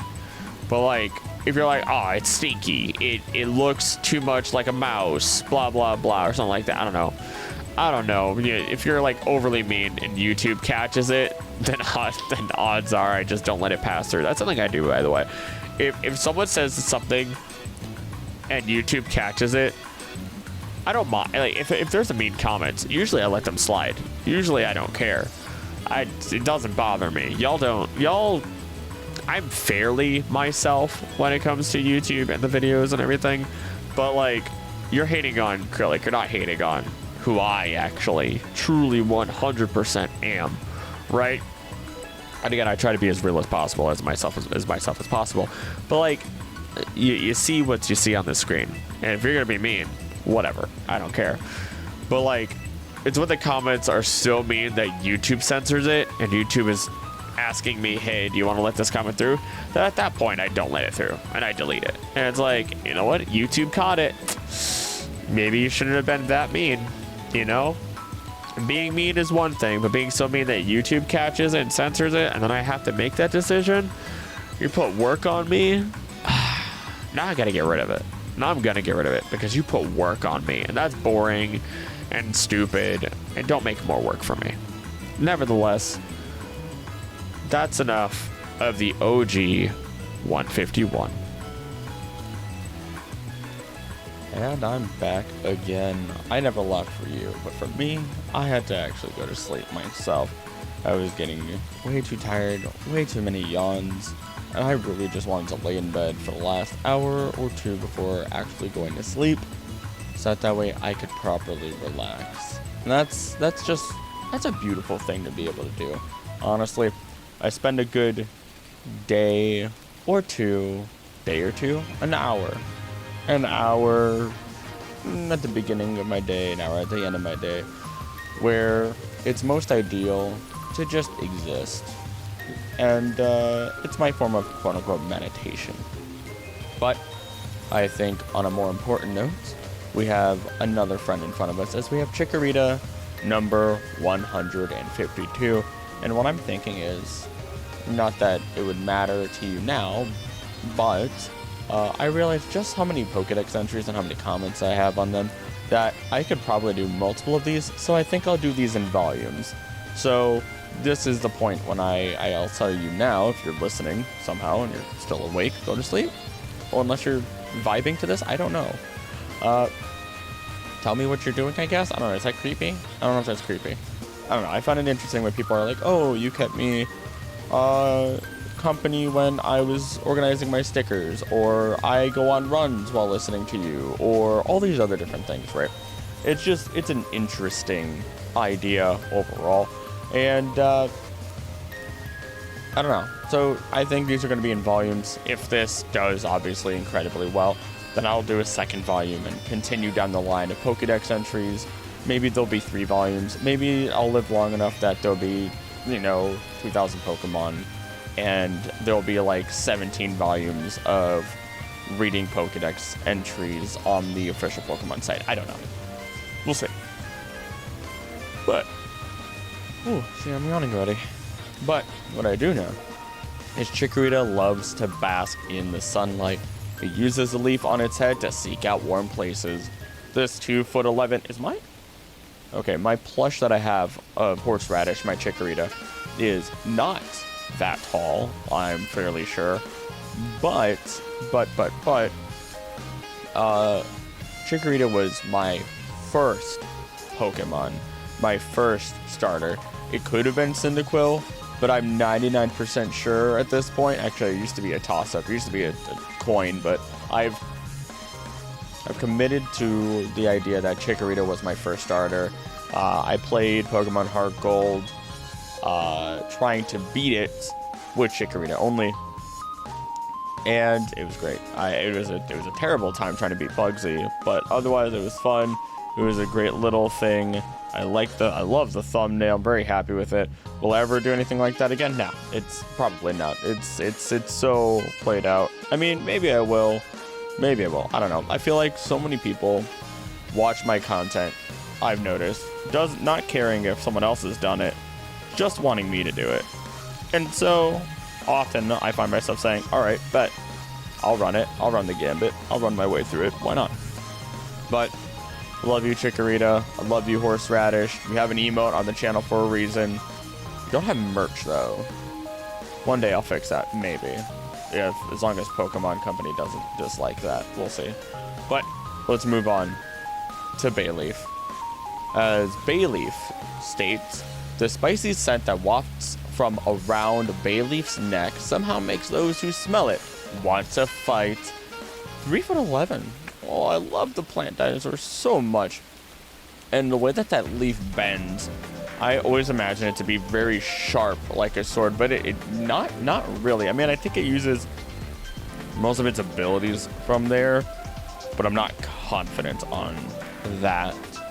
It's also rather unfortunate that as we get into Meganium, this line has always been seen as a Pokemon that is, how do I say, underwhelming or very, very poorly seen, because I believe it's the only starter to, basically it's the weakest starter and does not have a good move pool.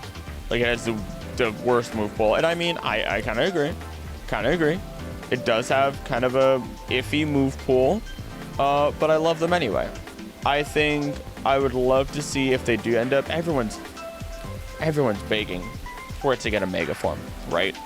There's not a single person that hasn't mentioned Meganium and Megas, stating that, like, oh, Meganium shouldn't get a Mega. No, Mega Meganium, oh no, it may never get one just because of that. Nah, they made the Dunsparce, so who cares? They give me Mega Yanmega, give me Mega Meganium, give me Mega Togedemaru. Oh wait, who the heck is Togedemega? Togedemega is that thing. Don't give me Togedemaru Mega. I confused myself. I've hit myself in confusion.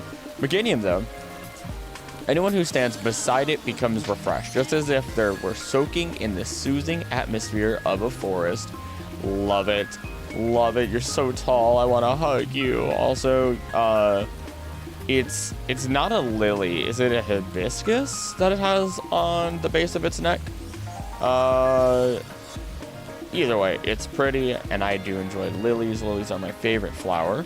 Talk about, or add to your comments. I would just add, add another comment, stating, hey, my favorite flower is this, because I love lilies. Lilies are great. But how about we slide on over to Cyndaquil? It usually stays hunched over. If it is angry or surprised, it shoots flames out of its back. Adorable. A cursed image popped into my brain of Cyndaquil with its eye open. It's a little fire mouse. Technically, it is a shrew. We learned about shrews earlier. Shrews not having ears, and I think they had the elongated nose. I say earlier, but that was multiple days ago for me, whereas it was multiple hours for you. Maybe it was multiple days ago for you, technically. Maybe you didn't listen to this part out loud. Or maybe you did, or you were asleep at one point. I don't know. It's slightly awkward trying to figure out, like, oh, are people actually listening to this, or can I just babble on? I don't know. I mean, most of you tell me I can babble on. So we're gonna move on from Cyndaquil into Quilava. So cute. Quilava, before battle, it turns its back on its opponents to demonstrate how ferociously its fire blazes. That's disrespect. I am shocked I'm actually shocked we don't have a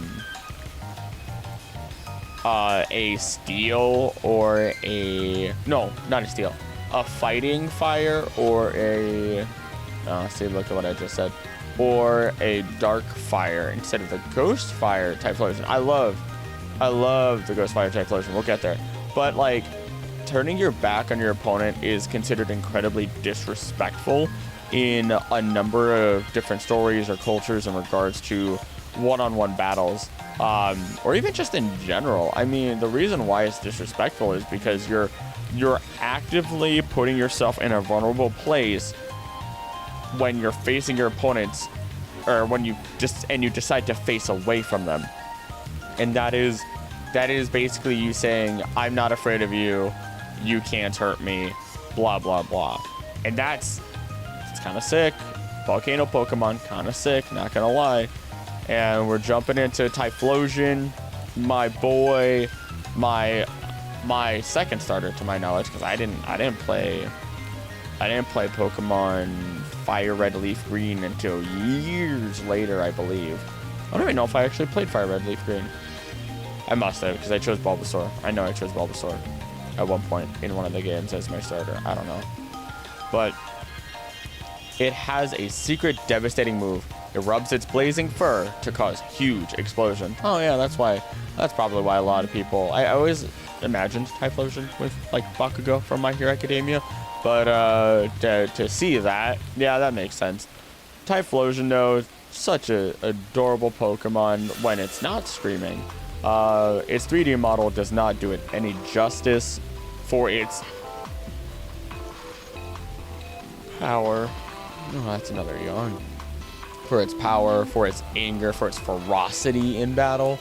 Its 2D model, I think, is its best, but I still respect the 3D model. It's just unfortunate that, like, the flames couldn't be really how you want them to be. I don't know if they got better in Scarlet Violet. I think they're just meh. I don't know. All I know is that when we get into Hisuian Typhlosion, I love it. 2D form, I do enjoy it. It's a little goofy, but the Arceus style 3D form is genuinely goated. I think it's way better. It is known as a Ghost Flame Pokemon. 5'3", hey! Oh, you'd be like nuzzling right under my neck. Oh, I don't imagine those flames could hurt us. I most of the time, when there's really controlled flames like that by a Pokemon, I don't imagine they can hurt us. Said to purify lost, forsaken souls with its flames and guide them to the afterlife. I believe its form has been influenced by the energy of the sacred mountain towering at Hisui's center. And once again, we get that the mountain idea, the closest to the heavens idea once again. So, do that with what you will. Hisuian Typhlosion is adorable. Oh man, oof. Wait, what would be my favorite starter? It's hard to beat Horseradish just because of the the sentiment from going through and trying to beat Heart Gold with Chikorita only, but thinking about them all, because it's not gonna be Gen 3 or 4, I know that much. Definitely not Gen 5. Gen 6, I love me Rowlet. I love me my Rowlet. No, Gen 6 is not. No, that's Gen 7. I'm stupid. I make that mistake a lot. Not gonna be Gen 8. I mean, Sobble's great and all. But then Gen 9. It's not gonna be Gen 9. I mean, Masquerade is pretty solid. I do enjoy Masquerade. It fits my showboaty, or when I can be like showy personality. Man, what would it be? That's really hard to decide. I think it probably is my Gen 2s. It'd probably be between Rowlet line, Cyndaquil line, including Hisuian Typhlosion, Bulbasaur line, and Chikorita line. I think it's between those four. It has to be. Because otherwise, I'm not seeing it as a favorite. So there we go. There's your, if you were wondering, there's your answer on what's my favorite Pokemon. And why don't we move on to Totodile? I do enjoy Totodile. Don't get me wrong, love them. But I don't know if I think I chose Totodile last as per this trio. You know, Big Jaw Pokemon. Its powerful, well-developed jaws are capable of crushing anything. Even its trainer must be careful. I know the Pokedex entries are exaggerated, and it should be noted that they are. I really should maybe do a video on whether or not the Pokedex lies to you. That's a big video. That could be a pretty big video, because there's a lot of evidence that the Pokedex actually does lie to you or does not have fully accurate information. Nevertheless, that's for a different time. While this time, my brain blanked. My brain blanked completely. I don't know. I started thinking about Ice Jaw or Ice Fang, which I know Totodile can learn, like straight up Totodile, not its evolutions. I mean, its evolutions can.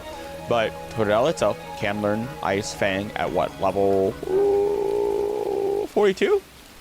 42? 47? So now I have to look it up.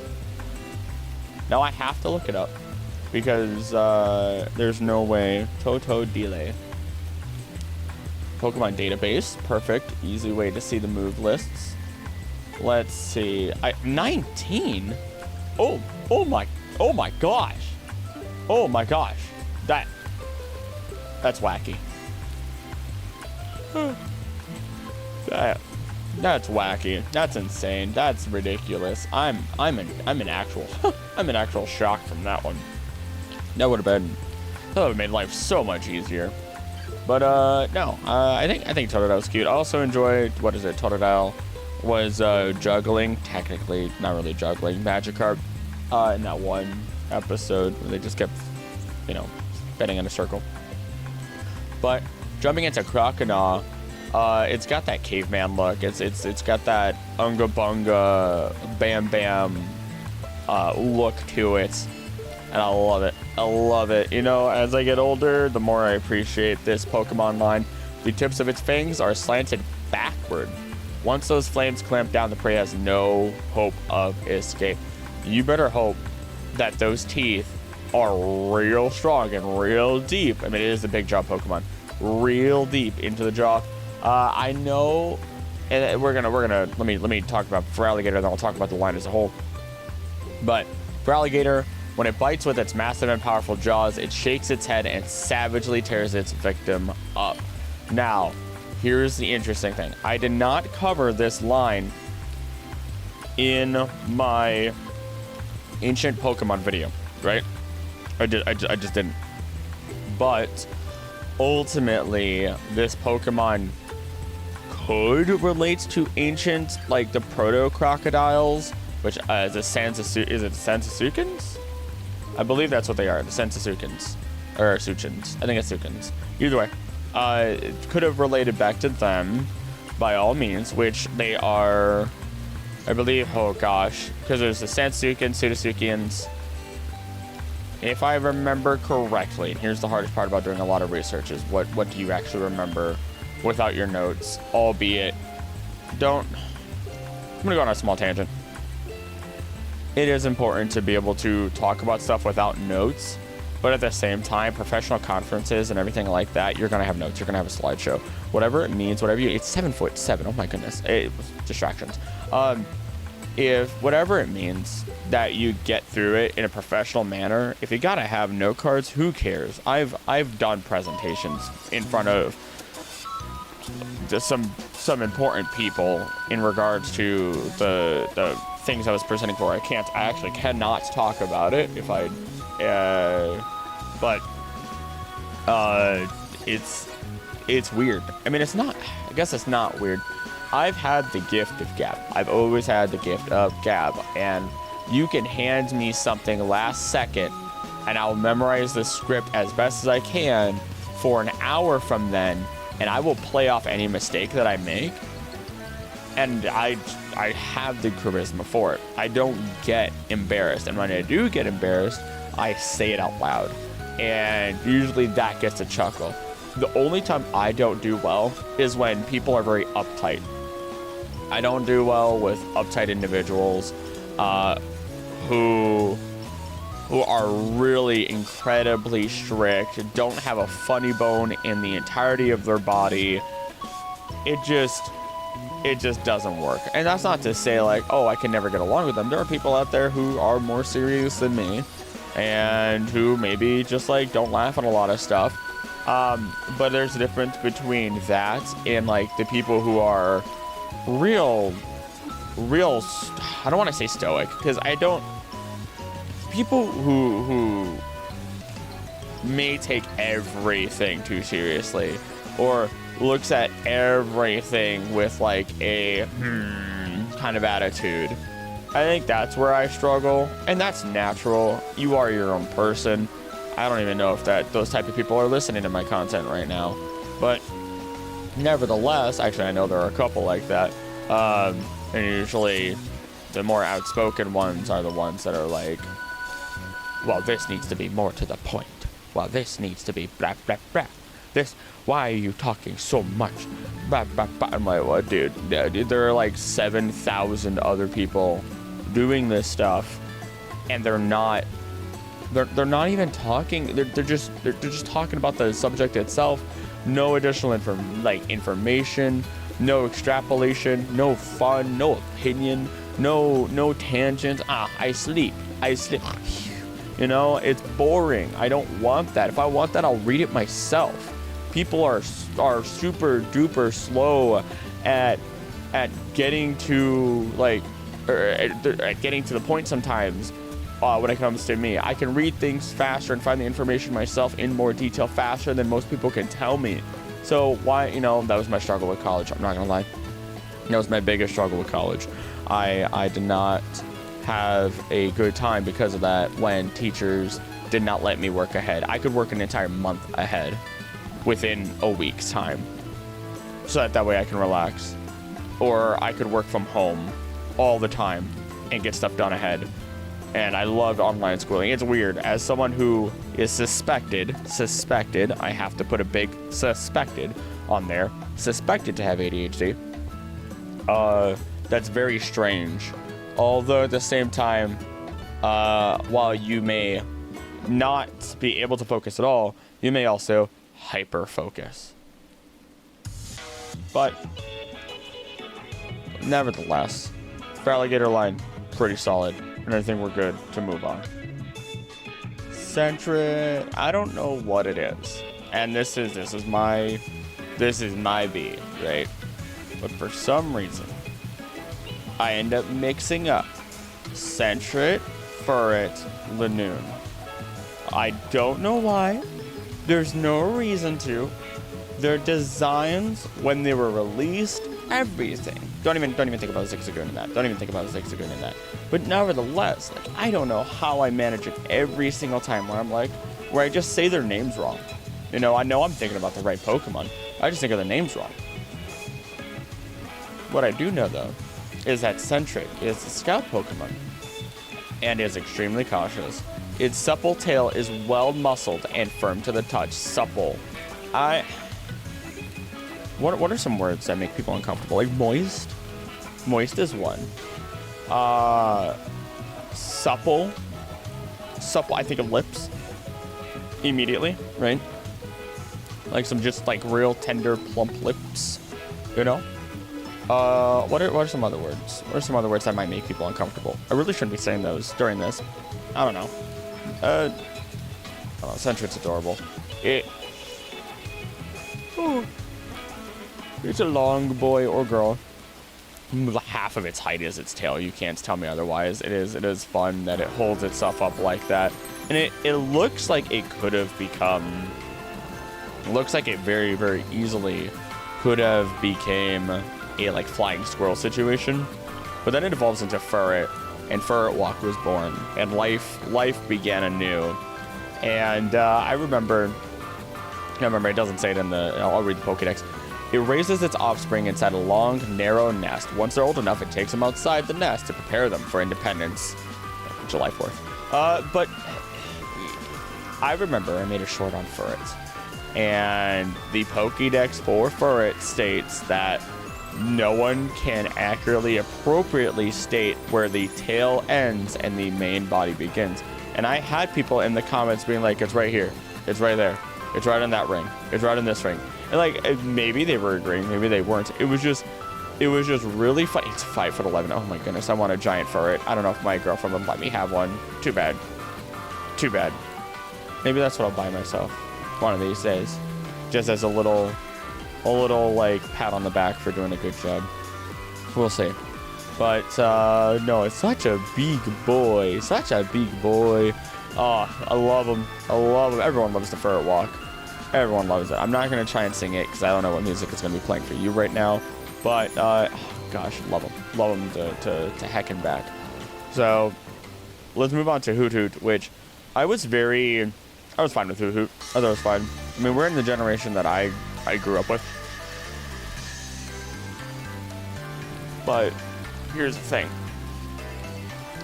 Like, I know right now what, like, at this exact moment, going around is like, oh, if this was the game you grew up with, then you're around this age. If this is the game you grew up, you're around this age. And I think for Hoot Hoot, it's like you're expected to be 30, and I'm like, I guess I'm 25 at the moment of this recording, in the year of 2024. Although I'll be 26 in a couple months. Oh gosh. Oh no, I'm getting old. I'm getting closer to 30. Oh no, when's my midlife crisis gonna happen? That's the question. When am I gonna have my midlife crisis? That'd be funny. I can't wait till like I come home and it's like a midlife crisis as I'm wearing a full getup of Pokemon gear and I run into the woods not to be seen for a full week as I'm going truly psychotic, trying to survive in the real world wilderness as if it was Pokemon. I don't know. I at some point I'll snap, I'm sure. The insanity has to creak in and break my bones at some point. But Hoot Hoot's internal clock is precise at all times. It tilts its head in a fixed rhythm. Nobody talks about that. Nobody talks about that. Everyone talks about Spoink and never stopping because its heart, or not stopping bouncing because its heart will stop. Nobody talks about Hoot Hoot and its internal rhythm and tilting itself. Honestly, if it had a neck, it would actually mess up its neck. And I say that as I just tried in real life to tilt my head in time with the clock. And nope, that's how you mess up your neck. Constant repeated motion side to side. Yeah, your neck's not used to that. Good thing that they just balance on their foot and their other foot is like in them. Yes, they have 2 feet. It is confirmed. On to its evolution. 164. Knockout. Its eyes are specially adapted. They concentrate even faint light and enable it to see in the dark. It's an owl. What is it? Is it based off the great horned owl more primarily, I suppose? It's a solid mon. Good design. It's an owl. I don't know. I never felt any particular kinship. And I feel like as I say that, it's staring at me. I feel uncomfortable. I feel like, does it have the eye effect where if I move around, its eyes follow me? No, because it has a light in its eyes. If it didn't have that, then yes, the eyes would follow me, I believe. What causes that? Interesting. I don't know. I'm not going to look it up right now. I've looked up so many different things. But no, as far as bird Pokemon go, probably had the least impact on my brain. Ladybug. This Pokemon is very sensitive to cold. In the warmth of Alola, it appears quite lively. Oh, well, that's cute. I never knew that. It's a 3-foot ladybug. It's considered the 5-star Pokemon. Now, what bothers me is that it's stated to have stars on its back, but it has circles. And maybe the stars, all these stars make a circle type situation. I don't know. So it does, like I said, design-wise in terms of that, it bothers me. Other than that, it's a cute ladybug. What do you want from me? It has little boxing gloves, it looks like. And I mean, that's shown even further when it turns into Ledian, who is said that the patterns on its back are related to the stars in the night sky, but the details of that relationship remain unclear. It Ledian is JoJo's protagonist, and let me explain to you why that is the case. This is because Ledian has its signature move Comet Punch, and it prefers, because it is not very strong, to attack in a series of punches, rapid fire. It has a star on its back. It is a JoJo's character. It is a JoJo's main character. I don't care if ever there's a parody. If somehow somebody hears this and you're an artist, I would lose my mind. I would lose my mind. I need to do art slides. What is it called? Art slideshows on the intros and the BRB screens. There is art that comes in and I want it on a proper cycle. So at some point when there's a lot of art in the Discord, if you haven't joined the Discord, join the Discord. Oh my goodness. It's in the description of every video. But yeah, shared arts, fan arts. I want, I want to put the person's name on it and then show it on the slideshow. I don't know. I think it's something that the Unexpectables have done, and I've always appreciated it. And I know Creepcast does it at the end of their videos, which is pretty cool also. So on and so forth. Pretty snazzy stuff, I have to admit. Next, though, we have Spinnerack. I love Spinnerack. I'm not really afraid of, I shouldn't say I'm not afraid of spiders. I don't mind most spiders, and every once in a great blue moon, there's one that bothers me. I had one on a food container yesterday right before I picked it up, and I felt bad for killing it. I kind of felt bad. I could have let it outside. I acted on impulse, and I feel terrible now I think about it. Now that I'm not as tired as I was last night after recording. Oh man, I'm not a bad person, but I just don't feel good now. Either way, even while Spinnerack have their prey ensnared in its nest of spun thread, it will wait motionlessly until darkness falls. And I'm not even gonna. Actually, I'm gonna talk about Spinnerack. I liked Spinnerack a lot as a kid. I really did. It was one of my favorites. I don't know what it was. Maybe because it had a little face on its back. It was sad that it had a little sad face. But honestly, considering what its evolution does, let's say if it says it. Yep, it does. Ariados. A single strand of a special thread is endlessly spun out of its rear. The thread leads back to its nest. Oh, no. Not only does it do that, it will let a Pokemon go, and that Pokemon will run all the way to, its friends, and the Ariados will follow it on that thread and ambush them all. And that is terrible.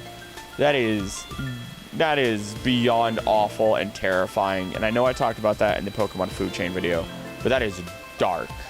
Oh, it is so dark. Pretty cool Pokemon though. Pretty cool. I don't know. I love the legs on its back. You know what? How many Pokemon are true spiders? There's 2, I think. I think there's 2 true spiders of Pokemon. That's a video. That is a video. That is a video that I'm gonna have to do. That's it. That is a video in and of itself. It's a long leg Pokemon. How long are your legs? You're 3'7"? Ugh. I could ride on you. Crobats. The Pokemon that made everybody love Zubat and Golbat, which is kind of funny considering what you need friendship in order to make Crobat evolve, or make Golbat. There it is. Golbats evolve into Crobats. I also know that Giovanni states that, or is it Giovanni or Silver? Maybe both of them. Either way, I believe at least Giovanni states that all Pokemon are tools. Sorry, I got super distracted. I could have sworn I heard something in real life, musically, but it was what I'm listening to, and it freaked me out a little bit. Yeah, it is. Oh my goodness, it's quiet for me. And I'm not gonna let it play for you guys, so I should stop talking about it. But Crobat, Giovanni had one. Claims that Pokemon are tools, not friends, and yet he had a Crobat anyway. So, he's a big fat liar. Which, ultimately, I think Giovanni has been proven to care about his Pokemon, but maybe not other people's Pokemon. So, shrug. But both of Crobat's legs have turned into wings. Without a sound, Crobat flies swiftly towards its prey and sinks its fangs into the nape of its target's neck. To my knowledge, Crobat is unlike Golbat, where Golbat will completely insanguinate an individual, which is to drain an individual completely of their blood. Crobat's cool. They're a glass cannon. What else do you want me to say at this point? Also, it's got triangle mouth with teeth. I don't know. I kind of want a Crobat plush, but with its wings tucked in. It would be a great plush. It would kind of be like a hamster. Moving on. Chinchou. It lives in ocean depths beyond the reach of sunlight. It flashes lights on its antennae to communicate with others of its kind. It's an angler Pokemon. It's an anglerfish. Oh gosh, what is it? Anglerfish and I forget what other fish it is mixed together. Unless, oh wait, maybe it's not a fish mixed with it. Not a Sealy. I'm not sure, but suddenly I want pancakes. I don't know how that plays in, but it's just where my brain went. Again, congratulations to you if you are listening to this. Oh, and I'm cutting almost nothing. If there's a loud sound that shouldn't be here, I'm cutting that. But other than that, all of this is staying raw. So I just get to embarrass myself. But I almost read the description again because I'm a little stupid. I remember naming a Chinchou, no charge, loved it, great name. Moving on though, as we go into Lantern. Portions of its dorsal fin mutated, becoming the parts that glow brightly to lure prey. Lantern also, to my knowledge, and somebody else did the math on it, so I will probably never touch it, can also create black holes just because of how bright the light can be. And that is insane. So I know, confirmed, Lantern, Gardevoir, can just make black holes. Also, water electric, pretty cool combination. I mean, unfortunate that it's going to be weak to ground now. But who cares? I don't know, is Lantern thick? Is Lantern thick enough to take a hit and then hit back and return with enough force on a ground type? Probably. I imagine it would be. Could be wrong. But I know it's not thick. I know it can't handle a hit. And that's Pichu.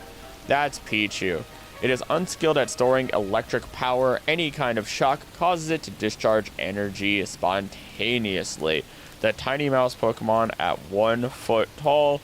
And one of my favorites, not my mains, but one of my favorite Pokemon to play in Smash Ultimate. Oh my goodness, I love zipping around as Pichu, and just the damage output is solid. It just kill moves, man, kill moves. I don't know, Pichu's pretty cool. Outside of that though, it is really cool to see that we are finally onto the baby Pokemon of the region as they have gotten introduced in this generation, which may be a contributing factor as to why I always confuse what Pokemon appeared in what generation, because I started with second gen. So it's a mix, it's a blur, it's all goofy, and my brain gets to be a little bit of a mess, a little bit of a silly mess, you know? But on to the next baby Pokemon, as we have Cleffa, who's, oh my goodness, so adorable. And it is cool to see. It's kind of got a star shape. It's got the 2 ears, the 2 legs, and its head tuft that is making it very awkward looking star. But it's literally called the star-shaped Pokemon. Wow, that's crazy. On late nights, illuminated by shooting stars, it gazes intently skyward, as if thinking of its home. Do I have a I have a Clefairy plush. I actually have a Squishmallow. It's the only Squishmallow I have, and I'd probably get a Gengar one, and I'd never get another one. I do want Togepi as a plush, though. Togekiss. Oh, love Togekiss. It's it and Mimikyu, favorite fairy types. Otherwise, I'd probably just say Togekiss is my favorite flying type. Yeah. We'll get to them, though. They're fantastic. Moving forward, I mean, what am I going to say that I haven't said about Clefairy? As we now have Igglybuff. I don't think much of Igglybuff. Its body has a faintly... Oh my goodness, I thought of holding shield as Jigglypuff and popping like a balloon. Its body has a faintly sweet scent, and is bouncy and soft. If it bounces even once, it cannot stop. That goes against the laws of physics. That means, okay, so that means that, because, okay, let's take a tangent. So if you have normal force, and you have, I think you have applied force and normal force. Someone can correct me if you're listening. But either way, whatever force you put out is the force you're going to get back. But it's not equal. It's because depending on the surface, you're going to, some of that energy is going to dissipate into the surface and be absorbed. For example, you may notice when walking around, walking on grass is easier. You can walk longer, and it hurts less when you walk longer than if you walk on concrete. This is because concrete, being so dense and solid, returns more of that force back to you, whereas things like sand or dirt don't. This also will play into things like traction and everything else, but that's a whole other ballgame. Let's oversimplify it as I first learned it and take it that way. Theoretically speaking, then, Igglybuff is an anomaly that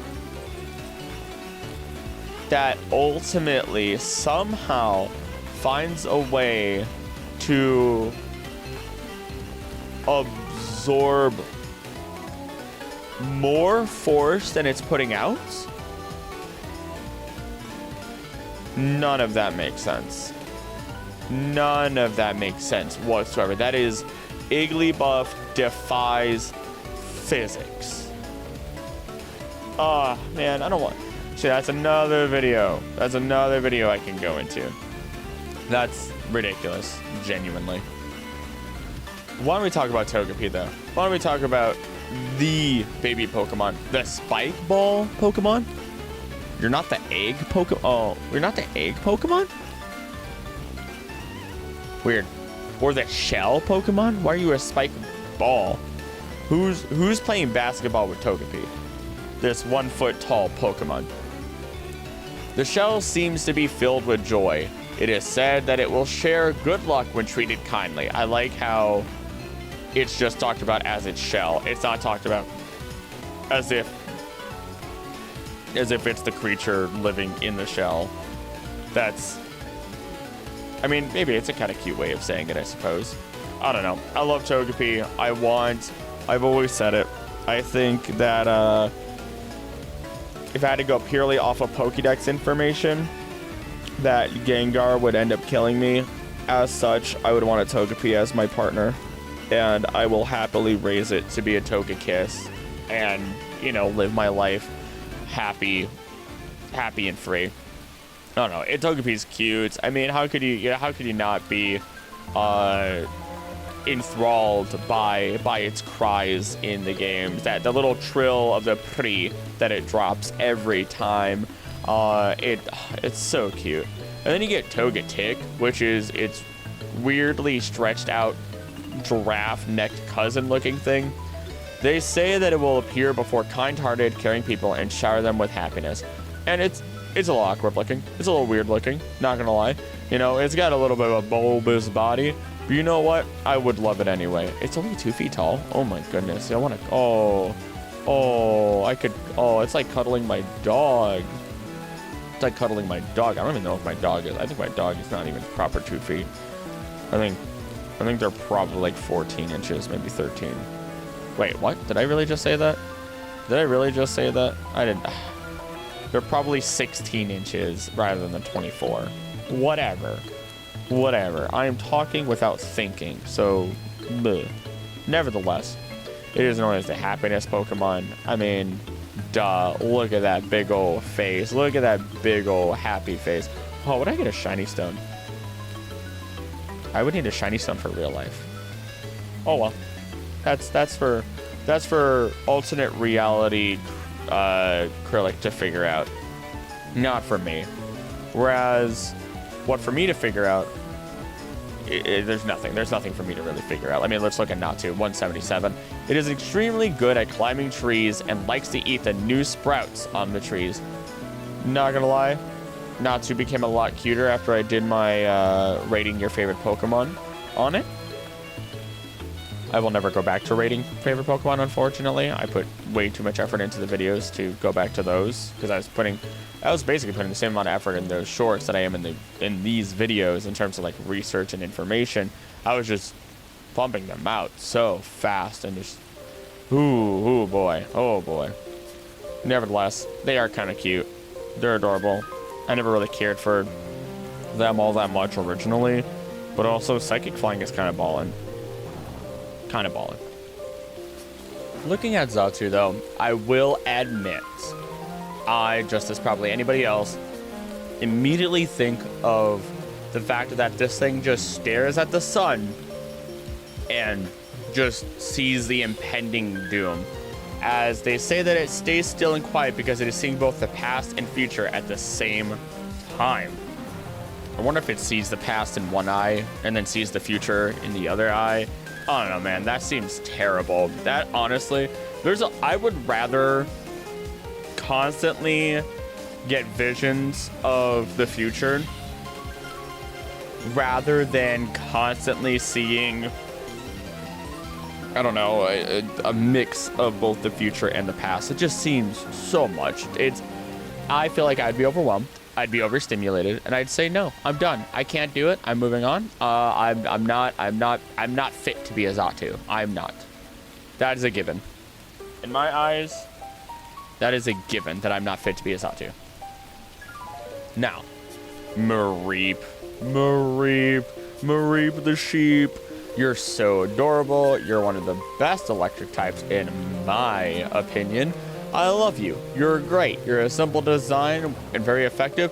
And what I've noticed actually just recently, it just clicked in my head. So those little horns on the side of its head, it reminds me of Laxus from Fairy Tail. I never really watched all of Fairy Tail. I watched, I don't even know when I watched through like the part where Laxus tries to take over the guild. And I don't remember anything else after that. But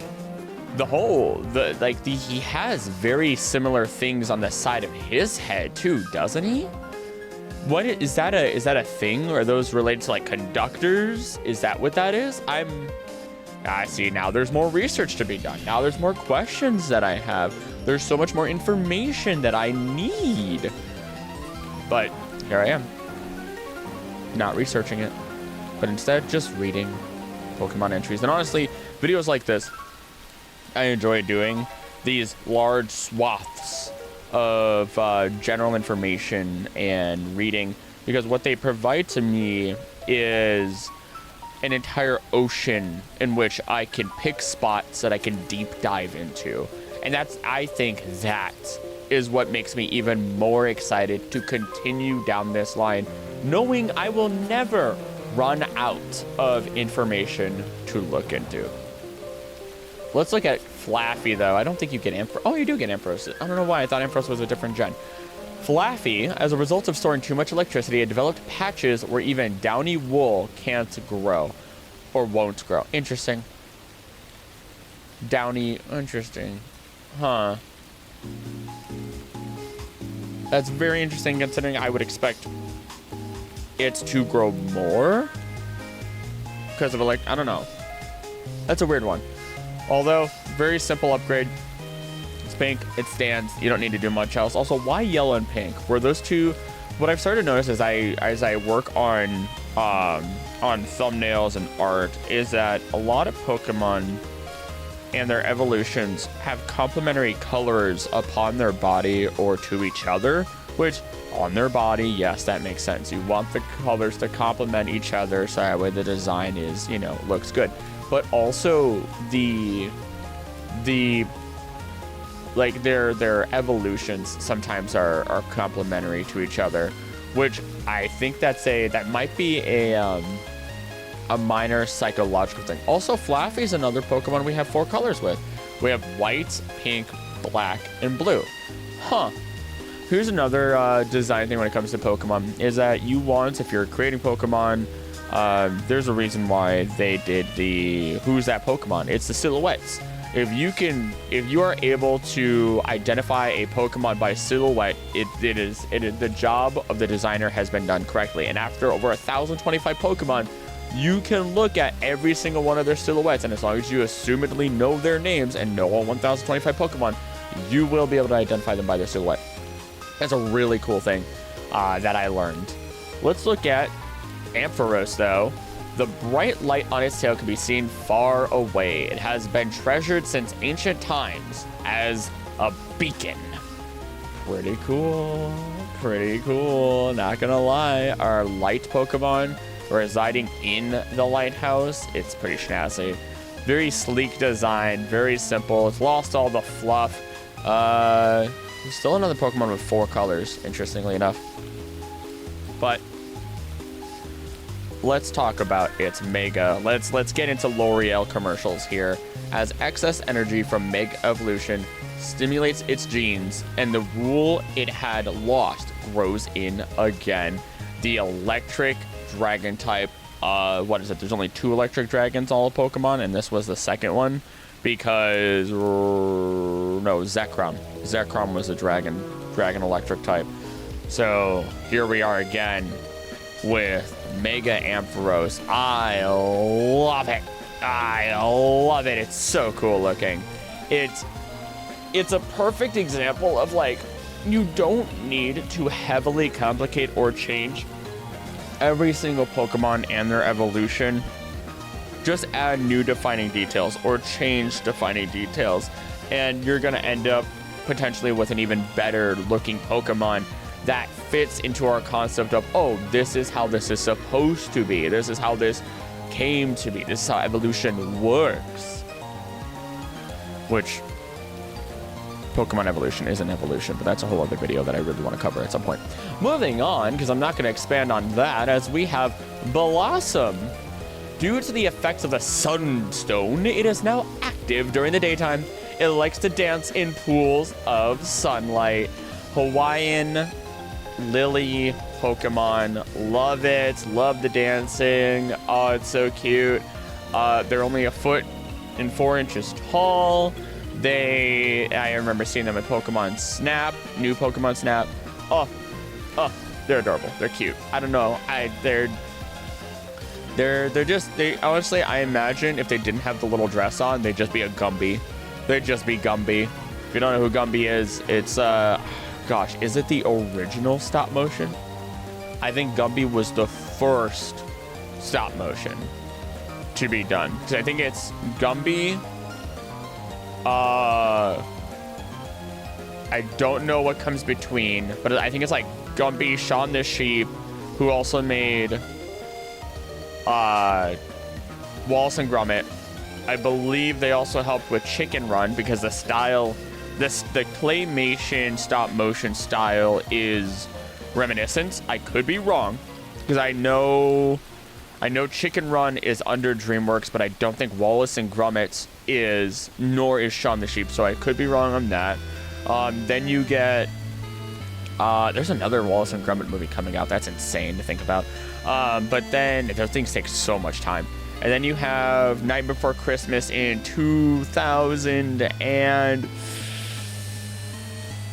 oh gosh, 2004? Honestly, 2004, or was it 2006? Gosh, if I'm wrong on either of those, I need to apologize to my mother. She loves Nightmare Before Christmas. When was Nightmare Before Christmas released? 1993. Oh! I'm so horribly incorrect. I should have known better. I should have known better. All right, I have to look these up now. Okay, what was the first stop motion, we'll say movie?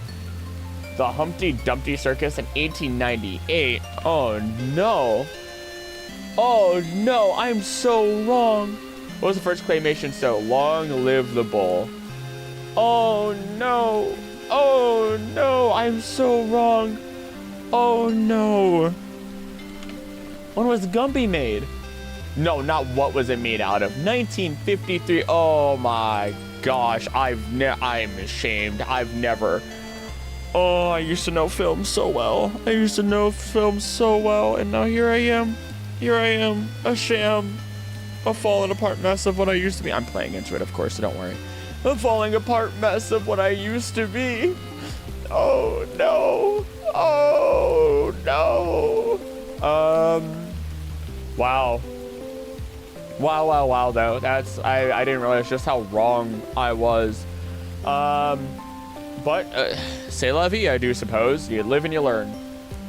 Hit the Sonic soundtrack. If this was a regular video, the sheer amount of references and everything I would have in it is insane. But this is a sleep video, so I can't do all that. And instead, you're getting music, rain, no thunder. We live our life. Live and learn. All right. Let's jump into Marill. The fur on its body naturally repels water. It can stay dry, even when it plays in the water. So it's hydrophilic. No. Hydrophobic. Yes. So its fur is hydrophobic. So it makes water go away, which is kind of cool, not gonna lie. Known as the Aqua Mouse Pokemon, we got Peekaboo here. Really weird, though, that it's a water type. Became a water fairy type once fairy types came out. Why, though? Why? You know, I need a video explaining every single fairy type. I need to do that, but I also have, like, I have so many video ideas, and I'm excited for them, but I can't be omnipotent and research them all at once, and it, I can't wait until I am officially just working on YouTube stuff and can release, like, video after video after video just by knowing it's full-time now, or at that point. Hopefully by the time I release this, I can maybe confirm that it's full-time, but probably not, because it's going to release pretty soon after I finish recording, just because I have to do very basic, minimal editing. I have to add in all the sound, a few effects, make sure this is appearing on the TV screen in the video, so that way those of you who have, like me, I'd like to see something that can move and focus on or read until I fall asleep, whereas others want very minimal movements, because otherwise, like, any sort of movements, if you're looking, can provide a distraction for your brain to stay up to. So it's a real toss-up. So we'll see how this video does. Honestly, this video is more for you guys than it is for me. Obviously, yes, I am going to make money off of it because I'm going to have ads, but at the same time, I'm not going to be super concerned with how well this video does. It's going to be a video that assumedly just does fine over time, you know, very, very background monetary increase. And unfortunately, as much as this is my passion and I love doing this and I love talking about Pokemon, and I've not disliked it, and I could talk about it every day, and no matter how much I learn, I also have to think of it in a very business aspect, and that's super important. Unfortunately, that's the only downside to going full YouTube, is that I have to think, okay, what's going to be the video that people are going to watch? What's going to be the video that people are going to want to see and watch all the way through? How do I present this? So on and so forth. And I think that's part of the fun. I think that's what makes some of this very interesting. Is how do I take my passion, present it to others, and make it in such a enjoyable fashion that these people keep coming back to support my passion, whether that be through viewership, membership, or otherwise. I don't know. It's a toss-up. I'm not going to get into a ton of that, and I'll probably talk about that in the future a lot more. So, for now, gosh, thick, fat, and huge power. Oh my gosh. Oh, it's such a good Pokemon. And as we get into Azumarill, its long ears are superb sensors. It can distinguish the movements of things in water and tell what they are. The Aqua Rabbit Pokemon. We don't have another water fairy type to my knowledge. No, we don't. I know we don't. And it is a Pokemon with thick, fat, and huge power. That is sick. Also, it is neutral from steel attacks because water resists steel. I think. Yes, water resists steel. What else does Fairy have as a weakness? Poison. All right, you're still going to take normal poison. You're going to mess up dragons. You have an electric weakness. You're going to have a water or grass type weakness. You're going to have an electric type weakness. I already said electric, didn't I? Electric, grass, poison. That's it. That's it. That's it. And you're going to resist ice times, like, it's going to be down to a quarter. You're going to resist fire down to a quarter, assuming you have thick fat. For both of those, of course. Like, you're a beast. And if you don't have that, you have huge power, which I don't even know what you want to... Let me see what huge power does. Let me read. All right, it's not letting me read, and I don't want to click it because it's just going to cause problems. I think, maybe. We'll see. Hold on. Doubles the Pokemon's attack stat. Disgusting. Disgusting. Disgusting. Well, it's got to be that way. You know what? For the next one, I'm going to read Sudowoodo in this voice. Sudowoodo, although it always pretends to be a tree, its composition appears more similar to rock than vegetation. It's a 3'11" imitation Pokemon. Honestly, it represents, what is it called? Oh god, it's because I'm doing this voice, I don't have the information. That's what I would normally have. I need to stop. Petrification. Oh my gosh. I was half joking, but it was true. So, I know I'm going off on a lot of tangents, but you're here for it. I mean, you're listening to this video, you need something extra to fall asleep to anyway. Petrification is the process in which, like, organic material typically is replaced by, like, an inorganic compound, so carbon, rocks, you know, so on and so forth. And that's what Sudowoodo basically is, and obviously that's still an oversimplification of it. It's molecule by molecule changing, so on and so forth. So, look it up. Highly recommend it. Really cool process. Petrification of wood does not happen overnight, does not happen over a month, does not happen over a year. It takes a long time, very, very incredibly long time. Happens to coral, happens to wood, happens to whatever else. Technically, it could happen to, if you could preserve something properly, it could happen to anything, but due to how the makeup of material is, it typically has to happen to material that does not decay rapidly. So that's why coral and wood are big on that, and wood being replaced because it can still rot and decay. It will happen if the wood is buried under like lots of sand, lots of dirt, and let's say like wood louses, which are attracted to rotting wood, don't eat it. Then over the course of many, many, many years, it can be petrified and it's all rock at that point.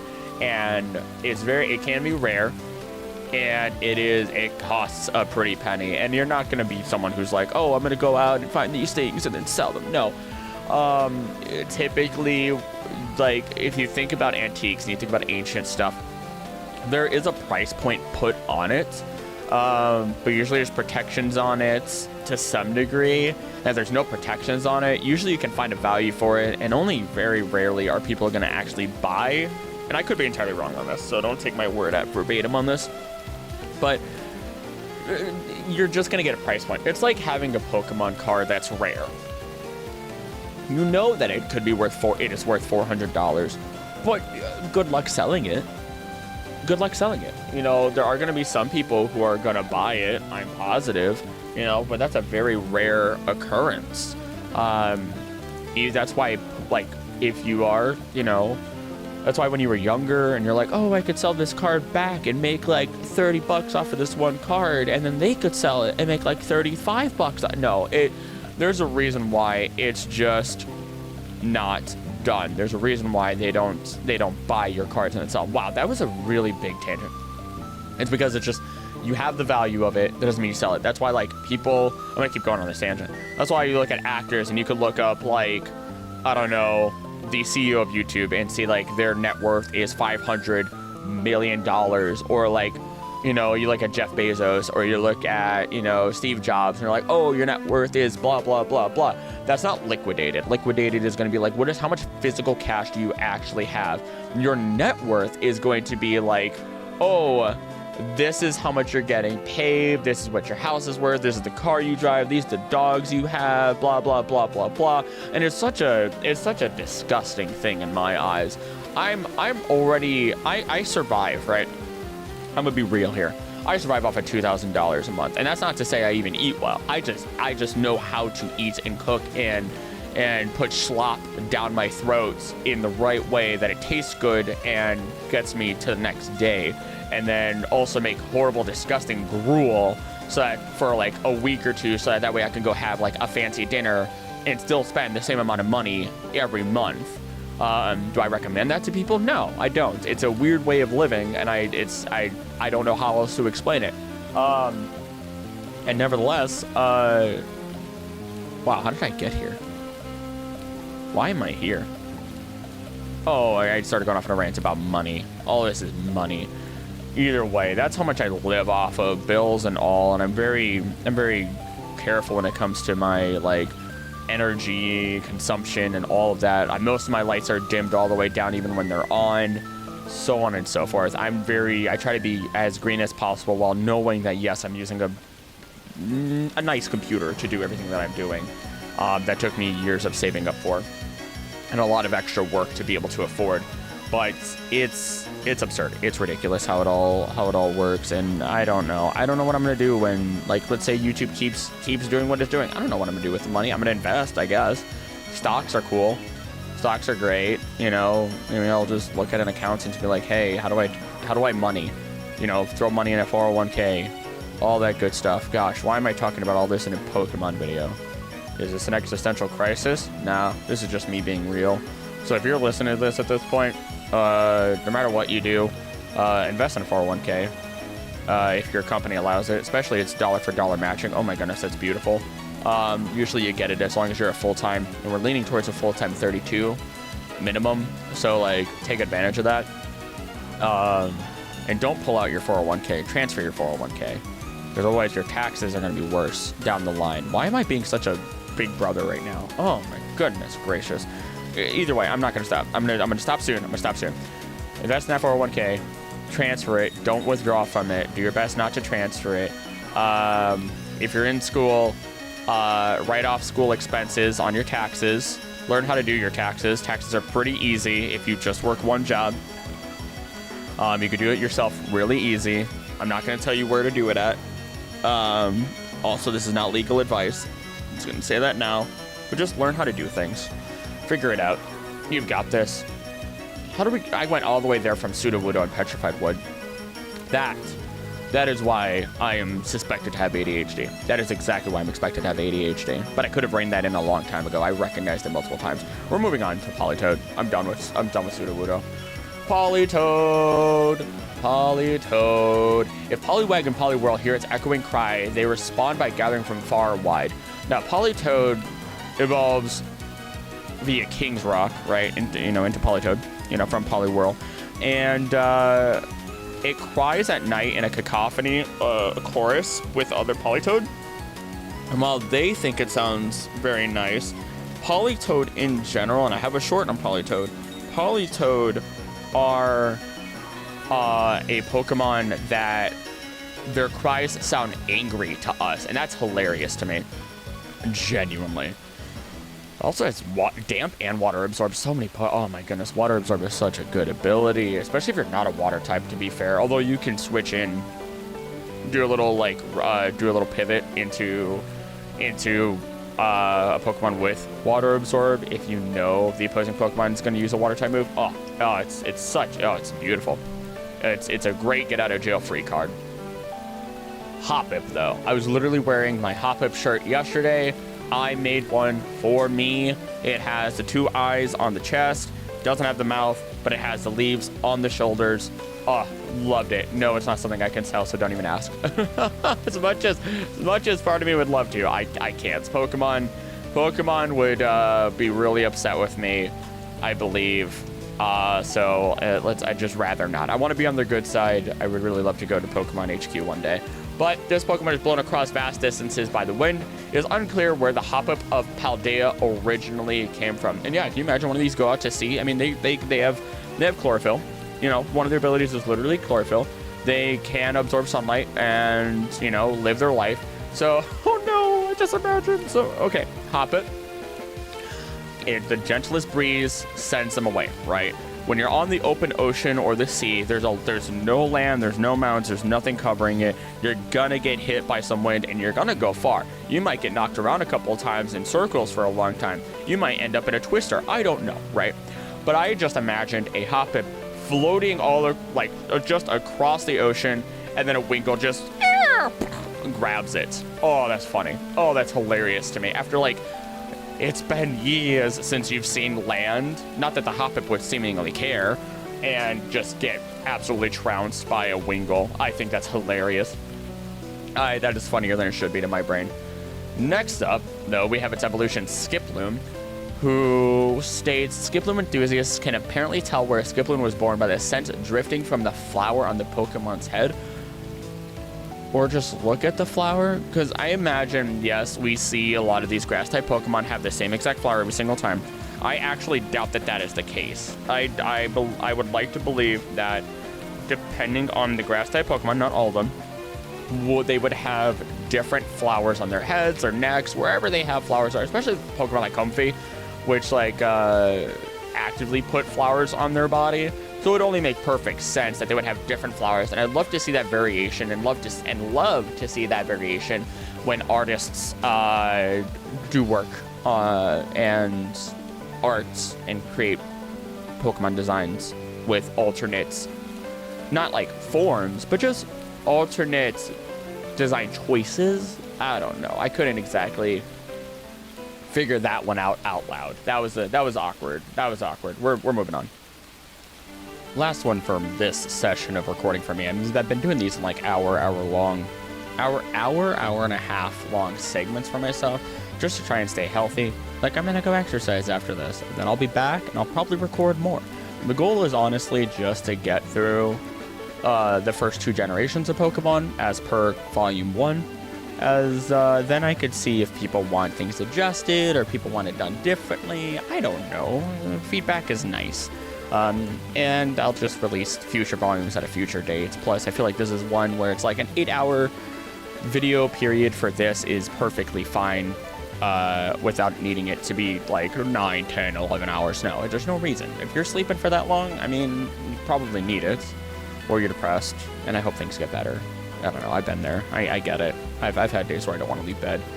And I've had days where I can't fall asleep. Lately, I've struggled to fall asleep. I'm gonna keep this one short. I know I've been going on so many tangents, but I've been very nervous. I've been very anxious.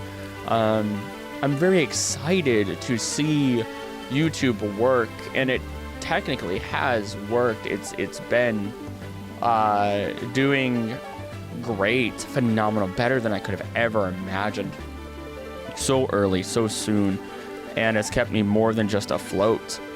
But I'm still ever so nervous of leaving my job to completely and wholly pursue YouTube. And so a lot of my nights, that's why I've been trying to make myself relax earlier in the night, have been just anxiety towards the end of the night, and I actually had to stop last night recording because I started thinking a little bit too much. I'm no, my brain's trying to beat me on this. My brain's trying to make me think a little too hard and worry too much. Right now it's out of my control.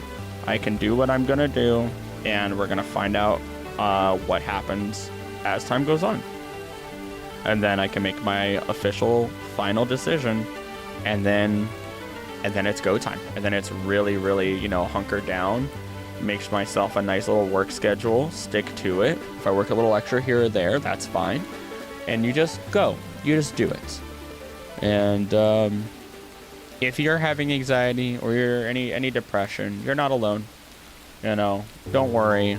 Wow, I did not just say that. I did not just say that out loud. I wish I was actually full on editing this, but I'm not. Either way, I think you know what I mean. Take a breath. If you have depression, warm showers, warm food. If you're having anxiety, maybe a cold shower, nice, calm, maybe colder food, maybe a little bit of ice cream, something to focus your brain on. If you don't want any of that, find a show you've watched already. Familiarity eases anxiety. If, you know, the human body can be broken down to a science in order to counter anxiety and depression in a number of different capacities. So find your ways. I know mine. And that's part of learning about who you are. So I'm going to move on, as I wasn't supposed to go on that tangent, and look at this happy little character known as Jumpluff, number 189.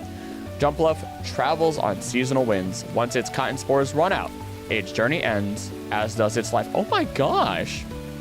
Oh no. Oh, that's depressing. I wasn't ready for that. That made me sad. That made me very, very sad, actually. I didn't know that about Jumpluff.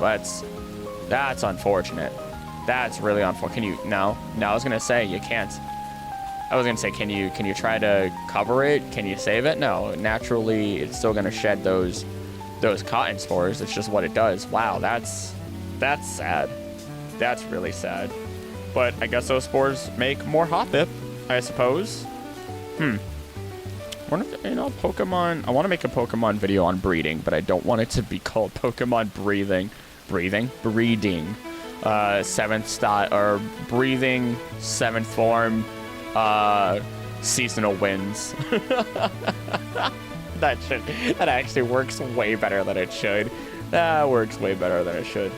Oh my goodness. We'll be back with Apom immediately for you, probably in an hour and a half for me. Thank you for being here. Thank you for being here. And if you're asleep ready, sleep well. If you're awake, get ready for Apom.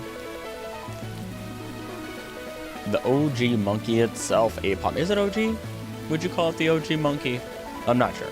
Nevertheless, here's our Apom. It lives atop tall trees. When leaping from branch to branch, it definitely uses its tail for balance. The long tail Pokemon. Honestly, I forget that Ambipom doesn't exist until Gen 4? Gen 4. I'm 95% sure. Gen 4 is when Ambipom pops in, wording and phrasing and all that good stuff. Nevertheless, I love a little Ambipom. I actually don't care for Ambipom all that much. I like OG Apom just fine. I think it's pretty cute. It's a basic little monkey with a hand for a tail. So, let's just jump into Sunkern, which states, it suddenly falls out of the sky in the morning. Knowing it's weak, it simply feeds until it evolves. What's interesting, or what's fun, a little fun story about Sunkern is Sunkern was the first Pokemon that I started looking up moves for and trying to understand, like, when it learns moves, what's better, what's worse, what can I do? And I remember finding out Sunkern learns Solar Power earlier than Sun, Flora. And I thought that that was the coolest thing and that I could use that to my advantage. Little did I know, Sunkern, yeah, sure, learns it earlier, and then you evolve it, and sure, knows Solar Beam or whatever.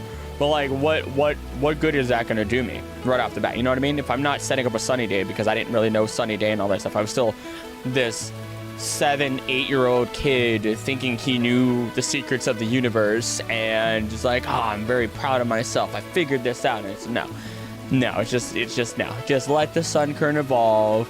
Go get Solar Beam at Celadon or something. I don't know. Or the Move Tutor. And move on with your life. That's so much easier and more worthwhile than what you're trying to do, little buddy. You know, so many things when you look back on your younger self and it's just like, wow, I was stupid. I was stupid. But speaking of, let's jump into Sunflora, which I love that in the modern games, in Generation 9, I should say, in Generation 9, We had whatever gym that's called. I'm never going to remember. Is Cascarafa? No, Cascarafa is the one with the water gym in Gen 9. I don't know. All I know is we got to play hide and seek with a bunch of Sunflower, have them follow us, and it was adorable. If only the game wasn't so framey. They were ambitious in what they wanted, but in terms of processing, they could have smoothed it out. They could have made it better. But complaints aside, I still loved it. It was great. In the daytime, Sunflower rushes about in a hectic manner, but it comes to a complete stop when the sun sets. And I just imagine when two sunflowers, considering that they, especially Sunflower, they follow the sun. And I think back to the meme of the one sunflower looking to the other and be like, why are you looking at me, bro? The sun's right there. You are my son, bro. And that's where my brain goes every single time I think of sunflowers, without fail. My brain is full of memes, full of beans, and you know who probably doesn't eat beans despite it all? Yanma. Again, I'm listening to music separately, and for some reason, my music stopped. There we go. Don't worry about that. Yanma. As Yanma surveys its territory, it periodically stops to hover in place by flapping its wings at high speeds. The clear wing Pokemon. Time for some information about dragonflies. When they're dragonflies, they're in their final 2 or 3 weeks of life. Dragonfly larvae are really freaking cool looking underwater. Highly recommend looking them up if you like looking at insects. Even if you don't, they're not I don't know, they look like weird lizards to me. At least last I looked at it when I saw a video of it hunting. They don't look like, full on wormies. At least, again, it might have been a late stage, so. But they also use the horns on their heads to spear minnows and smaller creatures for their food. Although, nope, never mind. I was going to say, to my knowledge, they don't eat that much, but that I don't have confirmed. I don't know how much they eat, how little they eat, so on and so forth. What else? Oh, here's a depressing fact about it all, is that dragonflies, their color is derived from their metabolism. So when they die, all of the color eventually fades away. Yeah, that's a sad one, but it's a fun fact. It's, I almost said entomology. That's not entomology. Why am I trying to use big words, right? What is entomology definition? This is how I learn things. The study of the origin of words and the way in which their meanings have changed throughout history. I am horribly. What is etymology? Oh, it's not. I'm not even saying it right. It's not even entomology. It's etymology. No N. Wow. I really need to bring it together in terms of my verbiage, my word usage overall. That is pathetic on my part. But why don't we slide on over to Wooper? Yo, look at that boy. Look at that axolotl mudfish. A transparent mucus membrane covers its body. Touching it barehanded will cause a tingling numbness. And as if you couldn't love Wooper enough, being a water ground type that has water absorb as an ability, check it out. Look at that Paldean Wooper. Oh, I love them. They're so adorable. Oh, they make my heart sing. After losing a territorial struggle, Wooper began living on land. The Pokemon changed over time, developing a poisonous film to protect its body. Which, that is adaptation. That is your environment forcing you to change and adapt so that way you can continue to survive. What's probably sad is there are probably a ton of Wooper that did not survive the adaptation, because these things don't just immediately happen, assumedly, So it's a little sad. But you know what? Paldean Wooper's a cutie. Absolute champion here. And oh yeah, so it's also a poison ground type. That's sick. Quagsire, this carefree Pokemon, has an easygoing nature. While swimming, it always bumps into boat holes. And then we can't even talk about Clodsire, because Clodsire is not a variant of Quagsire. It's a completely different species at that point. They're like good cousins with each other. Look at those beady eyes. Look at those, like, that happy face. That's our woo. For those of you that keep up with the Nuzlocke, just put a W and slam down as many O's as possible, and you have the right name for Quagsire. I would say its name properly. I would say its name properly, but I'm not going to be breaking anybody's ears today. So we're gonna slide on over to Espeon. The tip of its forked tail quivers when it is predicting its opponent's next move. You know what? I will talk about Espeon and Umbreon together. Umbreon, when exposed to the moon's aura, the rings on its body glow faintly and it gains a mysterious power. I love Umbreon more, I have to admit.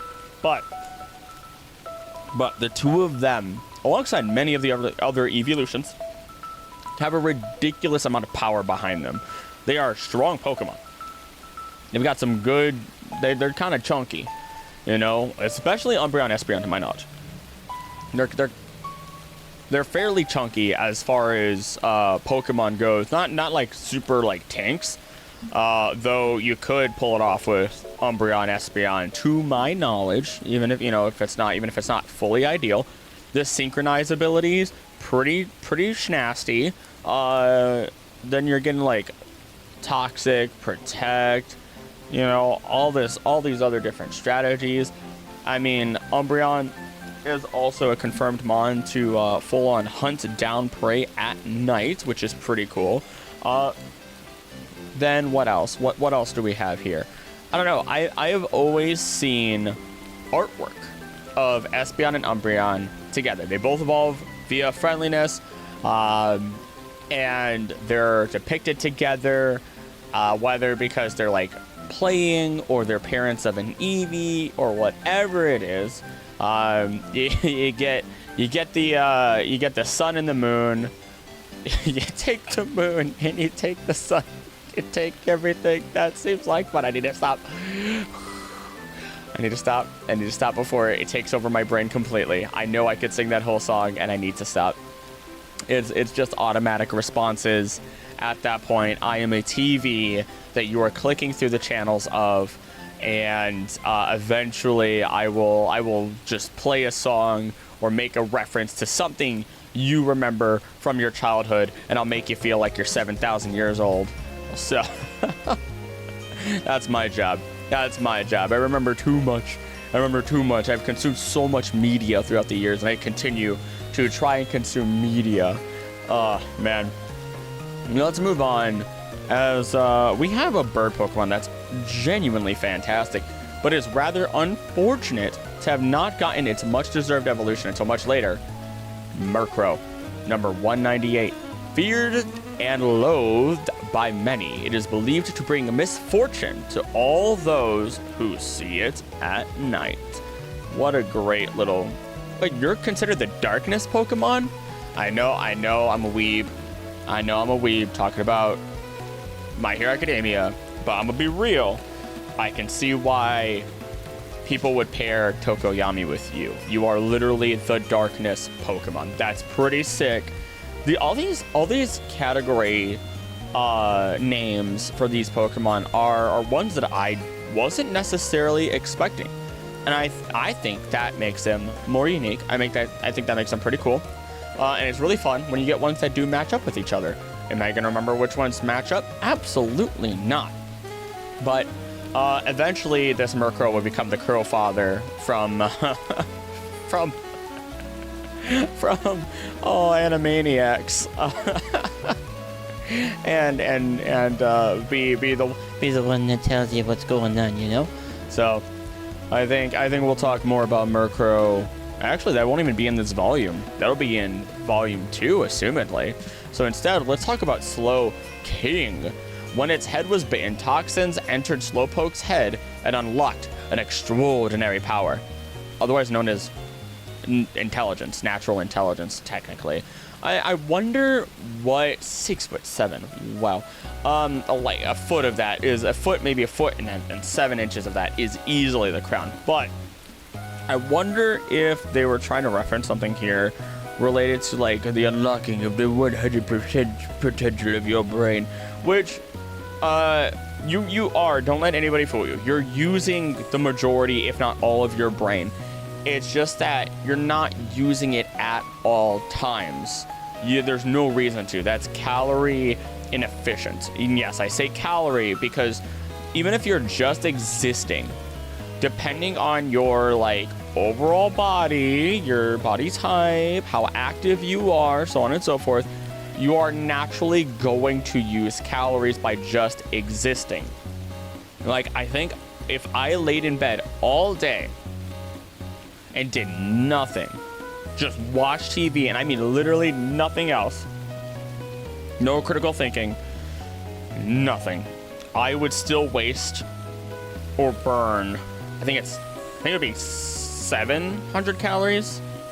I'd have to double check it. It's been a long time, but it's to be 700 calories, maybe more. I'm a very active individual. I work out like 4, maybe 5 days a week.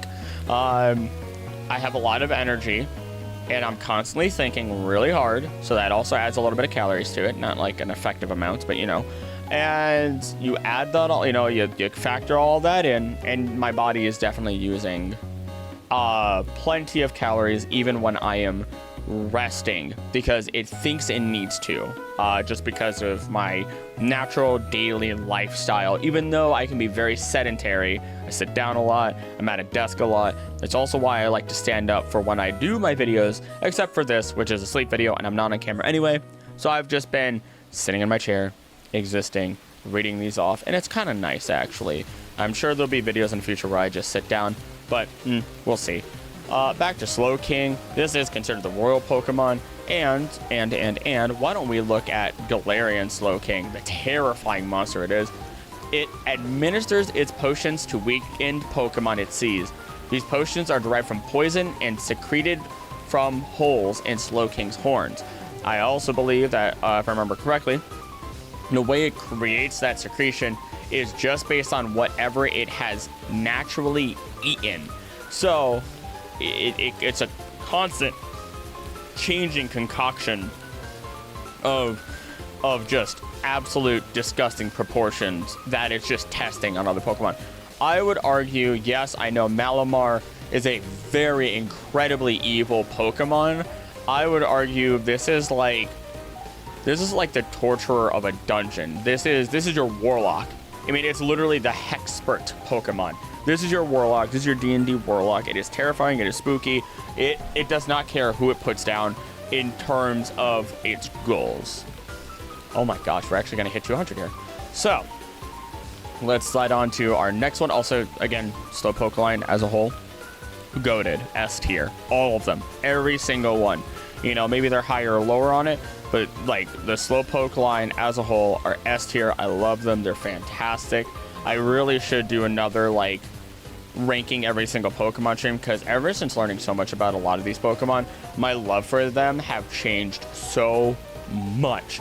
Like Archeops, I think was originally like a C tier, and then once I like refreshed and learned more about the Archaeopteryx, it's easily S tier for me. Oh my goodness, I love it. I want to cry thinking about it. I love it that much because of what it means to science and humanity in terms of its real life counterpart. But unexpected mini tangent over. Let's slide on, like I said, to Mischievous, who also didn't get her. Oh no, they can be male. Huh? I thought they could only be female. Whatever. No, I know they can only be female. I'm sure. I know it says male or female gender. I don't know. Maybe I'm wrong. Maybe you know, I've been wrong before. I'll be wrong again. But it doesn't get its Miss Magius its witchy evolution until way later, you know, until Gen 4. But Mischievous, this Pokemon startles people in the middle of the night. It gathers fear as its energy. So that's a cool thing. I mean, you get ghosts that are like, they take your spirit, they take your life force, they take energy in multiple different forms that are non-physical. And in this case, you get Mischievous, who is feasting on your fear, which is pretty sick. And I'm amazed that Miss Magius is not a more evil Pokemon, that it wasn't a dark ghost type, considering these origins and how this functions. Jumping into 201, we have unknown. Get those 23 letters of the alphabet, exclamation point, question mark, and then whatever the other last symbol is that I can never remember the name of. Unknown. This Pokemon is shaped like ancient writing. It is a mystery as to which came first, ancient writings or the various unknown. Research into this topic is ongoing, but nothing is known. So, this goes back to even before Legends Arceus, right? The unknown writing is suspected to exist before ancient writings, but again, it is unknown, because even as we go to Arceus, which is in the Edo period, late, like, 1800, or no, oh gosh, oh, I already forgot. Oh god, it was the 1800s, whatever. That, it obviously has to go further back, like, you know, that's still very, very recent, and you're like, well, that's like 200 years ago, and I mean, in terms of time, in terms of how many millions of years the planet has been proven to exist, that is very, very recent, comparatively. You know, in terms of our lifespan, that is a long time ago, of course, and I understand that. Perspective. That's all everything ever is. It's all perspective and life, and how does this work? How does that work? Who does it work for? Who doesn't it work for? What does it mean to different people? Here's a tip from me to you. You can change what someone thinks, like if they say I think or I thought this, but you can never change someone's mind if they say I believe. If they say I believe, and this is obviously very this is a very black and white way of thinking about it, when in reality there's a lot of gray area, so, you know, take it with a grain of salt. But typically when something involves a belief, then you can't change that. The best you can do is simply understand the other point of view. Okay? It's an idea, it's a concept, it's something I learned years ago, and it's helped me decide how to go about conversations, how to exist between human beings. So, there's my tip from me to you. And another tip is to not hit Wobbuffet.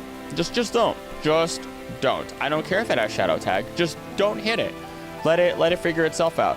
Wobbuffet. It hates light and shock. If attacked, it inflates its body to pump up its counter strike. It's a punching bag. The patient Pokemon.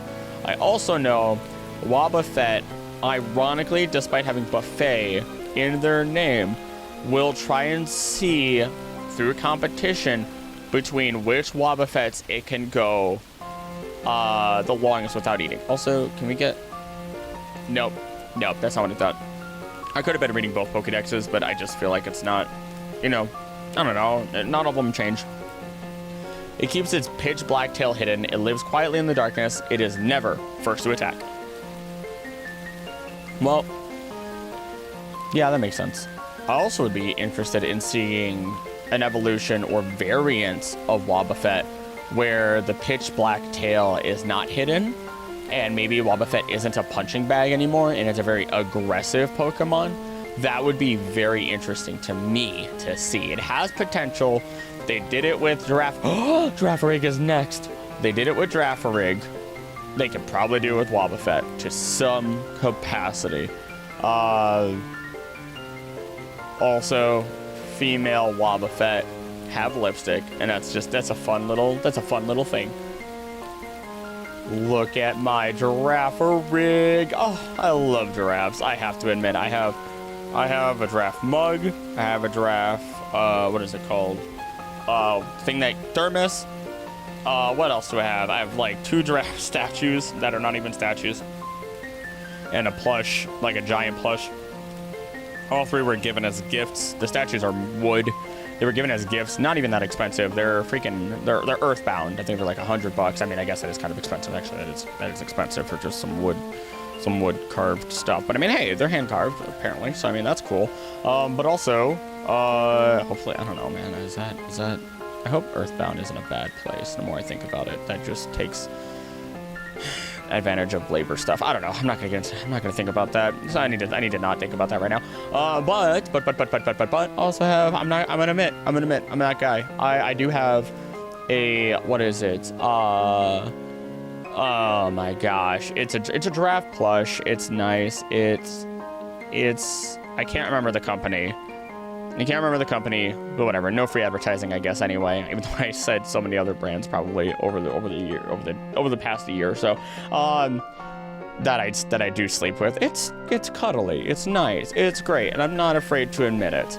Now, giraffe rig, though very small, the brain in its tail is still considered an important organ because it emits powerful psychic energy. Now, giraffrig is a palindrome, which is a word that is spelled the same way forward as it is backwards. Now, adding on to that, the original design for giraffrig actually had the tail end being the front end of giraffrig, but in that same, like, black color. So they would just be inverse of each other for, like, the yellow-black. Or, I mean, that's not really how inverse is, but follow me. Now, they did change it, which design-wise, I get it, I understand. But having a cat-dog giraffe would have been pretty freaking cool, in my opinion. But I do love the little guy with his tiny brain that is important for psychic power. I love you, Giraffrig. You're an S tier in my heart, and you always will be. I feel like I could talk about giraffes. I don't know. I don't know why giraffes are my favorites. I don't have a genuine reason.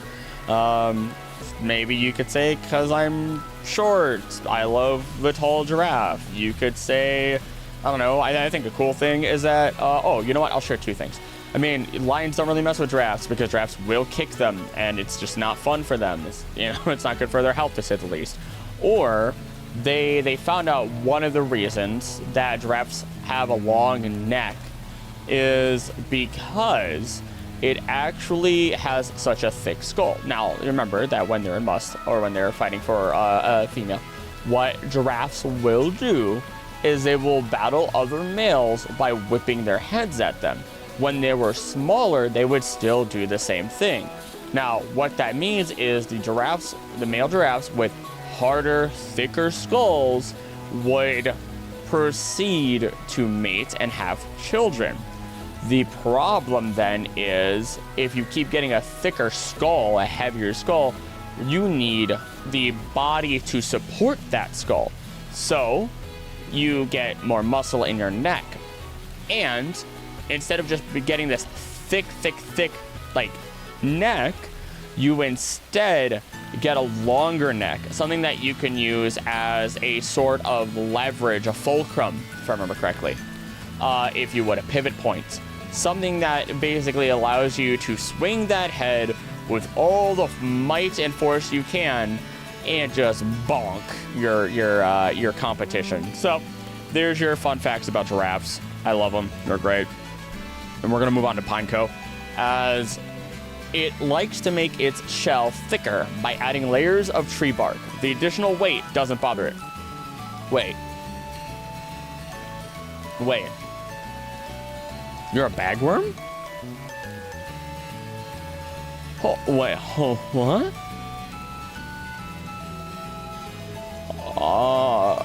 That's shocking.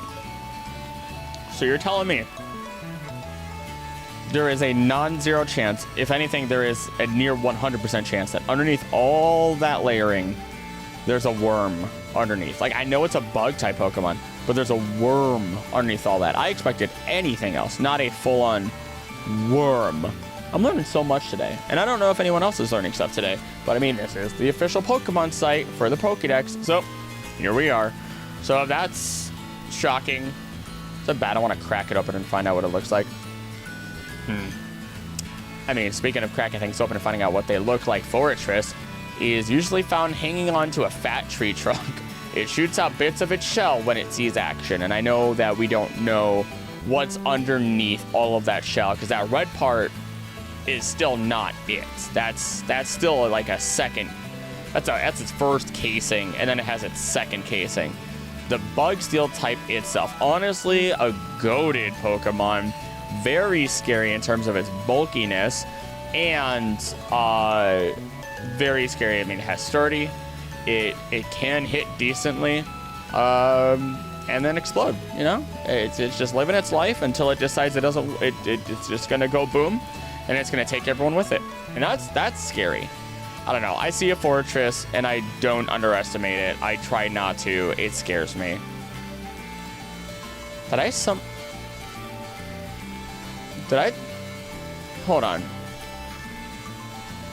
Did I know I talked about Electrode and Heat. Did I talk about Electrode and Voltorb and their Hisuian forms? Well, I guess what I'll do is I'll just mention them here. I know I talked about Voltorb and Electrode. But when it comes to their Hisuian forms, I do like them more. I like that they're based off of, like, they have the apricot thing going. No, I had to, because I remember talking about apricots. This is why I just went in order. This is why I went in order, and this is why I usually go in order when I do my research, because otherwise I'm gonna forget, because the human brain can only comprehend and remember so much when it comes to the sheer number of things that you research or try to go over. I don't know. We're moving on. I'm not even gonna bother. If I missed it, I missed it. Dunsparce. It creates mazes in dark locations. When spotted, it flees into the ground by digging with its tail. Now, Dunsparce is based off of the Tsuchinoko. Dunsparce can fly. Tsuchinoko. Oh my goodness. Double jumps. Like, it literally can double jump.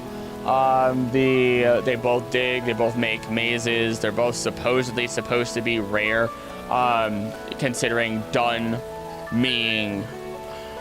Oh my goodness. Dun meaning like yellow or brightly colored or something like that. I don't quite remember, but I know sparse obviously being rare. Tsuchinokos are very rare, so much so that they are considered a creature that needs to be, that they, like, it's a legend. Like, it's almost like a cryptid to try and find it, and you get like a $1,000 or $100,000 reward for getting it, or $1 million reward. It's obviously always going to change. It's always going to be a ridiculous reward. They look like a fat snake. They look like a snake that ate a pan and decided to continue living its life despite its new problems. And someone saw it. I think they dig for mushrooms. So, like, when mushroom season is around, I believe, like, basically, if you don't know when mushroom season is, it's usually after, like, when it's hot out. So you're thinking, like, early summer. You get the spring, you get the rain from spring, and then it gets hot out and humid, and mushrooms start to pop up like nobody's business. And to my knowledge, Tsuchinokos dig and love mushrooms, especially truffles, and that is when you hunt for Tsuchinokos as part of the legend. So there you go. Fun information, fun bits, fun everything. You know what I mean? I do like Dunsparce. We'll talk about the Dunsparce in the future because, gosh, it's a fantastic creature. But not in this volume. That's like volume 4 or 5 probably. My goodness, considering how slow I go through these. But it's fun to just talk about each of these and just let myself exist. And we're going to talk about another Pokemon that doesn't get its evolution yet. Gligar, the OG ground flying type that is now weak to electricity. And honestly, pretty dangerous Pokemon, the Flying Scorpion. It builds its nest on a steep cliff. When it's done gliding, it hops along the ground back to its nest.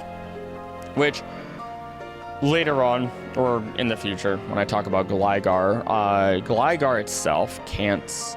Not Gligar, Gliscor. Gliscor itself does not have well-developed, like, legs to walk a bunch, or like, so it instead hops around a bunch and easily can be toppled over. And it's such a cutie in the anime, I have to admit. It's so adorable. It's, I don't know, Ashes, Gliscor, however you want to pronounce it. I kind of don't care. I'll switch back and forth depending on how my tongue feels. Pretty great mon. Gligar is also pretty cute.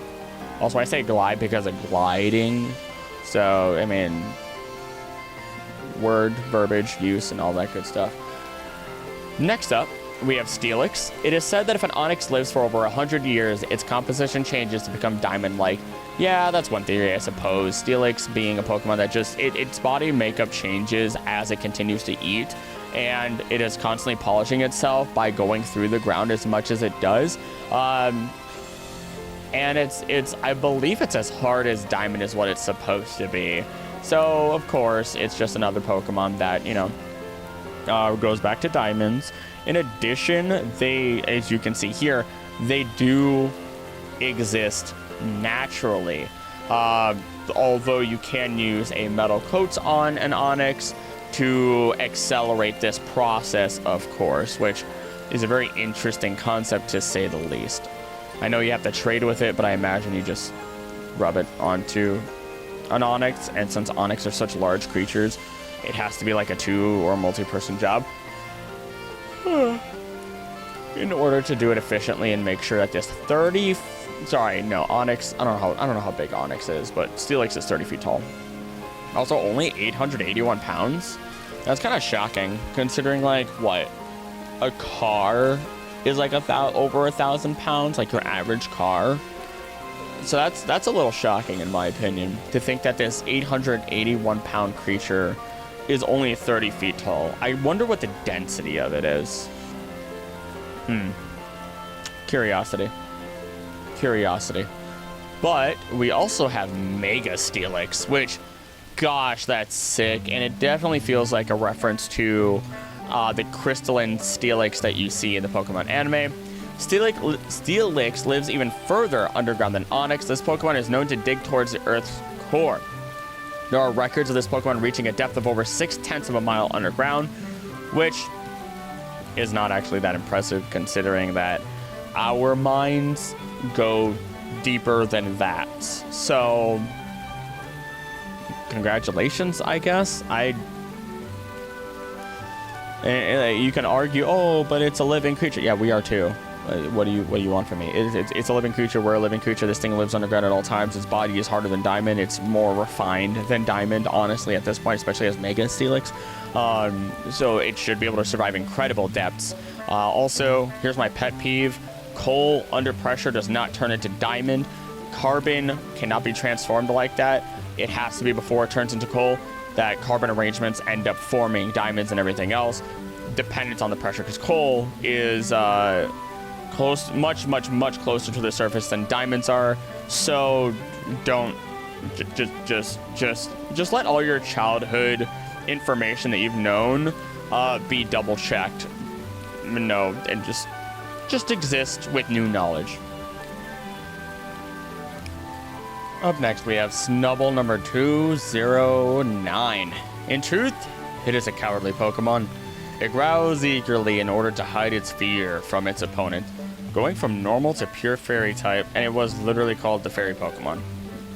What else could you want? Personally, don't care for it. I get it, it's a bulldog. I like bulldogs in real life. Don't care for Snubbull.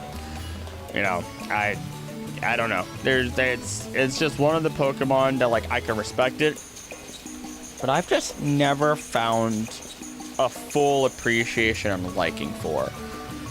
Maybe because of its cowardice and its description on top of the, you know, just, I don't know. I just don't feel it. You know what I mean? I just don't feel it.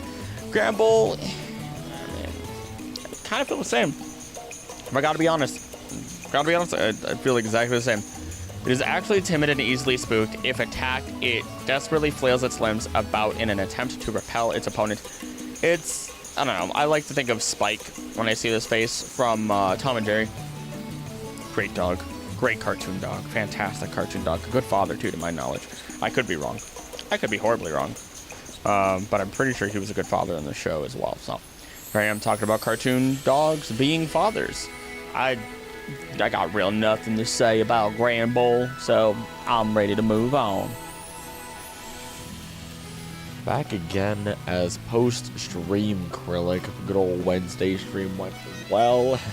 I say well, knowing that I'm doing the Pokemon Too Many Types Nuzlocke, but blind, of course. So that was a trip. We lost at the first gym, restarted, And then things went crazy at the third gym. Highly recommend looking at it. I'm sure I'm going to end up doing a supercut of sorts to it. But, more importantly, let's get back to our Pokedex entries. As we are back with Quillfish. Be cautious if this Pokemon starts sucking in water. It will soon attack by scattering the toxic spikes that grow all over its body. I realize Quillfish arrived 2nd gen, and so I was horribly incorrect with my Tentacool water poison analysis. But how many people really looked at Quillfish and went, yeah, that's viable. Yeah, that's super viable. I don't know. I could be horribly wrong. But I slept on Quillfish quite a bit. I mean, it is really cool that pufferfish actually do produce their own toxins by potentially do it by eating food.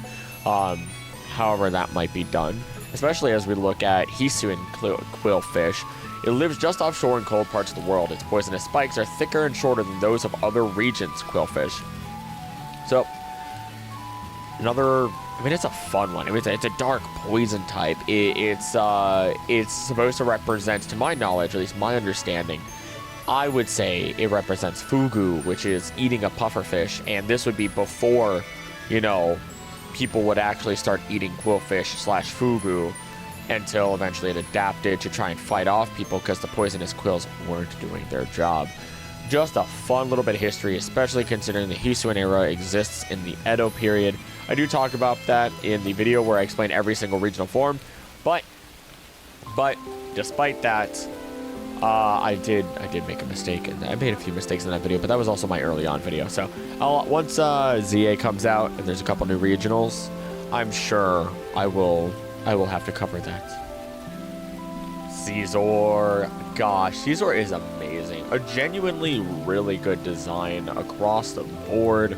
Looking at it, and I was really happy that I got to draw Caesar/Scyther for my video that explains every single hold item in Pokemon and kind of mix the two together. Originally it was going to be Onix and Steelix, but I realized that would be kind of hard for me to do personally, and I landed on the Scyther Caesar, although I did see an image today that would have been a really good one to go with, which was a Caesar where the shell was breaking and you can still see the Scyther underneath.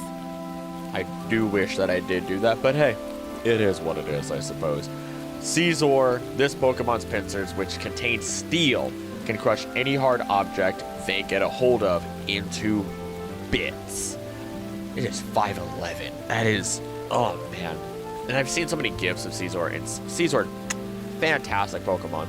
To my knowledge, the wings don't really let it fly, and they become far more important when you get into Mega Caesar, where it stores the excess energy from Mega Evolution.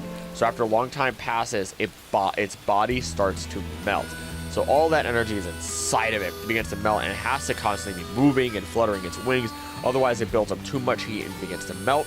And what's really interesting about Mega Caesar is the fact that despite it having the claws/pincers that are incredibly strong and can crush so many different things, for some reason it actually prefers to punch, to just really beat down on something in that capacity, which I do make a joke of that, I cast Fist in my shorts of rating favorite Pokemon for Caesar.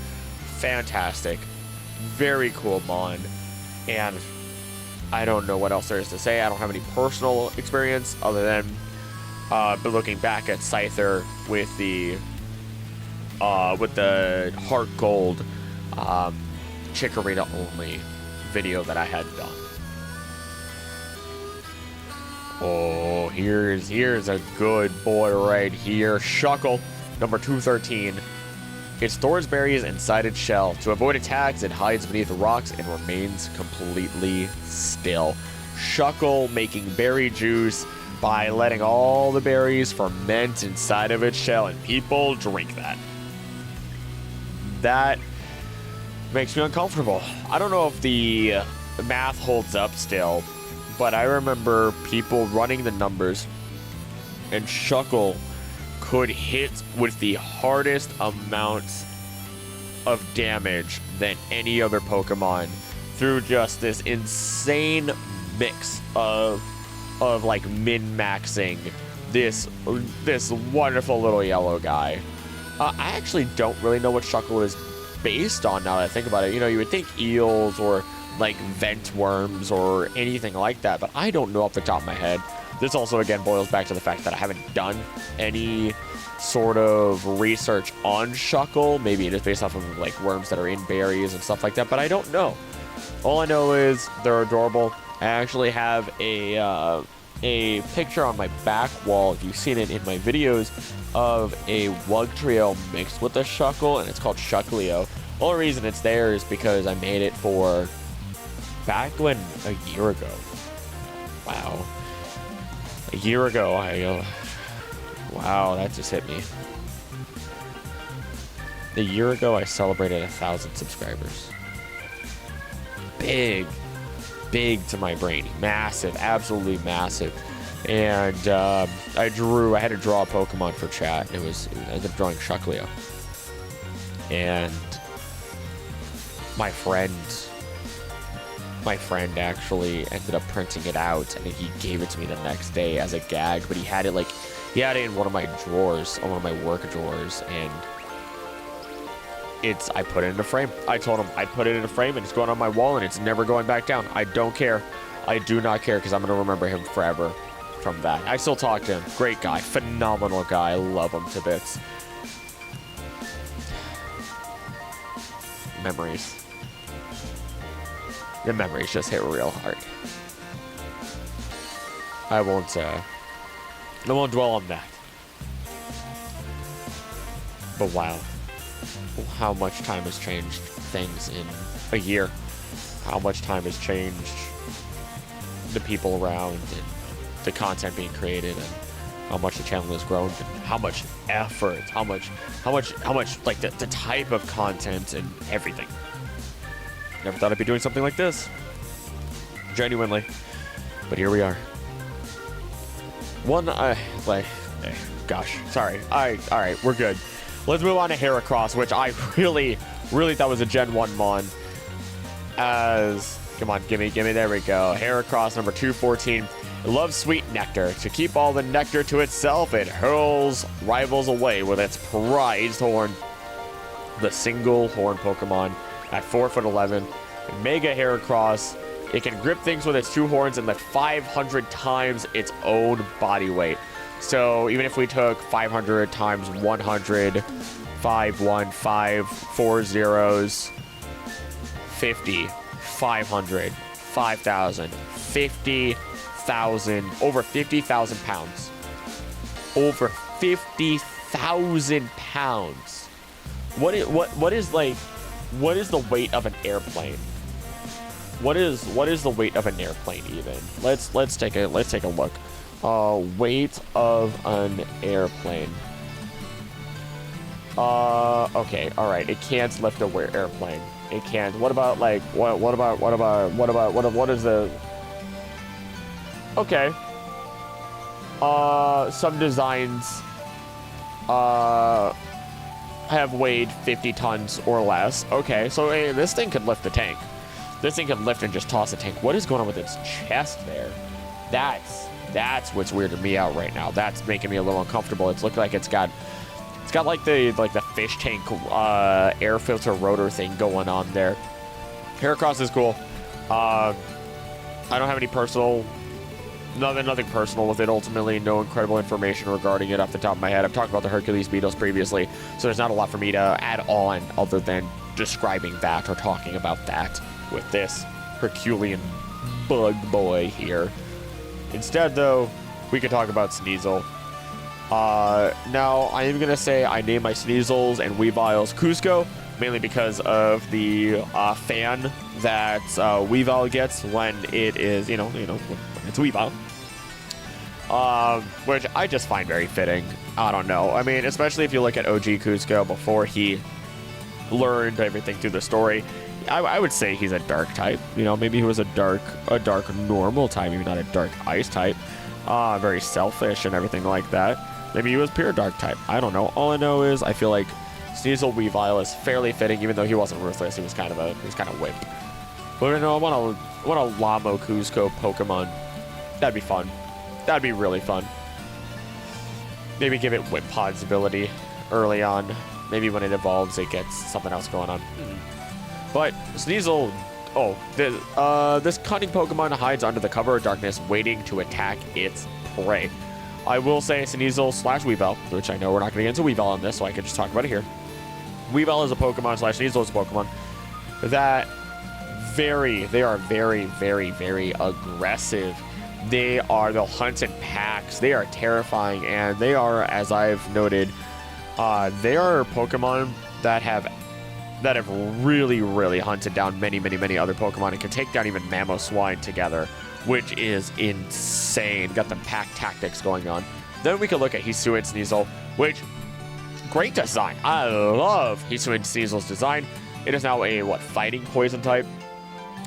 Its sturdy, curved claws are ideal for traversing precipitous cliffs. From the tips of these claws drips a venom that infiltrates the nerves of any prey caught in Sneasel's grasp. Great Mon. And I'll tell you now, because it's not going to happen for a long time, I know when we would get to Sneasler in 3D, awkward, lanky, little weird looking. In 2D, I've seen its 2D poses and everything. Beautiful. Once again, some Pokemon just look better in 2D, in their concept art, in their design 2D art. It's amazing. They're great, to say the very least. Teddy Ursa, the cute little moon Pokemon baby thing, cub. Wow, I really dropped the ball on that. This Pokemon discreetly follows Combi to find their hive. It scoops up big dollops of honey in its palm seed. Just give me a Winnie the Pooh, but instead it's Teddy Ursa. Just give me the 100-acre woods. Give me, let's see, Teddy Ursa for Winnie the Pooh. Mudbray would be Eeyore. What would be rabbits? What would be rabbits? Make Rabbit Bunnelby. Just make Rabbit Bunnelby. Because otherwise you gotta make it Banerian. That's not gonna work. Let's see, who else? You got Piglet. Make it a Lechonk. Make Piglet a Lechonk. Or a Spoink. I say a Lechonk, in my personal opinion. I'm missing someone. Tigger. With Tigger, let's say we go with... It's a tiger Pokemon. What's a tiger I could go with? What's an energetic little tiger that we could go with? Do we have... I mean, I guess you could go... Persian isn't fitting, though, is the problem. So I don't want to go Persian. There's a lot of tiger striped Pokemon. We have lion. Do we not have a regular old tiger? Because we have, Arcanine also has, tiger stripes going on. I can't actually think of a tiger. And I'm not going to make it a legendary. You wouldn't want a legendary. Obviously, oh my gosh. Yeah, I think you just go Persian, but that doesn't, no matter what, you're at a loss. You're at a loss no matter what you do. You have Rue, which would just be Kangaskhan. Rue and Mama Rue, or whatever the heck that goes on there. You have the Owl, who I don't remember the name of, but the Owl would also just be Rowlet. No, it would not Rowlet. Oh my goodness, it'd be Noctowl. I meant to say Hoot Hoot, but then I actually meant to say Noctowl. I think that fits. I think Christopher Robin would just be, I don't know, some trainer. I don't. It doesn't matter. It's like Youngster Joey. Make it Youngster Joey, I guess. So, Youngster Joey and the 100-acre woods. How about that? That sounds great. I think that's fantastic. And we're gonna move on to Ursa Ring after that big tangent. Ursa Ring usually wears a hardened expression, but when it's licking up honey, which it loves, the joy it feels will cause it to break into a wide grin. Oh, I've never read that before. Oh, I love that. I want to see an Ursa Ring with a big old goofy smile on its face. Oh, I need that. I need happy, sleepy Ursa Ring with a bunch of honey around them. Maybe if we could get like a fat, stout Ursa Ring, like a fat, smaller Ursa Ring, very plump. We can get that as our Winnie the Pooh. You know, I feel like we could get away with that also. There's a lot of bear Pokemon to choose from, so I mean, you know, have your fun, but That's my personal opinion, especially because they are by all means honey bears. Slugma. You know what it is. You know what's going on here. I don't need to say it. I never need to say it. Its lava body can cool and chip away at times, but a magma bath will heal it right up. So, Slugma also needs to keep moving, otherwise its body does harden, and that will eventually start to shell over itself, which is really interesting considering, let's just look at Magcargo. This Pokemon lives near the craters of volcanoes. It stores fire energy in its shell of cooled and hardened magma. So, theoretically speaking, it could be another Pokemon that evolves by simply existing, being taken away through time, whatever else it might be. And maybe it's like, depending on the type of igneous rock that its shell is composed of, or metamorphic rock, one or the other, or a mix of both, that the shell kind of breaks and moves and kind of basically gets full of heat and allows it to store inside of it. So, I mean, it's not really much of an evolution as it is just a general adaptation, I guess. It's weird. It's really interesting and very weird all the same, in my personal opinion. I keep saying that, and it doesn't really, I don't know why I keep saying it. It's almost as if a lot of this is personal opinion added on to just simply Pokedex information. Don't at me. It's 8:28 p.m. for me, and I'm determined to finish this recording all together for Volume 1 today if I can swing it. Swinub. I know we're not going to have Mamoswine here, but Swinub line is goated. Another S tier. I've probably gone over some Pokemon that I think are S tier, but haven't mentioned it or said it. I mean, obviously, Ghastly line being my favorite, Gengar being my favorite. Clearly, I make that S tier. How could I not? But Swinub. It searches for food by digging into the ground with its snouts. Even frozen ground doesn't give it any trouble. I mean, it's the big Pokemon, pig Pokemon, based off of woolly pigs, furry pigs, whatever. I think it's just woolly pigs. That's just, I mean, pigs known to dig for truffles, or at least they were used to dig for truffles at one point in time. Great mon, ice ground. It's great little guy. I think it's incredibly cute. It's another mon that I would love to have in real life personally. I just feel like they'd be so they'd actually probably not be super soft. They'd probably be a little bit rough in terms of their top layer of fur, just as a guess. But that's to ever be determined. Moving into Piloswine, though. I wonder if some people say Piloswine. No shame. It's just an interesting way of deciding to announce it. Or pronounce it, rather. Covered by a shaggy coat, it is resistant to the cold. Its tusks of ice thicken when it snows. And that is an amazing thing. So the tusks it have, I don't think they're like full on ice. That wouldn't make sense. But it is really cool that when it snows, it tries to just build up these layers of ice on its tusks over time, and they stay in the cold anyway. So as these layers continue, you are, as long as it doesn't get warmer and warmer every year, you are more than likely going to continue building up each layer thicker and thicker and thicker year by year, until eventually, assuming that you just become Mamoswine, of course. So that's where that goes. Ooh, feel the yawn flow through me. Let's move on to the coral of Corsola. Many live in the clean seas of the south. They apparently can't live in polluted waters, which very similar to real life coral, which is very sensitive. Coral is very pretty. Coral is very sensitive. Let's just look at Galarian Corsola. Watch your step when wandering around areas oceans once covered. What looks like a stone could be this Pokemon, and it will curse you if you kick it. All those little protrusions from its body are no longer active. They are ghostly wisps of what it once was, and it is very depressed and depressing. It is representative of bleach coral, which happens due to warmer waters. This is caused by a number of different reasons, overall global warming, and even just a degree or two difference can cause coral bleaching, and ultimately they do pass, which is rather unfortunate. They become brittle and fish lose their homes. I think as far as variants go, Galarian Corsola is one of my favorites, hands down. Having been through so much and read so much in regards to our natural environments, it hits me right in the heart.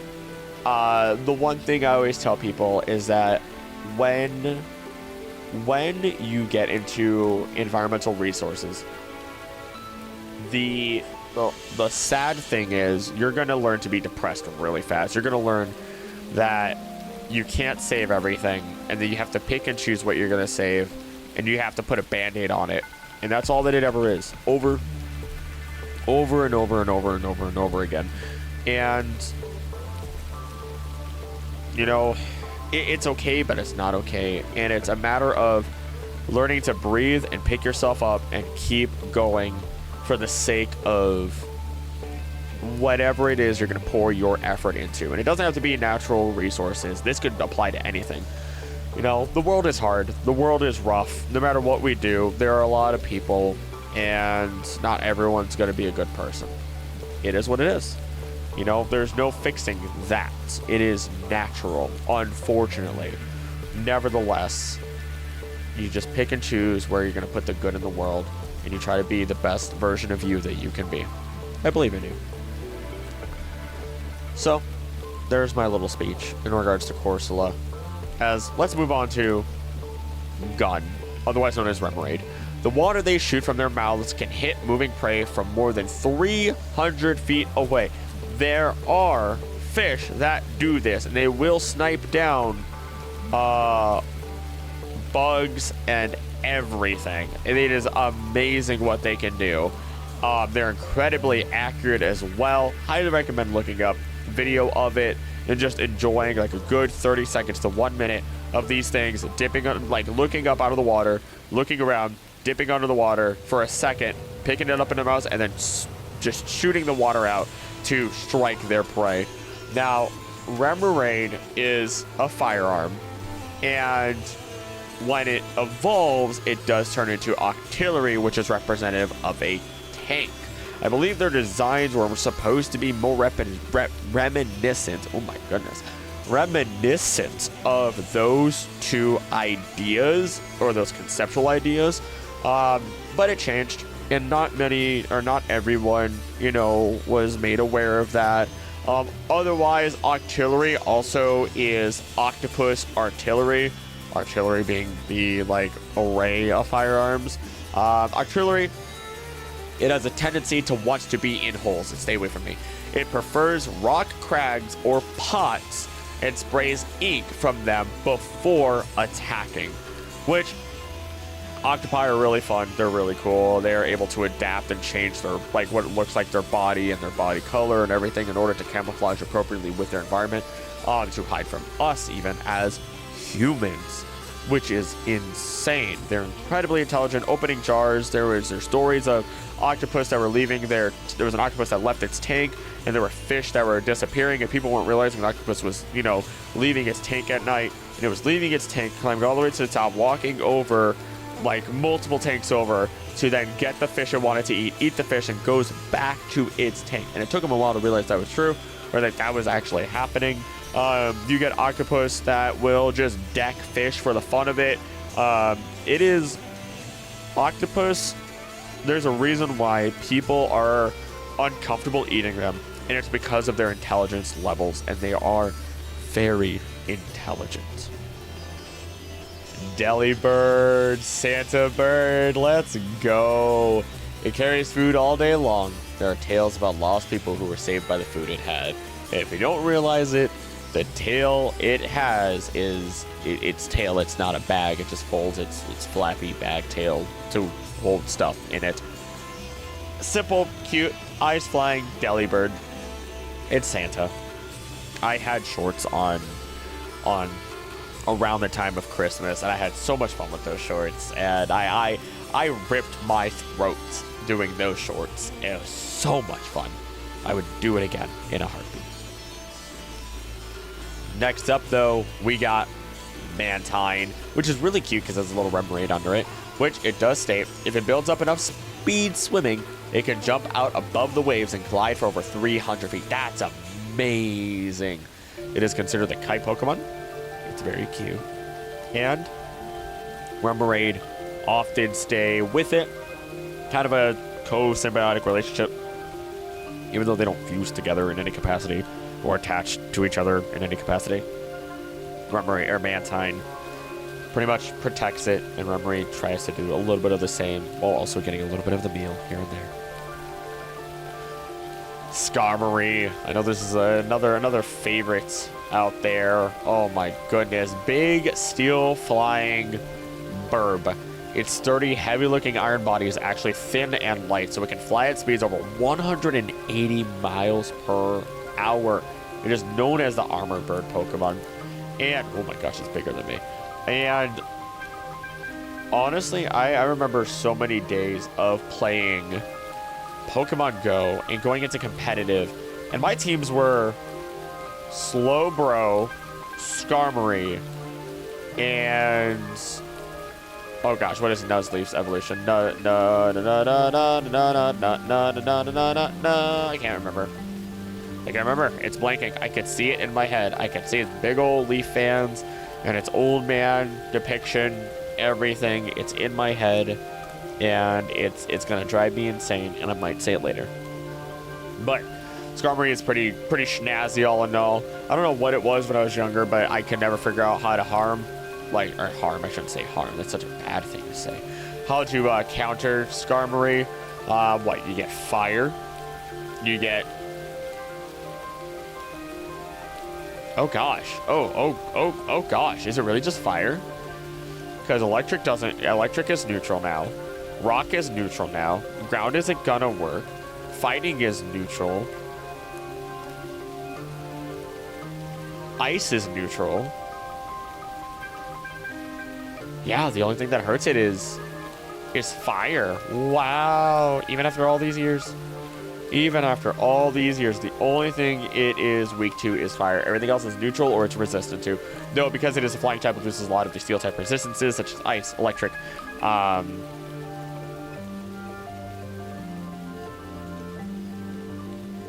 Whatever else. But it also now doesn't have to worry about ground anymore, which is pretty good for a Skarmory. Houndour 228. It is smart enough to hunt in packs. It uses a variety of cries for communicating with others. Darkfire, great mon, always has been, always will be, especially when you get into Houndoom, our heck dog. Great design. Oh my god, it's so cool. I love the horns. Like, I look at this mon, and honestly, my real name, of course, is not Krillic.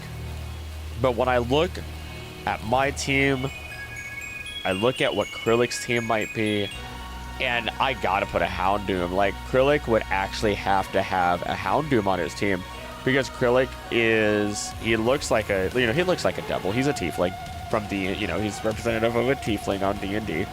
And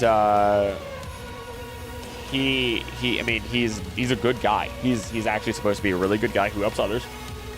And he's ostracized because of how he looks, because that's just classic tiefling story. And I imagine Houndoom is often seen as the same way, and I can only imagine Krillic having a Houndoom as part of his team, potentially even his partner Pokemon, especially as the real Krillic.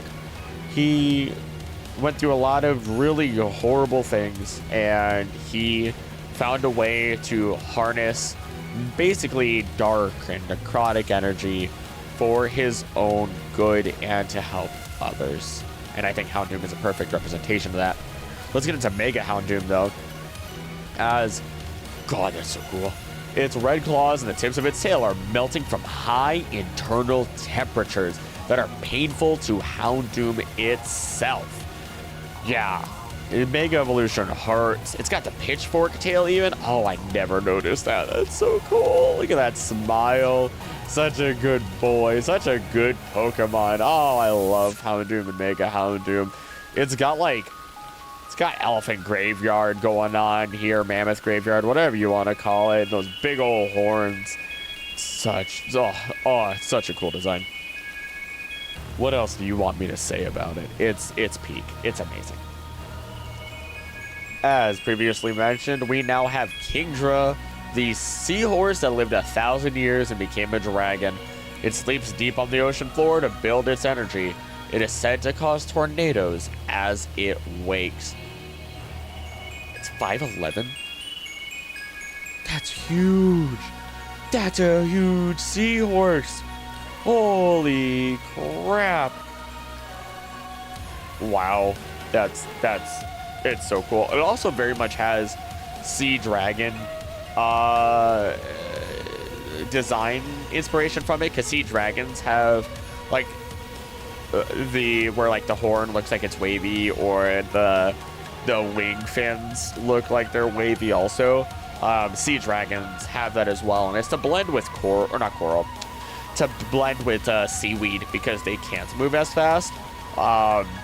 And so their best bet is to just look like they're drifting pieces of seaweed. Again, if you want the full details, go watch the video on 10 Pokemon based on myth, and have yourself a good time learning about Sun Wukong, learning about El Cantar de Mil Cid, and the 1,000-Year Seahorse, and so many more. Go enjoy it. Phanpy, the cute little elephant. This Pokemon lives and nests on a riverbank. After playing in the mud, it won't be able to settle down until it washes its body. Such a cute Pokemon. I love it so much. I just imagine it waddling around. And I know that it swings its trunk around a bunch. And even though it seems like it's not a lot, oh my gosh, it's 73 pounds at a foot tall. That is dense. The little Phanpy can actually end up breaking your arm or leg, or just breaking bones in general if you get hit by its swinging trunk. Even at that small stature, it's got a lot of power inside of its body. Its evolution, Donphan 232, is covered in tough hides, so even being hit by a car won't phase this Pokemon. Who tested that? However, it is extremely susceptible to rain. It is a pure ground type after all. That is really weird. Also, now I'm imagining like Donphan without like the ears and the top like trunk thing, because it's not like it doesn't look like it's its actual nose. It just looks like a top carapace. So it almost makes me think it's like a fat Terrakion. Like just really load on the layers for winter there, so that way you can live. Are there elephants that have existed? Yeah, no duh, those are called freaking mammoths. Oh, I am so dumb sometimes. It's okay. I accept my ignorance at times, especially when sleepy. But I was about to ask if there were any cold elephants, and yes, mammoths, Mamoswine, duh. I'm ready to move on from Donphan. Pretty cool mon, all in all. Almost had one on a Nuzlocke that made it to the end. Nah, they didn't work out. It kind of passed away, unfortunately. Well, it didn't pass away. It went to the ranch. In my Pokemon, when a Pokemon and I'm doing a Nuzlocke, I can't use it anymore, but I still send it to the ranch, and I give them like, oh, they broke a horn, or oh, this is why they can't battle anymore. You know what I mean? They are effectively retired. They're not like, they're not on the long sleep or anything like that. I feel like it adds more character potential than just simply saying that they're gone forever. And I don't know, it brings about a potential happier ending all in all. Let's move on to Porygon 2 though. Look at it, look at that cute duck. It's like a little dipping duck or whatever the heck they are. This artificial Pokemon evolved thanks to cutting edge science. It sometimes displays behavior that is not in its programming. It's almost as if it's learning. It's almost as if AI evolves. It is the virtual Pokemon. It is very cute, and that's all. It's Porygon 2. Maybe one day we'll see Porygon, you know, a proper Porygon 3, not just a Porygon Z. Looking into Stantler, though, this Pokemon apparently used to live in much harsher environments, and thus it once had stronger psychic powers than it does now, which we do, of course, see with Weirdeer, but we're not going to talk about Weirdeer here. We have our Stantler reindeer. I remember when I was younger and letting myself try Nuzlockes before I started recording them and being on YouTube and all this stuff. I would just use a Stantler. I ended up with a Stantler, and learning, it was another moment of me realizing just how powerful single-form, non-evolving Pokemon are. Sorry, single-form, normal Pokemon are. It is crazy what you could do with them. And, I don't know, I've grown an appreciation for so many Pokemon because of Nuzlocke, and so many wonderful stories that come out of it. Although, Smeargle, I don't know if I could say the same for. I'm amazed Smeargle doesn't have anything else. I feel like that might have been taken by the new Pokemon that I can't remember the name off the top of my head, the finger paint Pokemon. But maybe Smeargle will see some Lion Light. Maybe it'll get an alternate form. Maybe it'll get some weird mega evolution. Once a Smeargle reaches adulthood, it will have other members of its species leave paw prints on its back. See, like, you could have Smeargle as a full, like, mural or something like that. I don't know. Be stupid and give it like a Mecha Gundam body made out of paint. That sounds so ridiculous, and why not? I say why not? Give it that ability. Give it that stupidity. Make it have the magic marker of life and be able to draw anything in real life completely for this painter Pokemon. I don't see Smeargle get love. It's a cute little beagle thing, I think, and it's even got like the artist's beret. It's a cool mod. I remember even making an evolution for it when I was younger, where it did like it could shoot paintballs from its tail instead, which I don't think that's very fitting for Smeargle in terms of its like demeanor, but give it anything, you know? Give it anything. Next, we have our next baby Pokemon, though, as the Hitmon's got a new addition, baby brother Tyrogue out here. This earnest Pokemon battles all sorts of opponents, searching for the fighting style that suits it best. And depending on if it has a higher attack stat, it evolves into Hitmonchan, higher defense stat, Hitmonlee, and then if it's even, it evolves into Hitmontop, which was my favorite of the three. It is representative in part by Capoeira, which I think one of its names that it does use is straight up Capoeira in one of the languages. Really freaking cool. Hitmontop, this Pokemon is adept at dance-like kicks. Oh, there it is, Capoeira. The horn atop its head is made from the same substance that generally forms fur and claws, so keratin. So it's keratin. You could just say, I mean, I guess you can't, but I mean, it's keratin. In other words, it's made out of keratin. Which is really interesting to see how durable that actually is, considering it's putting its entire 105 pounds on that. It's 4 feet? I keep getting shocked by how tall these Pokemon are. I imagine so many of them to be so much smaller. Wow. Wow, it could easily kick me right in the stomach if it wanted to. Easily. It'd be perfect stomach height if it's spinning its legs, I think. 3 feet? Yeah. Yeah, maybe 3.5. That 3.5 range, maybe. That's crazy. That's actually kind of crazy to me. But let's move on to another baby Pokemon. As in front of us, we have Smoochum. If its face gets even slightly dirty, Smoochum will bathe immediately. But if it gets its body dirty, Smoochum doesn't really seem to care. It is known as the Kiss Pokemon. So let's talk about identification processes and sensory techniques, is what I just said for some reason. So we as humans, our number one way of identification is through sight. Everything we see, we are able to identify through sight. That's our primary form. Whereas other Pokemon, not other Pokemon, other creatures, sorry, will identify in different ways. For example, you have dogs for smell. You have raccoons, which are touch, which is why you get raccoons that they have more sensors in their hands. And so what they do is they wash their food, not to actually clean it, but to, when it's wet, they can feel, and technically, I guess, depending on the object, you can feel more details in what the object you're holding is. So what happens here is they dunk it in the water and they can feel it better. That's why you can't really give them cotton candy, because they're trying to identify it and then it disappears, and then they're very, very confused because they're relying on their sense of touch. Smoochum would be sense of touch, but instead of hands, it's lips, which is a really interesting concept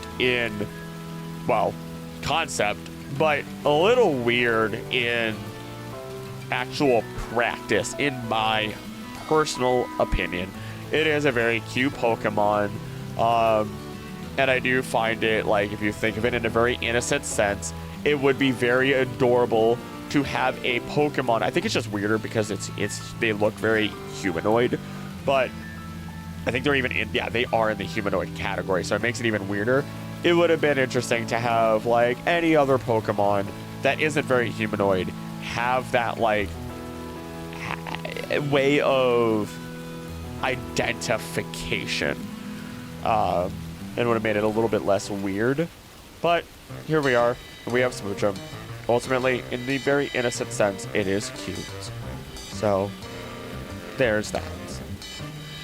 Moving forward, we just have all the baby Pokemon in order here. As we look at Elekid, which is I love Elekid. I loved Elekid when I was younger. I remember it saving the Executes in one of the movies. Could not tell you which one. It loves Violent Thunder. The space between its horns flickers bluish-white when it is charging energy. To my knowledge, it also... Oh, wait, no. It's not Elekid. It's Electabuzz that'll just rotate its arms. Maybe it is Elekid also. But either way, they'll swing their arms in a windmill-esque fashion in order to charge themselves up. It's a plug.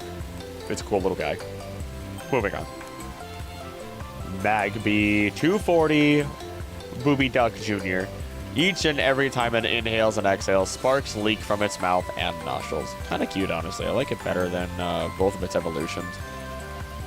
Not every baby form of Pokemon hits the mark, in my opinion, but I think Magby hits it in a cute way without it changing too much. That's really it. I don't got a lot. I ain't got a lot for these baby Pokemon. I don't think much about them whatsoever. They exist. That's all there is to it. You don't see them in the wild all that much in the video games, so, you know, the baby Pokemon are kind of rarer than the normal mid-Pokemon, middle evolution Pokemon, so... But, let's move on to Miltank. As Miltank produces highly... Did they really put all the baby Pokemon and then the Miltank? Because milk makes you grow big and strong. I wonder if somebody decided that. Miltank produces highly nutritious milk, so it's been supporting the lives of people and other Pokemon since ancient times. Miltank produces highly nutritious milk, so it's been supporting the lives of people and other Pokemon since ancient times. It's a milk cow. Whitney's gym wasn't that scary. You're having PTSD over a Pokemon that, in my opinion, never really was that bad. But that's my opinion. I never had much trouble. Yes, rollout is spooky, but, like, I don't know, just knock it out before it's too late. That's what I say. Punch it before it punches you. That's, you know, if my strat in video games, move fast, hit hard, don't get hit at all. Moving on. Blissey. Anyone who takes even one taste of Blissey's egg becomes unfailingly caring and pleasant to everyone. What? Is this a mimetic, like, hazard? Is this a cognito hazard? Do we have an SCP on our hands? I mean, technically all Pokemon probably SCPs, but do we have an SCP Blissey on our hands that just makes everyone, like, real kind and nice? That's actually kind of scary.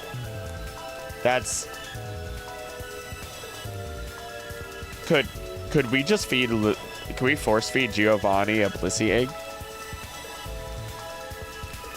Just thoughts. Just food for thought. And food for the mouth. Let's move on, though, as we start getting into legendaries, pseudo-legendaries, and back to legendaries to close out gold, our second generation. Yeah, gold, silver, or gold, soul, silver, whatever. Raikou. Raikou embodies the speed of lightning. The roars of this Pokemon send shockwaves shuddering through the air and shake the ground as if lightning bolts had come crashing down. 6'3" tiger dog thing. Honestly, apparently, I always associated them with being dog Pokemon, even though it's a saber-tooth cat, which is interesting enough as, like, they're called, like, the legendary dog Pokemon to my knowledge. This one's in the Thunder category. I actually never thought much of Raikou, but the more I look at it, the more I just love the design, the look, the power behind it. Kind of reminds me of a wrestler for some reason. I don't know why. My original favorite back in the day was Entei. Oh, majestic big boy. Volcano Pokemon. 6'11". Oh my god. Entei embodies the passion of magma. This Pokemon is thought to have been born in the eruption of a volcano. It sends up massive bursts of fire that utterly consume all that they touch. Really cool. I actually remember having a little toy of Entei. And I don't know why, but like the little like bands there on its legs were always like super smooth. So I just like messed with those a bunch. I don't know why. They didn't come off or anything. It was just a little toy. I was like 7. I want to say at the time. Memory unlocked. Door opens. Really cool. I actually remember seeing it in, what's it, is it Pokemon 2000? No. Whatever Pokemon movie Entei is in. Not the one where it saves the little girl, because I think there's another movie that it's in, like, way more. I remember a lot of blue and a staircase. That's all I remember. And Entei being there. Maybe a whole room being filled with lava. I don't know. It is cool to see that its head juts up now that I look at its design. Its head kind of jumps up, and then as if it was like the pyroclastic material, the like wisp on the back of its head is almost like pyroclastic material coming off of it. It wouldn't be smoke because, well, I mean, maybe it could be. No, it wouldn't be smoke because it would be black, but pyroclastic material could be more gray. That's just conceptualize it. That's just my thought on the concept of it. But my favorite of the three, now that I am in my age, goes to Suicune, who embodies the compassion of a pure spring of water. It runs across the land with gracefulness. This Pokemon has the power to purify dirty water. 6'7". I love you. You're great. And I love Walking Wake. I actually have what's called Kitsune-Con, and it's an anime convention. And when I went there, I actually found somebody who was making dragon art, and like not even just dragon art. It was a couple, and the two of them did so much beautiful art, and one of them I just saw was Suicune, and you see it in my videos whenever I do, have the camera on. But I was in shock, and I knew in that moment I had to buy it. I love Suicune. It is my favorite. It speaks to me. It's so majestic looking. You seen? Go eat one. Suicune needs to be free, and I love them. Let the Aurora Pokemon live its life. Larvitar, such a good one. Also, I realized I didn't say it. Suicune's S here. But Larvitar 246, born deep underground, this Pokemon becomes a pupa after eating enough dirt to make a mountain. We'll talk about them all in a moment here. I mean, if we look at Pupitar, Pupitar flies around wildly by venting with great force the gas pressurized inside its body. So it just lets out a bunch of gaseous force just to let off steam and to just enjoy life a little bit while it's stuck in this cocoon of its own creation. And then, and then it becomes the 6'7" armor Pokemon known as Tyranitar. Extremely strong. It can change the landscape. It is so insolent that it doesn't care about others. I know it gets into fights with Aggron. It's incredibly powerful. It's a monster. It's insane. I mean, what's also interesting is that the cocoon from its pupitar form is kind of at the center of its body, so that's a fun little detail. But then you get into its mega form, and its mega form is kind of sad in my opinion, due to the colossal power being poured into it. This Pokemon's back split right open. Its destructive instincts are the only thing keeping it moving. It is literally only alive because of its destructive instincts and the sheer amount of power pouring into its body. That makes me feel really, really sad for this Pokemon. Now, it is incredibly powerful. It is 8'2" now. It is a danger by all means to be around, and it will likely go on a flat-out rampage, not really being under control, right? I would hate to ever see Tyranitar Mega Evolve, because in real life and realistically speaking, what would happen to it? What would happen to it? What would happen when it goes back to normal? Does it pass away then? And I do want to find those answers out as, like, you know, as a researcher, but as for a individual who cares about creatures in general, yeah, no, I'm good. That makes me feel terrible. I don't like that. But we hit Lugia. Lugia's wings pack devastating power. A light fluttering of its wings can blow apart regular houses. As a result, this Pokemon chooses to live out of sight deep under the sea. 17 foot, the wall standing tall. Lugia, insane. And very powerful, bulky Pokemon that was a big shaping of my childhood. It and Ho-Oh, which we will talk about in a moment. We know that, at least in the manga, Lugia does have, you know, there are multiple Lugia, because Lugia has a kid. He's shown in the manga. And this goes back to the idea that there are multiple legendary Pokemon. It's just, where are they? How common are they? How rare are they? It's more accurate, you know? And, you know, it just, what else is there? How many variants could there be? We don't know. It's an endless vast of opportunity. And so, let's step into Ho-Oh. Ho-Oh's feathers glow in 7 colors depending on the angle at which they are struck by light. These feathers are said to bring happiness to the bearers. This Pokemon is said to live at the foot of a rainbow, the rainbow Pokemon. Good old Bell Tower. The number of times I've played Heart Gold, got to the top of that tower, rang the bell. Oh, excuse me, I'm so sorry. Rang that bell, and just, wow.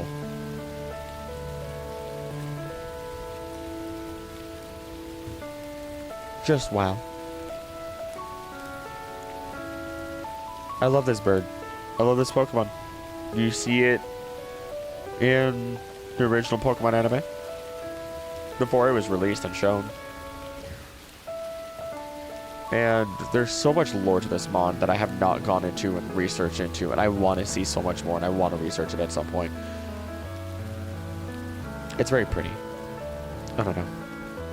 I'm getting nostalgia right now. It means it's even just looking at Crystal. Yes, I played Crystal as my first game, but it was Pokemon Heart Gold. Like, Diamond got me back in, but Heart Gold is the one I played the most. It just brings me back every time. So many years, so much fun, so many Pokemon, so much joy. And even after all these years, after all this time, it still does it for me. Still makes me smile. Still makes me cry. Still hits me right in the heart where it should hit. Beautiful. And the last one for this volume is Celebi. 251. This Pokemon came from the future by crossing over time. It is thought that so long as Celebi appears, a bright and shining future awaits us. The time travel Pokemon. Phenomenal. I've seen so many cute gifs of it. Its shiny form, the Psychic Grass type Celebi, even able to restore the hearts of dark Pokemon so that way they may be purified in their hearts. So much goes into Celebi, so much into the idea of this mythical, beautiful Pokemon that is beloved. This little onion Pokemon. It's great. I don't really have an incredible personal connection with Celebi, but just seeing it, just knowing it exists, and just that entry right there really hits me. So, with that, if you listen to this on a run, if you listen to this while sorting cards or stickers, if you listen to this while mowing a lawn, while laying in bed, while trying to fall asleep, maybe you wake up to what I'm saying right now. I don't know what it is, what you're doing. But I will say this. Thank you. Thank you for listening. Thank you for watching. I don't know how well this video will do. I don't expect it to do incredibly well. But I wanted to give back to all of you who have done so much watching this channel and rewatching multi-hour videos. Because I could not keep up with the subscribe count. I'm punching and pushing and doing everything I can to make sure I put out great content for you. And so many of you fall asleep to my content. So I said, why don't I do this for you? And I wanted to do this. This was fun. This was nice. I will be honest, I would prefer if I could stay off camera for these volumes. I think it's fun. It feels more natural to me. It feels very relaxing. Whereas if I was standing up, I'd be all over the place. But I'll stop my tangent there. And as always, thank you so much for watching. Don't do anything I wouldn't do. Don't do anything I would do. Please be nice to each other, and I love you, and I will see you next time. Bye.